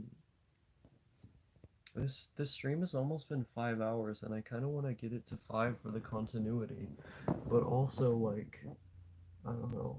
Do I like? Is it like worthwhile? I don't know. So I'm really sleepy right now. Like I actually feel like I'm gonna pass out. I really need to sleep, and also like I have much more to say. Ask me questions. This is a Q&A stream. We've been getting we've been getting we've been getting carried away.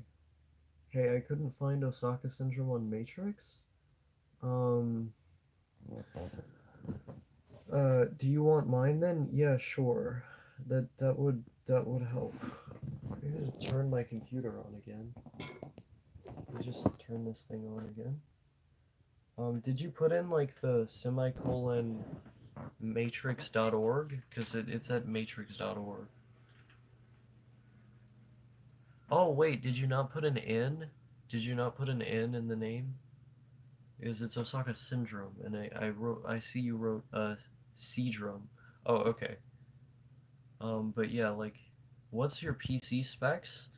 8 gigs of RAM, 1 terabyte hard drive, 1080 Ti. 1080 Ti. I don't know how good the motherboard, the CPU. What's the CPU?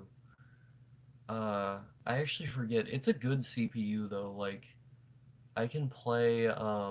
Was it Intel i5 two 2500 or 2500 with what is it, three something gigahertz? Yeah, it's a decent PC. I can play. Have you ever colored your hair? No, I haven't. Um, I can play like the second Wolfenstein on here, the new one. Do I still live with my parents? Yeah, I live with my dad. My parents are divorced. My parents are divorced.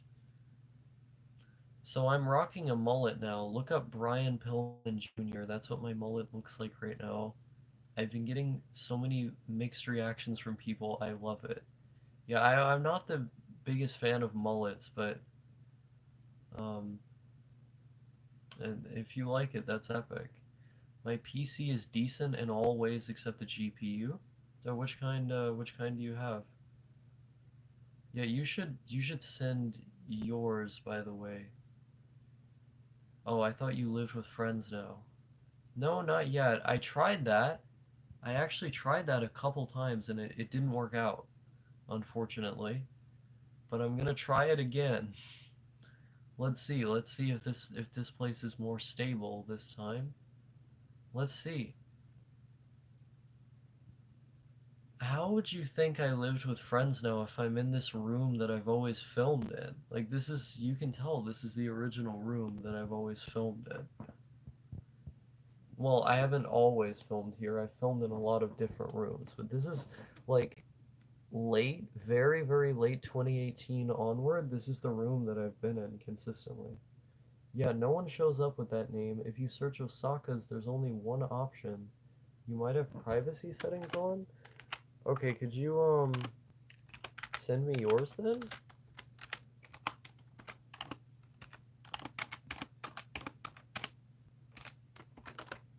Let's see if my fucking thing works. Living with friends is different than actually being friends with one them. You might not like how they are. I think that's a meme for like people who don't communicate very well with each other, and also for people who are like not very accepting of like different types of living styles. Like I'm very, very affable with the way that I live. Like I do not bother people.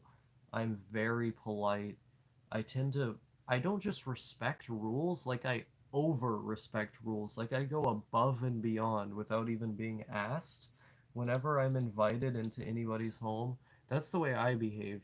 But like I just straight up don't care if people are like loud or sloppy or like a neurotic or something. Um, these things I don't care about because because I'm used to living with people who are like actually insane. Like I've been living with crazy people my whole life, so like why would I care if someone is like kind of weird or whatever? What am I, some kind of cuck? Was I born yesterday? Am I gonna have an aneurysm every time someone is like a little annoying? I don't even know what feeling annoyed is like. I'm the friend that will randomly wash your dishes when you don't even ask anyone to. When you come back, everything is clean. I hate seeing dirty dishes. Yeah, I just don't care. Like I don't care what anyone does or thinks or how they are. Like I'm extremely adaptable and accepting uh, to different environments and kinds of situations because I have to be, right? Like it's the nature of the place I'm at and the way I've been throughout time.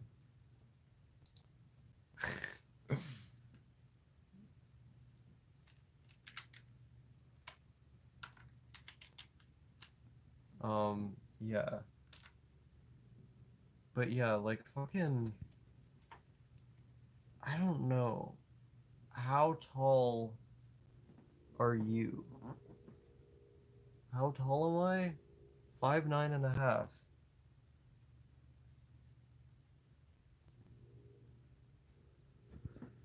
Okay.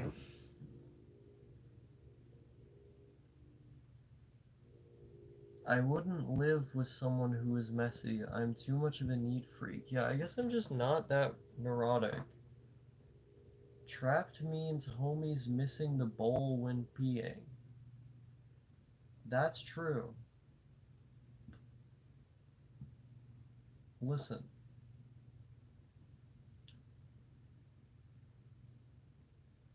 Listen. There are many things in this world. I don't know what they are, but they exist. That's all you need to know. All you need to know. There's about 5 minutes until we reach the 5 hour mark. We're almost there. Opinions on cats? I like them. I like all manner of animals, all forms of animals. I've had cats all throughout my life. You know, my first pet was a cat. My first two pets were cats. Yeah, I'm a fan. I think they are generally easier to manage than dogs, which is kind of the appeal, right? Like they just kind of do their own thing. I like watching them be like hunters. They're the more wild ones are very good at keeping mice out of the house because we have like a mice problem. Like sometimes you go in the kitchen and there's just a fucking mouse. The cat is great at taking out those mice. Like I'm so glad we have this cat because of the mice. Um, you remind me of Mormon Shaggy. He has a YouTube channel as well. I don't know who that is. OMG, so you are saying unicorns exist and do leprechauns?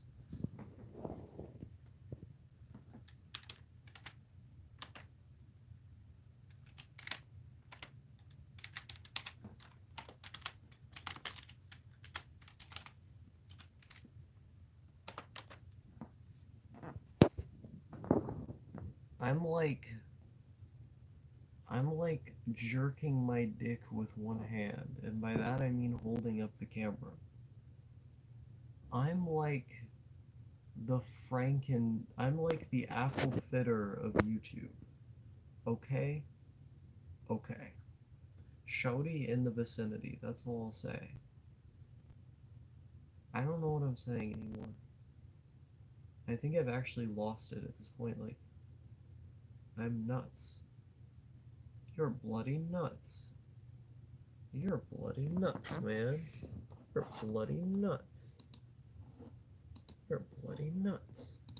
Okay, if this person is my copy, I need to compete with them, okay? You're bloody nuts, man. You're bloody nuts.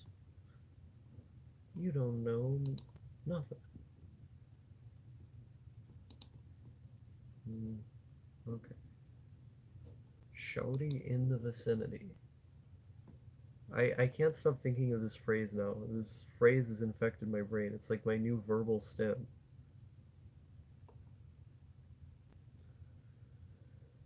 Okay.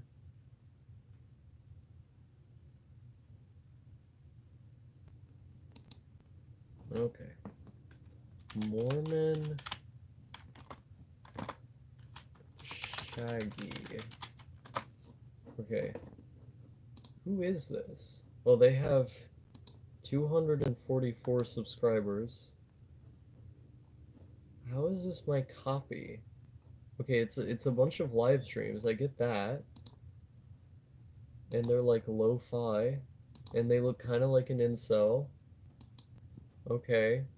Shody in debate room. Uh-huh. Uh-huh. Shody in debate room. Damn, Shody. Are you a fan of rhythm games? If so, which ones? I like I like Ozu, DDR, uh the Guitar Hero games are fun. There's a couple ones. There's a couple ones. I can't remember though, not off the top of my head. There's a couple ones. Oh, Parappa the Rappa, that one's really good. And Jammer Lammy. Uh, no, there's a couple. There's Fantavision. Fantavision is really good. I can't think of any more. You're taller than me. That means you can kill me in a self-defense situation. Hey, ain't that the United States of US of A? Indeed. No, I don't think this channel is like my channel at all. Like maybe on like a shallow level. Like I haven't watched the videos yet. It just seems like someone who's like kind of schizo, kind of 4chan, and they stream. Like how did this person get? All right, Speds, let's get federal. Time to glow. Yeah, this person definitely got their audience from like 4chan. I mean, I like the aspect ratio of his streams. It's cool. You can also kill Kendrick Lamar in a self-defense situation. Damn, I'm taller than Kendrick? I didn't know. Yeah. This definitely seems like a person who got their fame from like 4chan, right? I mean, okay, those are the similarities. I've yet to find got an audience from IBS. What is IBS? Am I gonna sound like a normie for saying that? What's irritable bowel syndrome? Is that what you're talking about? I don't know what you mean. You watch this Coach Red Pill? Subscribe to Donald Trump on YouTube, okay? Ralph Inga or Ethan Ralph.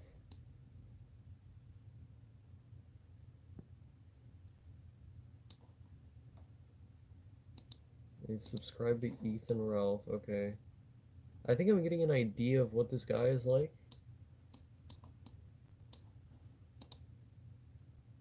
Internet blood sports. Oh, okay. Okay. Okay. Yeah. I can tell by the subscriptions. Yeah, this doesn't really look like my content.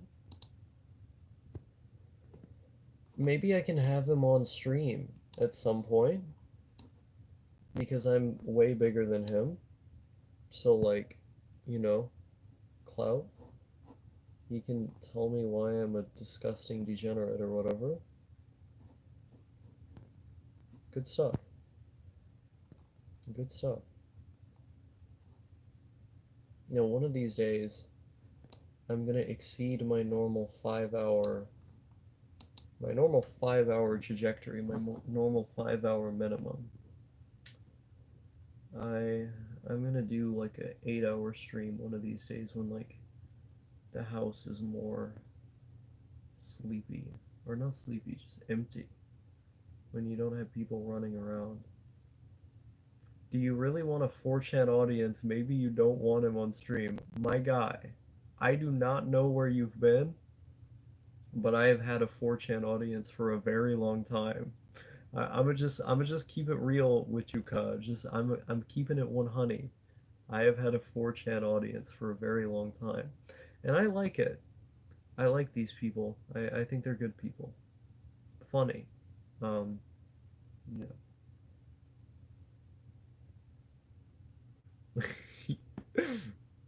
Keeping it real with you all the way to the bedroom. For real, cuz.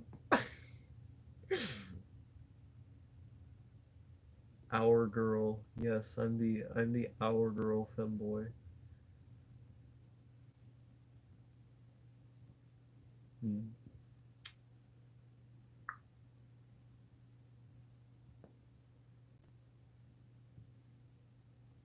We made it to 5 hours, but now all of a sudden there are a bunch of people joining stream. 18, 19. Will it be 20 or will someone suddenly drop off? How is there 19 people viewing the stream at like 1 a.m.? Like it's almost like 1 a.m. It's 5. No, no, it's not 5. It's like 1 a.m. It's crazy. There's like, who are all these people showing up to the stream this late? That's crazy. That's crazy. I'm not used to that. I mean, I'm used to like most of the people like being nocturnal people because this is a nocturnal journal of an automatic rap fanatic. That's my live stream. Um, but generally the best numbers that I do are like in the daytime, like after everyone gets off work. I guess it's just because detransition is in. Yeah, we were at 21 just there. But I guess because detransition is in the title of the stream, like people pop in and show up and then they're like, "Wow, facial hair." And then they leave, right? I am not tired yet. I took a huge nap at like 12 p.m., so I'm just playing some I IBPK while listening to the stream. Sounds comfy. Sounds comfy, my friend. I feel really tired, to be quite honest with you. That's why I keep having like random slow moments, random Manhara moments. But I I'm probably knocking out in 1 hour. Good deal. But I I don't know. I'm just like crazy.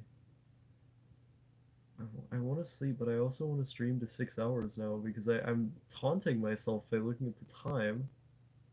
I want to stream until 6 hours. What do you think? Vote now on your phones. Are you detransitioning or is it just a meme? It's not a meme. It's not a meme. No, I explained it in the earlier part of the stream. I don't really feel like explaining it again because the stream's about to end. But yeah, no, it's true. Or stream until less than 10 people are watching. Wahahaha. Yeah. So normally, like, the lowest it's usually at one time is like 8. Like, I almost never have less. I don't think I really ever have less than that unless, like, the stream just started.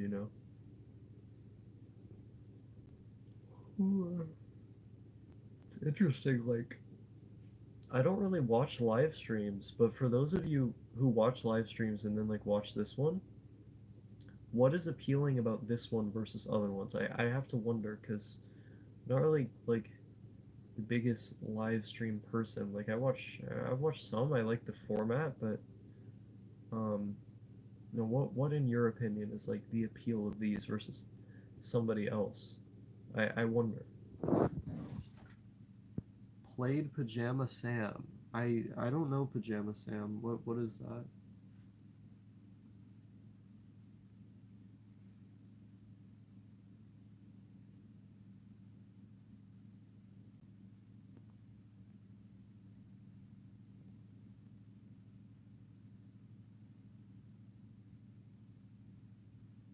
I'm watching because the it is the only way to talk to you. LMAO. Yeah, I mean that's the sad state of having been friends with me, right? Like I'm a pretty isolationistic person, so if you like me, like you kind of have to catch me when you can catch me. Like I'm so antisocial, it's actually insane. I don't really watch live streams either unless I'm specifically there for somebody who's an authority on a game, like Shroud, for example. So for you, like the focus, the focus is more game oriented. Like you like the strategy that people are putting out, and then you can kind of analyze it. Comfy, and you respond to chat because low numbers. Yes, it would be way harder to have this approach to streaming. There were high numbers in the chat, but I would probably still try anyway. If I was on like a big stream, I would still try to respond to everybody. It would be less comfy though because the more people there are, the more you're aiming for the lowest common denominator, if not on purpose, then incidentally. Most streams I see are just too big. The audience doesn't really end up ever interacting with the streamer unless you pay up. With the smaller streamers, it feels more chill. Makes sense? Uh, Probably the better viewer interaction, or just the fact that this community is more relatable. Yeah, I've really accrued like a lot of people of a particular strata. Like this is kind of a microcosm of certainly a phenomenon that exists in people online. Um, if you stream again, can you play 2000s Flash games, please? Oh yeah, 100%. Um, there was a stream I did like a long time ago, where I did that. I think it would probably be comfy to do something like that again, or just generally like play games from the computer. So many of these I'm just doing from my phone, which is comfy in its own right, but a more traditional type stream would be cool to do as well, I think. I watch a lot of streams, so the comfiness here is unmatched for real. Thank you. So I appreciate that a lot.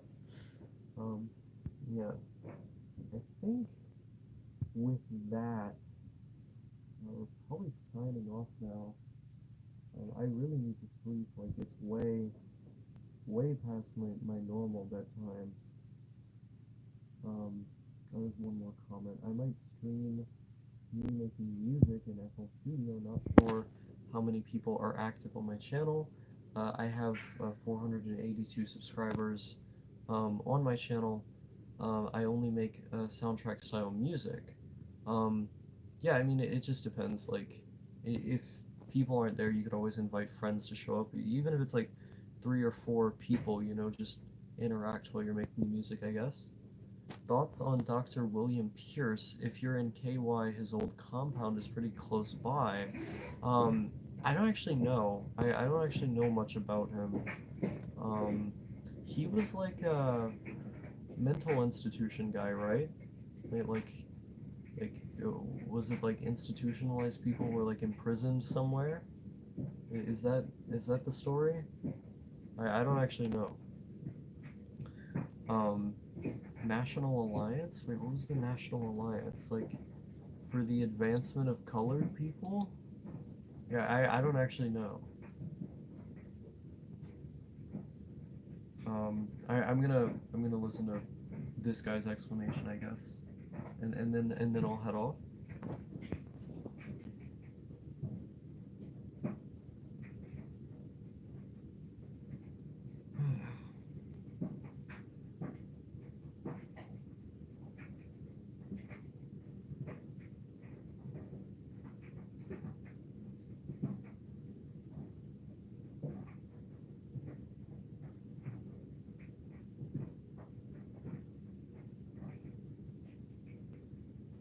It was cool talking to you again. Yeah, you too.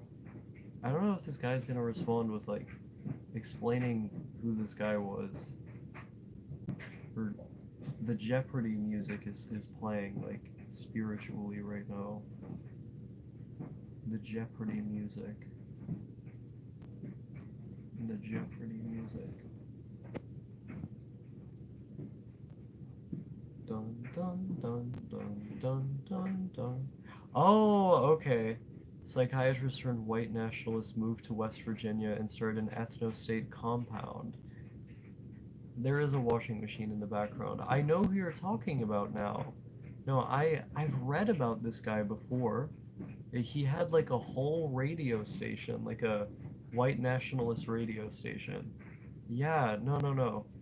Um, I could I could visit that before I move out of this hellish state. Um, yeah, no, thank you for bringing that up to me. And with that, signing off.